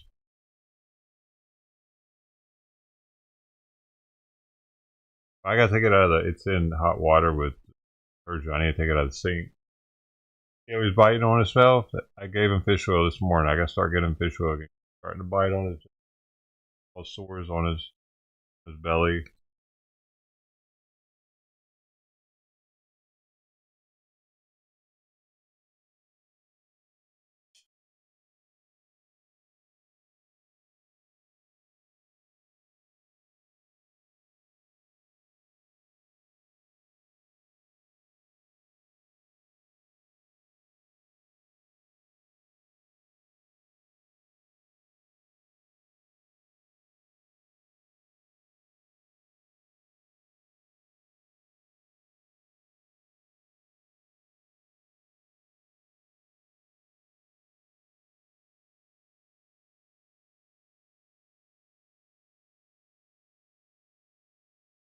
No, you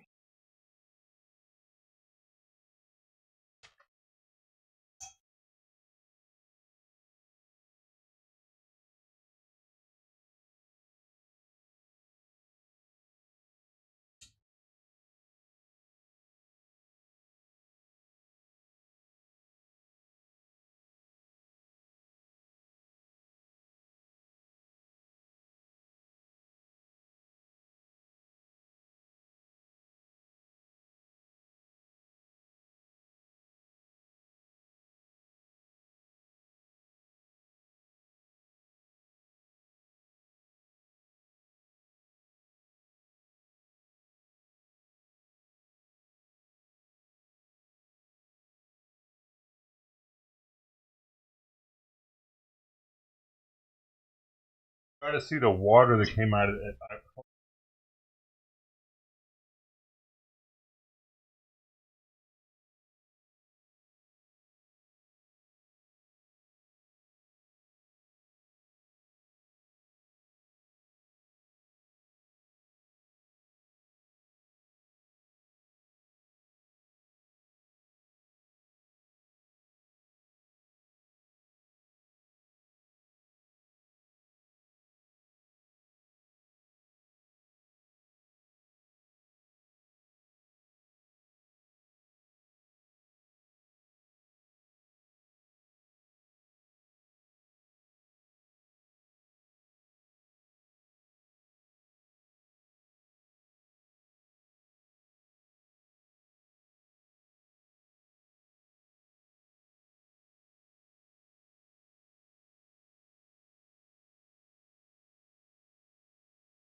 Woo!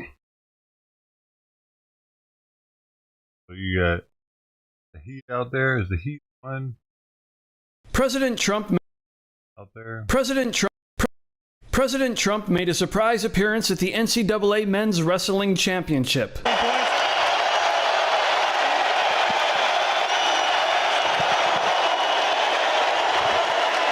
While he was there, he met with some of the winners.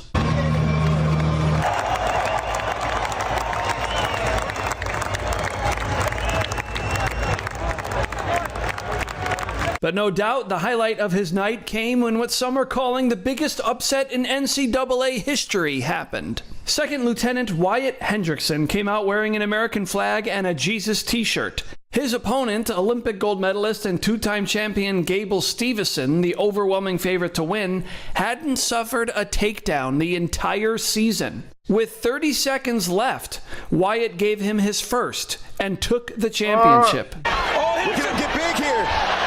On the high crotch. He's running down. Oh my God! Oh my God! Can you believe this? The biggest upset in the history of the NCAA. Could this be it? Yes! He has done it! Oh, I didn't even hear about this. After the win, Hendrickson saluted the president. Captain America. My jaw's on the floor. He did it. This is yet another illustration that the days of the underdog, patriotism, the American spirit, and love of God are on the rise in this country. What the president say to you? He said he's very proud of me. It's like manner of chief. I'm very proud of that. He came here to support his troops. I put on a show for him. I won him that national title. In situations like that, the odds are against you. You know, people were looking at that match saying, that, you know, there's a 0% chance Wyatt's going to win this. This isn't even a question. You know, this match is already done. It's already spoken for. And so I didn't believe into that. I didn't give into that. When I went out there, I truly felt like it was me and my team against the world. President Trump met him 3 years ago, and Wyatt walked up to him when I was with him and said, "Can I get a waiver to fly jets?" And the president looked at him and said, "Sir, I don't think they make cockpits that big. I mean, just a huge individual." And they actually developed a friendship. And so President Trump was supposed to leave 2 matches before Wyatt wrestled. And he said, he looked at me and he says, "I can't leave. I got to watch my big guy." That's what he told him. So I got to watch my big guy. Nice. Having him be there and support the great sport of wrestling and be able to watch me, you know, have a historic moment like that, I mean, that's something I will remember for the rest of my life. One of the other champions also spoke to Fox News about his experience. What was the conversation like between you two? Yeah, I just told him, I was like, "Hey, I hope you enjoyed the show." He was like, "I did.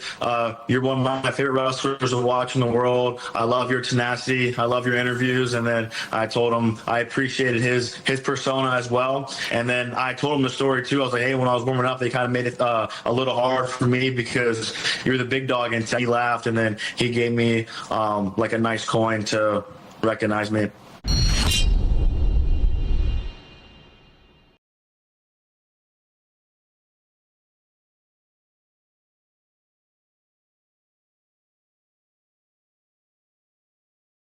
Hey. President Trump promoted an essay about treason and sedition charges for judges who rule against his agenda the day before an appeals court heard oral arguments in a case regarding his deportation policy. On Sunday night, President Trump shared an article on Truth Social titled "Activist Judges and the Overreach of Judicial Authority, a Case for Sedition and Treason." It was published in the Gateway Pundit, a far-right outlet known for publishing hoaxes and conspiracy theories that filed for bankruptcy after being sued for defamation by multiple plaintiffs. The essay's author argues judges commit acts tantamount to treason and sedition when they exceed their constitutional authority by obstructing executive actions without legitimate constitutional grounds. Monday afternoon, a 3-judge panel heard oral arguments in the case regarding the Trump administration's deportations of alleged Venezuelan gang members. The White House was appealing a restraining order placed on the deportation flights to El Salvador. The White House invoked the Alien Enemies Act of 1798 to deport more than 200 alleged Venezuelan gang members. The wartime law allows the president to deport individuals from enemy nations without standard due process. District Court Judge James Boasberg implemented the order March 15th after he determined those slated for deportation would likely succeed in appealing for a hearing to determine whether they're truly in a gang. President Trump called for Judge Boasberg to be impeached, an attack that drew a rebuke from Chief Justice John Roberts, who stated, "For more than 2 centuries, it has been established that impeachment is not an appropriate response to disagreement concerning a judicial decision. The normal appellate review process exists for that purpose." Republican Congressman Brandon Gill introduced articles of impeachment against Boasberg, accusing him of overstepping his authority. The articles had more than a dozen co-sponsors. I'm Ray Bogan for Straight Arrow News. For more reporting, download the SAN app. President Donald Trump's border czar, Tom Homan, says the administration will comply with court orders issued over its use of the Wartime Alien Enemies Act to remove undocumented immigrants from the U.S. His remarks coming on ABC this week. We're not making this up. The Alien Enemies Act was actually a federal law. It's a statute enacted by Congress and signed by a president. Now, that's under litigation. But put that aside, we still have Title VIII authority to remove illegal aliens from the United States, and we're going to continue to concentrate on those who are the biggest threat to our communities, the public safety threats. But you're going to abide by court orders as long as, and go through your appeals process, but you are not going to defy those orders. No. Homan's remarks come as federal judge James Boasberg tries to find out whether the Trump administration defied an order to temporarily suspend deportation flights under the Alien Enemies Act when it flew Venezuelan migrants to El Salvador the same day Boasberg ordered the flights be brought back to the U.S.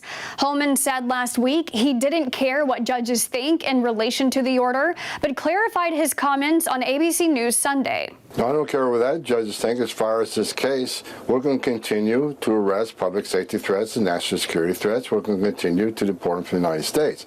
I understand this case is in litigation through the Alien Enemies Act, and we'll abide by the court order as litigated. But my quote was, despite what he thinks, we're going to keep targeting the worst of the worst, which we've been doing since day one, and deporting from the United States through the various laws on the books. Homan says all of those on board the flight sent to El Salvador were gang members, and most were associated with Tren de Aragua, which the Trump administration designated as a terrorist organization. Homan tells ABC News the administration removed 240, quote, terrorists from the U.S. through the flights. Some family members of those flown to El Salvador, however, say they have no affiliation with TDA or any other gang. And I'm not surprised that a member of the family saying they're not a member of the TDA, but they were given due process according to the laws on the books. The Trump administration has criticized Boasberg's order and called it judicial overreach. Thanks for watching our news update. For Straight Arrow News, I'm Kara Rucker. If you didn't... A German tourist was booed by onlookers for scaling the steps of an ancient Mayan temple in Mexico, in just the latest example of visitors displaying an utter lack of respect for the countries they are visiting. He got off easy. In 2023, a Polish tourist decided to climb a different Mayan temple in order to take photos. Viral video shows the angry crowd berating him and even hitting him in the head with a stick. Just a year earlier, another tourist, believed to be from Spain, sparked outrage when she climbed the same pyramid and danced on the steps. The angry crowd poured water on the clueless tourist, hurled insults at her, and demanded that she be locked up. The pyramid was named one of the new 7 Wonders of the World by UNESCO in 2007. Unfortunately, tourists displaying a blatant disregard for such sites seems to be a global trend. Rome's Trevi Fountain has been a frequent target for stupidity, including in the summer of 2022 when an entitled woman stunned onlookers by walking across the iconic fountain and filling up her water bottle.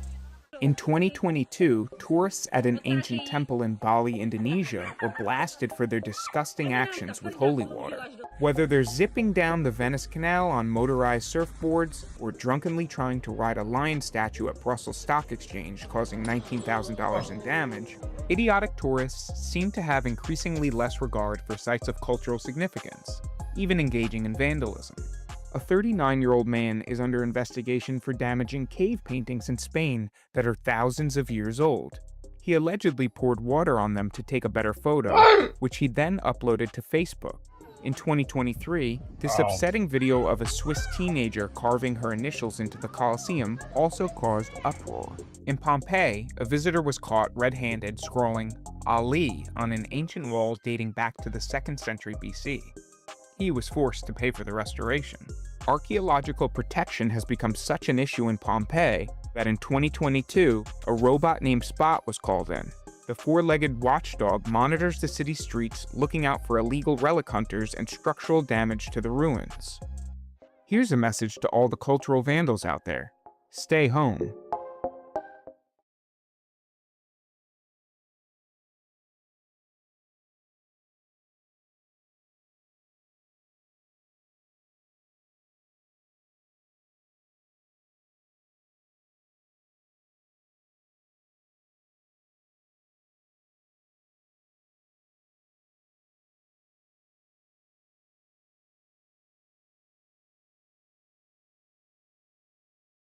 Sandwich and pickle.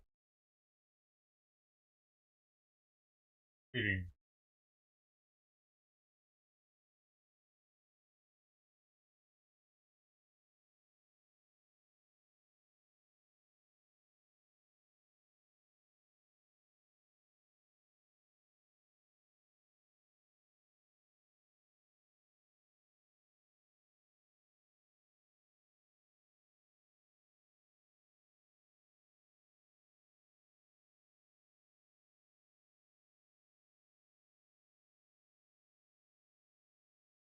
Turkey and juice. Better.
Happened.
Projected to lose 3 seats, New York 2. Also going to lose a seat, Minnesota, Oregon, Rhode Island, Illinois, all blue states. Who's getting these? Texas, Florida, Idaho, and Utah. I mean, this looks like game over. First up this morning, a brand new exclusive CNN poll that paints a brutal reality for Democrats. Americans' favorable views of the Democratic Party's brand are at a record low, just 29%. That's compared to 36% for Republicans. It is the lowest ever recorded for Democrats in CNN polling, going back more than 30 years. We're screwed. I mean, we don't know. No, Democrats don't know what to do. This is this is a nightmare. All I have to say, Democrats, call your office. You know, we're March Madness times. Terrible, terrible, terrible. View Democratic Party favorably. CNN SRS, look at this, 29%. NBC News, you want to go lower than that? How about 27%? Both are record lows. The lowest going back to 1992 in CNN polling. The lowest going back on record to 1990 in NBC News polling. The majority of Americans hold an unfavorable or negative view of the Democratic Party at this point. How low can you go? The question is, how low can you go? Voters' views of Democrats in Congress, the lowest ever approval ratings on record. Approve 21% among all voters. Look at the disapprove level. Holy Toledo, 68% of all voters disapprove of how Democrats are doing in Congress. Right now, the poll is correct. We are leaderless, rudderless, and directionless. Well, changing tactics may indeed be a good idea. They can work on that. 2 new national polls have found the party's popularity is at record lows. 29% favorable in CNN's survey, 27% in NBC's poll. Amongst their own party, how do Democratic representative senators, how are they viewed? Get this, the plurality disapprove at 49%. More Democrats disapprove of the job that their party is doing in Congress than approve. Get this, only 40% approve. No plan, no strategy, no message. That's a quote. That's how a Democratic lawmaker was describing the Democratic Senate vote with Republicans this weekend. As our brand new CNN poll this morning shows that the Democratic Party's favorability is at an all-time low in this CNN poll. It's just 29% approval. That's a 20-point drop since 2021. It's certainly true that President Trump's poll numbers are not in a great place, although they're higher than they ever were in his first term. But congressional Republicans polling is about 40%. Congressional Democrats polling is at about 20%. So that's an issue for you.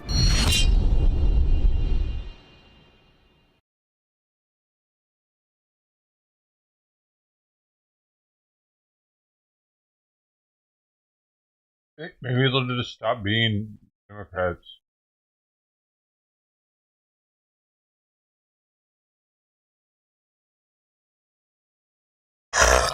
That's for you, Brody. God, I wish you could smell it. Hey, do you want me to send you one? I could bottle one and send it to you. I'm willing to do that for you, Brody.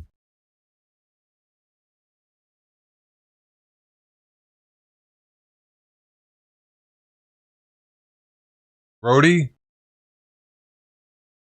Are you want to beat off now that I did that? I went and gave him everything before I got a dono. I should have waited till he gave me something before I gave him something. You know? Gave him everything. Anything.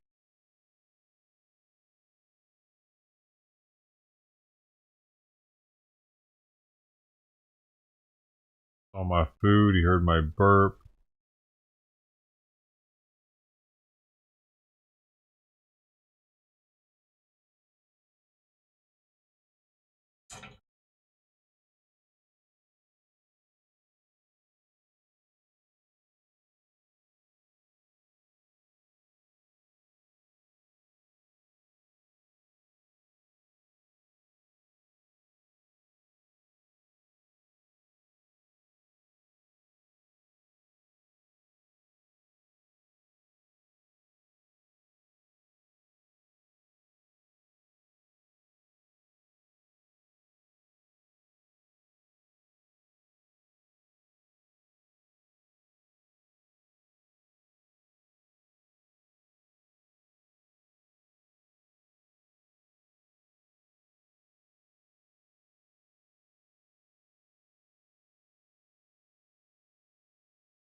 Oh, masturbation.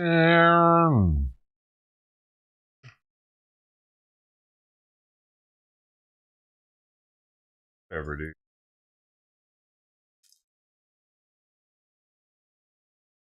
I'm gonna stop telling him what I'm eating.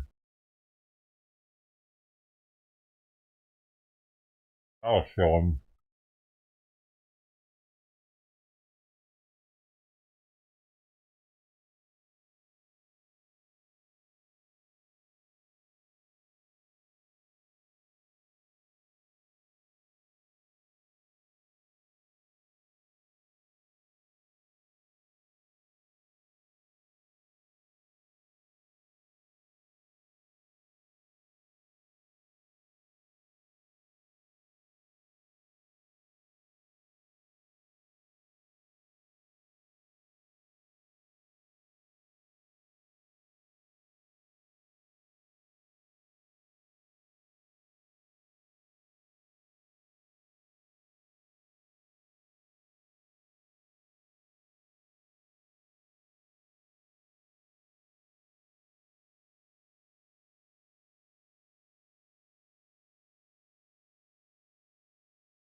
What?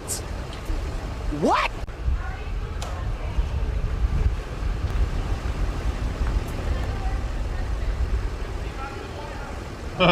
What? What?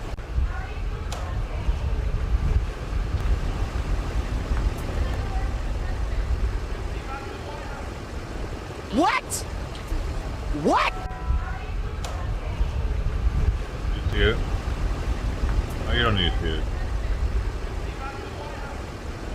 What? What?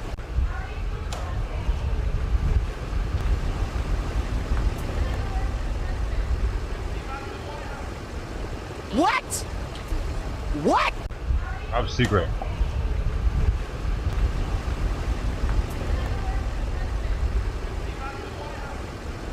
What? What?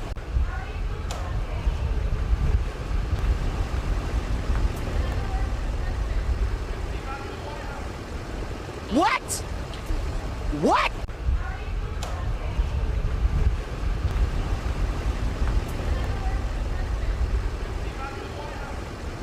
What? What?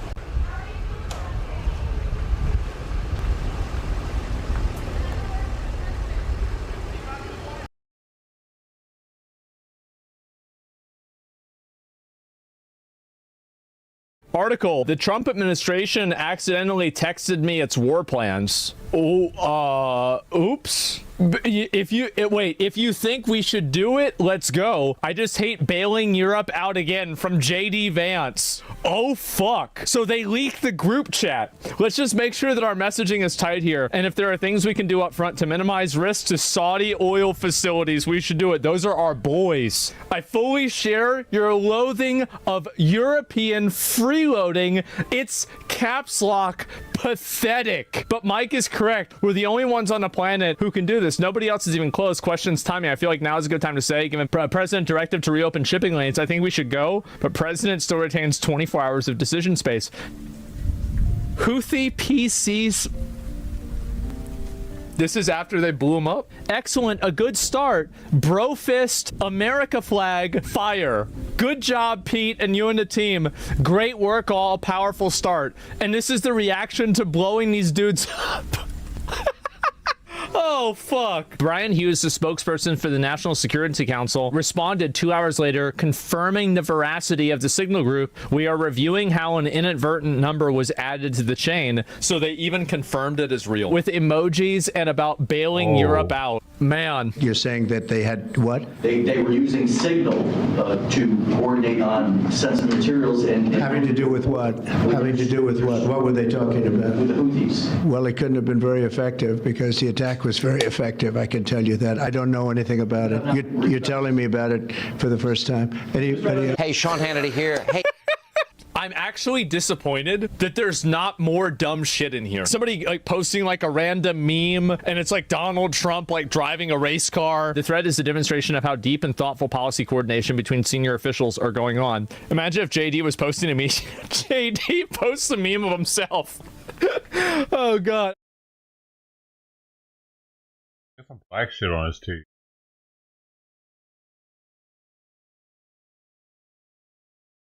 Eating.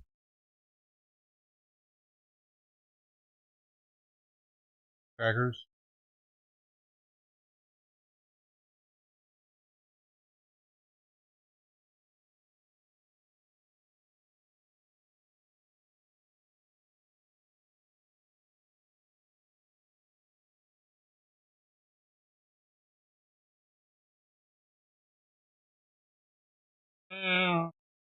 I'm just like.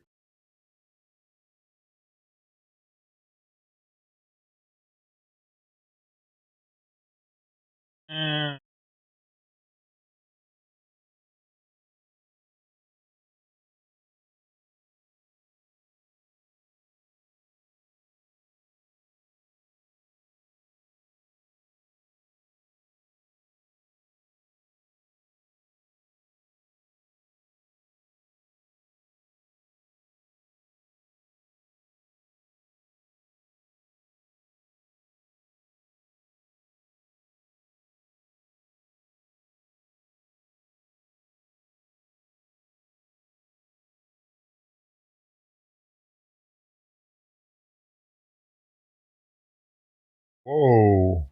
Genetic testing firm 23andMe filed for Chapter 11 bankruptcy protection, raising the question, what happens to the data of some 15 million customers?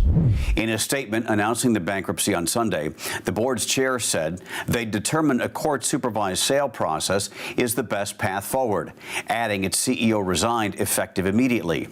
The bankruptcy filing comes after 23andMe struggled to find a sustainable business model, with its core product being an at-home DNA testing kit offering personalized genetic insights. According to TechCrunch, the company saw a more than 99% plummet from its $6 billion peak after going public in early 2021. As the company goes through the bankruptcy proceedings, it released a What This Means for You guide, saying there will be no changes to how it manages and protects people's data. Upon joining 23andMe, users must explicitly affirm that the company may share their personal data, and it's possible people's data could be included as part of a sale of the company. On Friday, ahead of the company's bankruptcy announcement, California's Attorney General warned 23andMe customers to purge their genetic data from the company's databases over uncertainty where it may end up, saying, quote, given 23andMe's reported financial distress, I remind Californians to consider invoking their rights and directing 23andMe to delete their data and destroy any samples of genetic material held by the company. I don't even trust Under the VA to California's take Genetic my Information DNA. Privacy Act, companies must obtain explicit consent for the collection, use, and years they disclosure tried. of any genetic data. They would have like college kids set up in the pharmacy, not the pharmacy, in the lab, blood lab, right next to the line where you go to check in. They would be sitting right there, and they would always ask, "Hey, million veteran, have you heard about the million veterans?" I'm talking about, dude, I had to say no to them that I didn't want to do it probably 100 times. And finally, it way all of a sudden. They're not there anymore. Years they were collecting. Now it stopped, apparently. The 2022 law also guarantees consumers the right to access or delete their data at will. Other states, including Arizona and Utah, have passed privacy laws requiring a person's consent before their genetic data is transferred from one entity to another. In its bankruptcy announcement, 23andMe said any buyer of its assets would have to observe applicable privacy laws for customer data. The company also previously said any customer data it shares with other parties is anonymous and can't be traced to individual users. The company does allow customers to delete their accounts. To do that, log into your account and go to Settings, click on 23andMe Data, then View and delete data to submit a request. The company will send an email confirming the request to delete the data, which the user must then verify. The president of end-to-end encrypted messaging app Signal said in a post to X, "It's not just you. If anyone in your family gave their DNA to 23andMe, for all of your sakes, close their account now." 23andMe said it will continue operating while the bankruptcy court facilitates the sale process. If granted approval, the company would solicit bids from potential acquirers over a 45-day period and potentially conduct an auction. For more unbiased updates, download the Straight Arrow News app or go to san.com.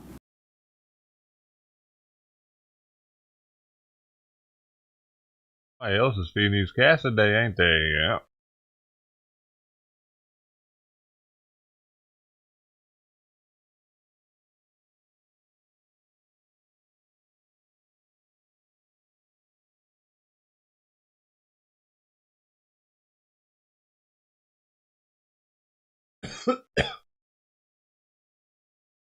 Oh yeah, yeah.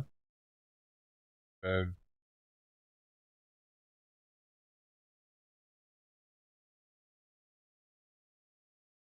What's up, everybody? Welcome back to my laboratory where safety is number one priority. And for today we're going to do some different, not an MRE but still a taste test. I got it here. I went to European Market, one of those stores, and I got a whole bunch of weird pickled food. For example, first one I paid like $12 at here is a pickled watermelon. I mean, how can a pickled watermelon can be good? I don't even know what to expect for it. Is it gonna be sour sweet like a pickled cucumber with sweetness in it? Another thing I did never see is a pickled mushrooms. I have two types right here, so we taste that. Then there's a miniature pickled pumpkins. Like, what is that? Pickled tomatoes actually is a thing that I used to eat when I was a kid. That's actually exciting. There's a big jar as well. Just want to show you difference. And also, I couldn't believe it. This is a low-calorie borscht with beets. That's cool. So we're gonna test borscht, and that's also pumpkin. Couple of the same things. So what we'll do is simply open it up. Ooh, nice. And grab a piece. I have right here a whole bunch of plates, so that way you guys can see. But you eat the rind on it and all. Like actual, I don't even know how to eat it. Do you eat it like a regular watermelon, or do you eat the green part now too? I wouldn't know at all. Oh, this is kind of scary. I should get myself a drink to kind of wash off my mouth. No way. It smells like pickle. It smells like pickle straight up. This is actually scary because MREs is kind of like, okay, normal food. This is pickled food. Why would you pickle watermelon? Okay, let's taste this. Oh. Imagine eating a pickle, like cucumber, I mean, that is pickled, except you know this is watermelon and it tastes like a pickle, like pickled cucumber. Ugh. Oh, it's not sweet at all. It doesn't taste even close to a watermelon whatsoever. Stupid. Why would anybody even make that? Let me eat something good. Let me eat green tomato. This is, let's see, yellow tomato. I'm sorry. Okay. Looks like we don't need any of those gadgets for opening jars. Oh man, this is gonna be good. I'll let you know this is going to be good because that's something I would eat. And pickled tomatoes. Tomatoes is already a little bit sour. So if they're pickled, it's like, okay, cool. Now they're gonna be pickled sour, like a cucumber. Versus watermelon, you expect for it to be sweet and it's taste pickly, like soury. Not good. Oh yeah. Juicy. I forgot. Probably good idea to take the skin off, but this part, delicious. Wow. It's like vinegar, this though. Is so good. Honestly, this one does not taste like a pickle. It tastes kind of vinegary sweet. Surprisingly, right? All right, that's something different. Ah, spillage. we got that to film this like one shot. Just go for it, you know. Wow, that looks good. And I have another. Oh wow. Maybe I do need a gadget for some of them, like one of those jar openers. More pickled mushrooms. Have you ever seen pickled mushrooms? You know, when you say pickle, it's like you assume it's a cucumber. But now we can say pickle. This is pickled mushroom. Wow. Marinated shiitake mushroom is the name of it. This is surprisingly very delicious. And you know, I said I don't want to taste MREs anymore. A lot of people will ask you, why don't you do MREs anymore? Because I had a test, blood test, and I had high, what is it called? Cholesterol, not blood pressure. Like a little bit. Not in a bad level, but to where I have to kind of start watching what I eat, because I don't want diabetes or anything. So why not taste test a bunch of fruits and vegetables? Okay, now this mushroom right here, straw mushroom.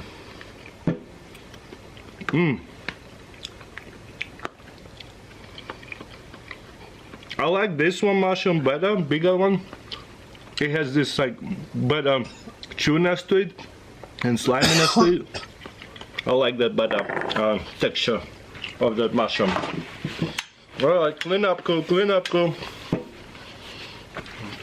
Oh, this whole place is gonna smell like pickles.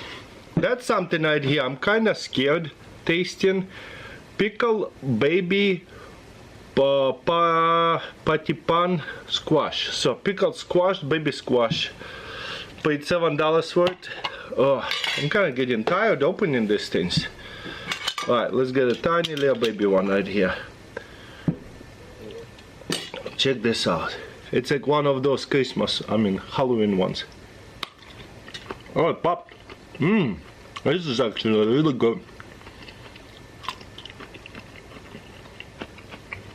Very close to green tomatoes,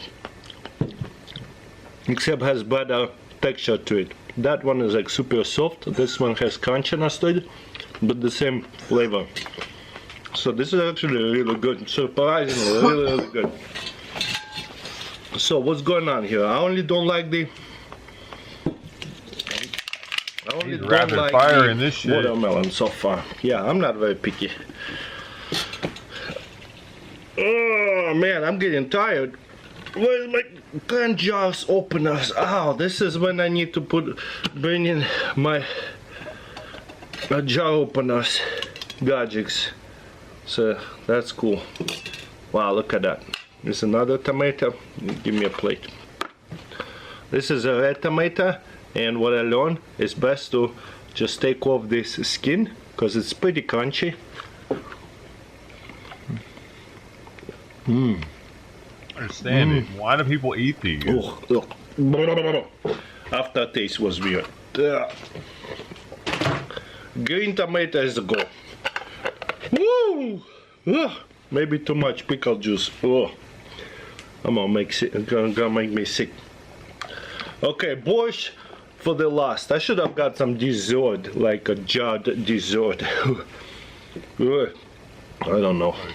That was a bad one. That was a weird tomato. Okay, let's go borscht. Ate borscht all my childhood. Even now we make it once in a while. Let's see. Meowing. Was he? Smells like beets. What is that? Wow. Wow. That does not taste pickle at all. I'm so glad this last thing is not pickle because I'm starting to get sick of eating all this pickle stuff.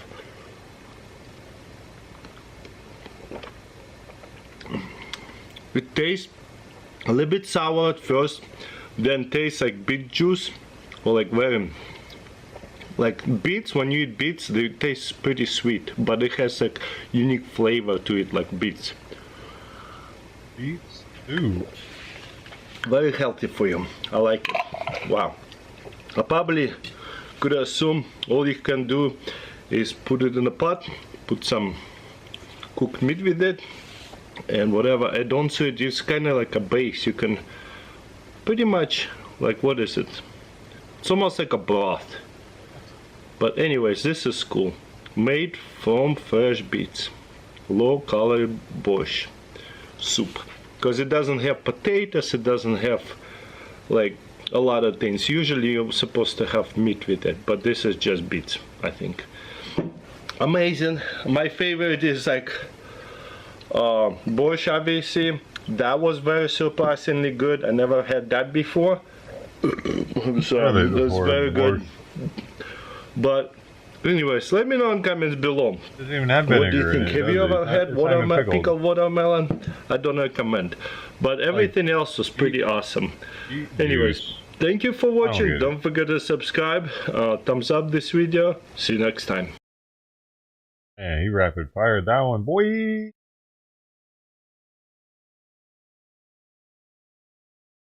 $10. Editing.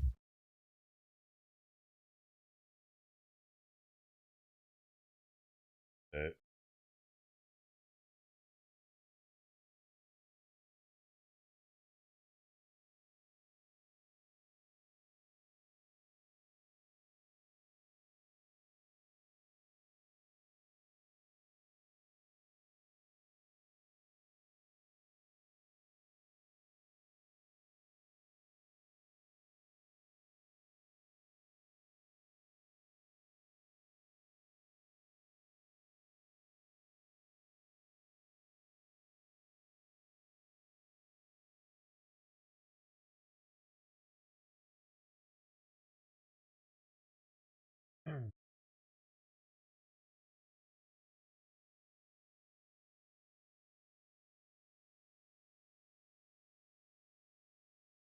So I guess to be a kitty streamer, I need a beard. I think that's what the problem is. Get my beard off, and I lost all my viewers, lovers, because they appreciated that I looked like a cat too.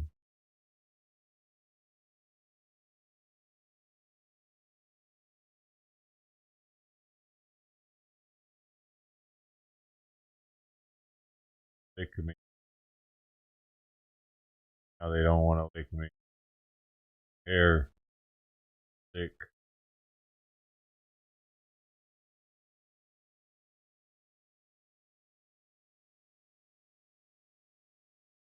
It's too hot in the summer to have a beard. Fuck that.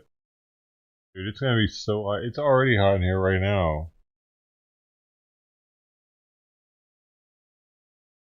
Warm day we're having. Something out. Once it hits like 80, 90 something outside, it's gonna get stupid here. I'm gonna have to figure out how to fix the air conditioner to the window to where she can't mess it up.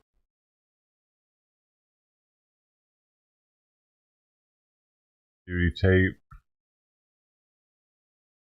Get some of that duct tape, boy.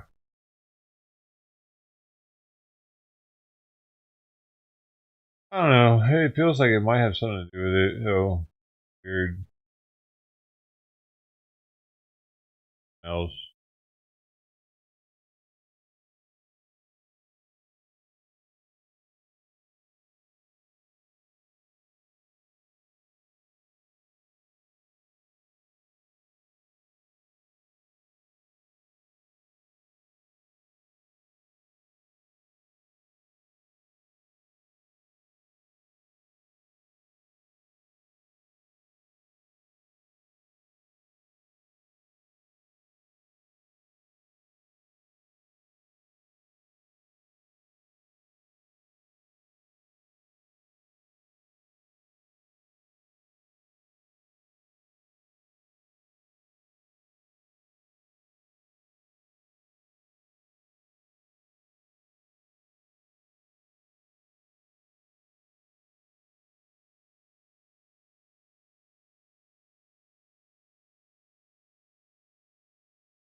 Recommended Power Rangers, probably because I was talking about it. PUBG.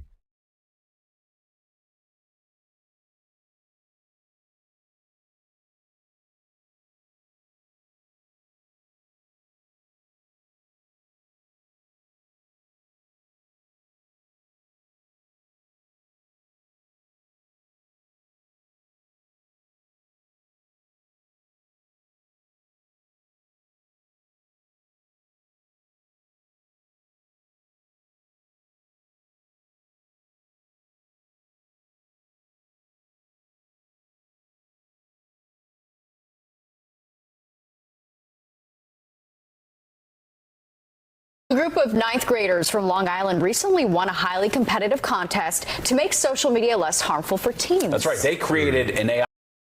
Freaking figure. It's crazy. What are you doing? You get a Guinness Book of Records or something?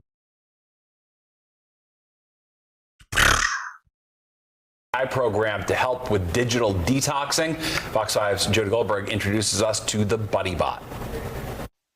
Doom scrolling or mindlessly surfing sites and losing track of exactly how much time you're on your phone happens to the best of us. Over 96% of students report that they use social media for over an hour every day. It can take up a lot of your time away from your family, friends. That's why these ninth graders at Chaminade High School are trying to put a stop to it. We've all experienced firsthand these kinds of issues where we're on our phone for like hours upon hours, like when we should be doing more productive things. They're developing an app called Media Mindful to help cut down on excessive phone use. And they're creating an AI chatbot, or in this case, a buddy bot, to help students using it step away from the screen. It talks to someone and just tries to distract them from social media. The students programmed about 100 different words like tired, anxious, depressed. When they type it into the bot, you get an immediate response offering suggestions. We found that as a good way to talk to others. Mental health is a huge issue in this era, and there's a huge stigma around it. Something like this, which can easily connect you with the school psychologist and not make it as much of a scary thing to do in a way, it's really beneficial. The concept crowned the students champions in a medical marvels competition. The $800 prize money will go toward continued improvement with a goal of testing the app in the school. This idea of screen time competitions, where for each grade, the winning homeroom would receive a pizza party for the least average amount of screen time. It can help people who are actually struggling with this and have very bad addictions with social media. Sometimes a digital detox is the prescription we all need. In Mineola, Long Island, Jody Goldberg, Fox 5 News. Yeah, but I mean, they could still use another pad or an iPad or something at home. How would it?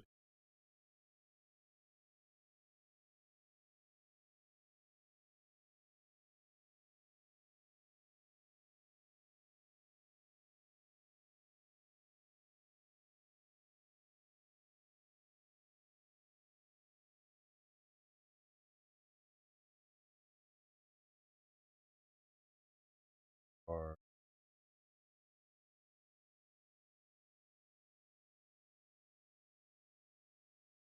he was a tough nut, Gene Hackman, but he was really good. And he was really difficult. We can say it now, but he was a tough guy because like older, great actors do not give young directors much of a chance. They're really rough on them. And Gene was really rough on Wes. And I used to kind of step in there and just, try to defend my friend. I watched him once do like 25 takes where he did it perfectly with an actor who kept blowing it every single time. Big long camera move and panning, all this stuff. Gene would do it perfectly. The other actor would blow it, and I go like, oh God. I was watching it going, no wonder this guy wants to throttle people. And then he sort of gave just a sort of an ordinary performance, and the other actor got it right, and I thought Gene was going to throw the guy off the ledge of the building. But so he was a great one. He was a tough nut, Gene Hackman, but he was really good. And dude, Crimson Tide was one of the movies that made me maybe with badass. He was the captain of the Washington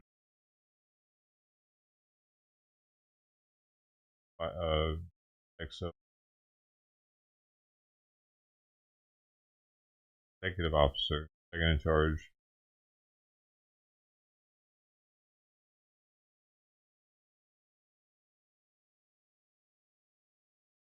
Crazy dead, dude.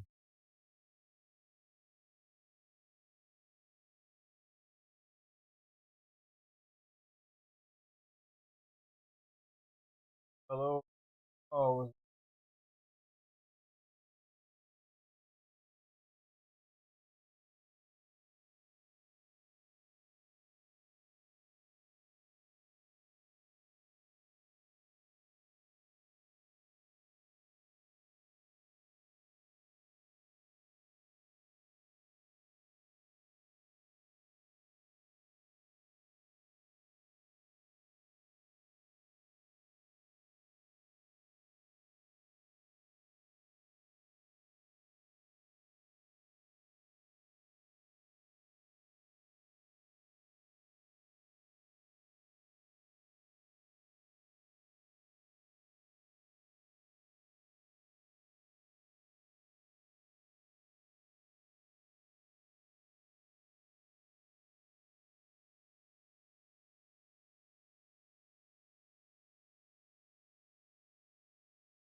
Multiple incendiary devices found at a Tesla dealership.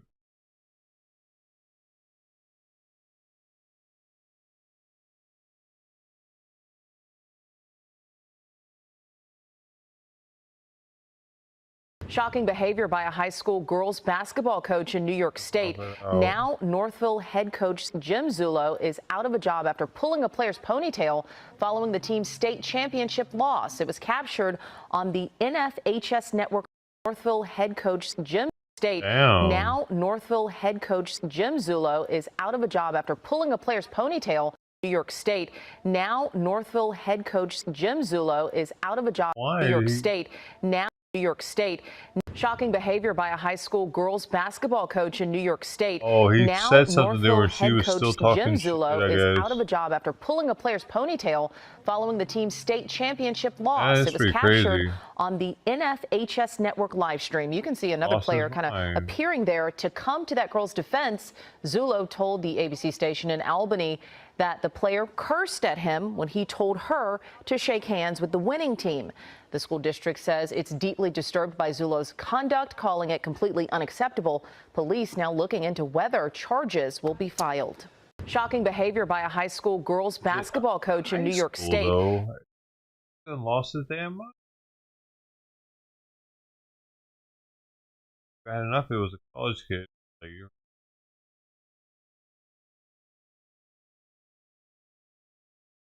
actually mind has gone lost. It is.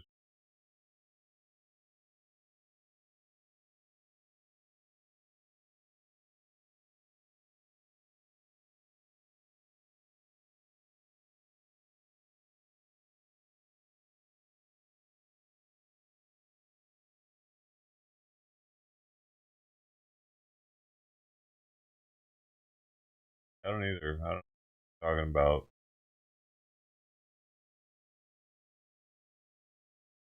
But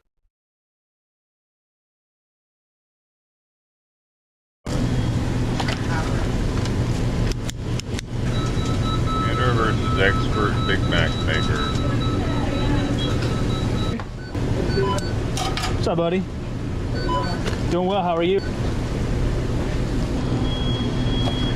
Expert level. Did you drop my bun? Which one's the bun? Oh. Will you tell me how to drop This it? is the beginner. Like this? Yep. No, like this? Yep. No, like that? Nope. That one? Yep.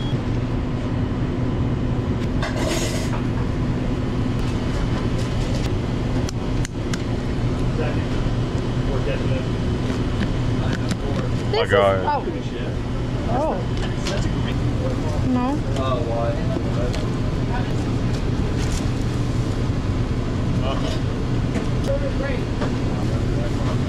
Cheese on the bottom.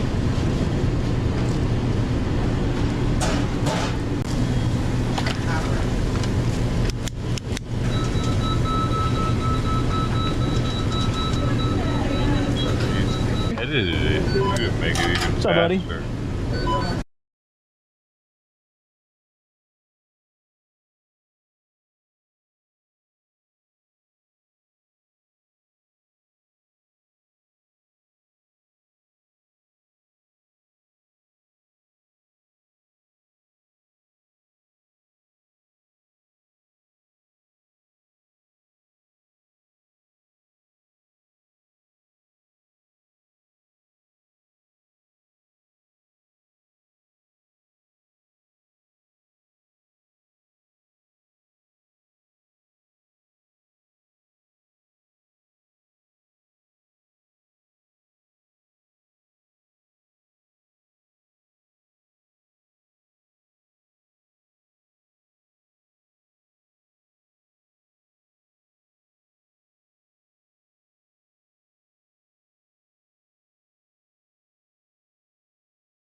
I don't know.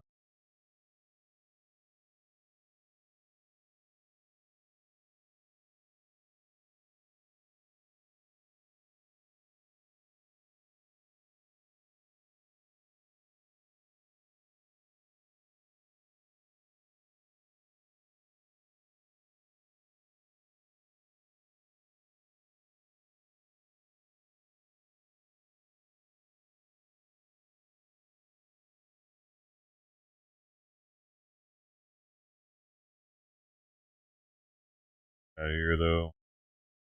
Oh. Two.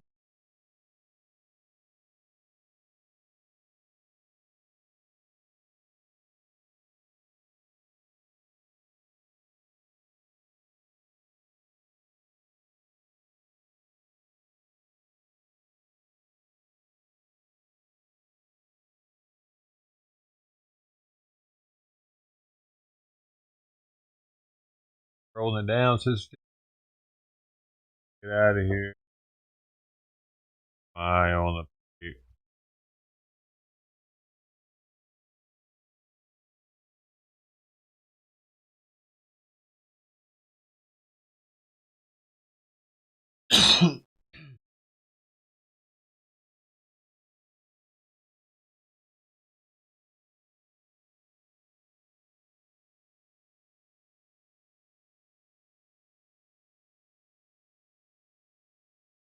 Doing.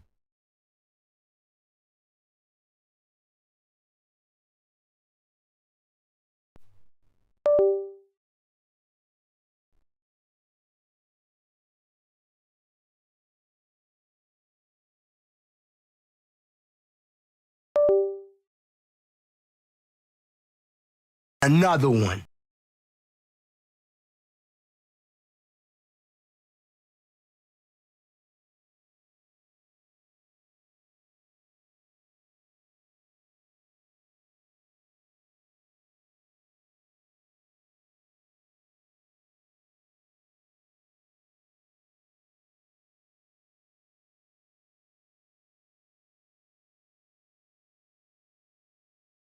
Meow, meow, meow, meow, meow, meow.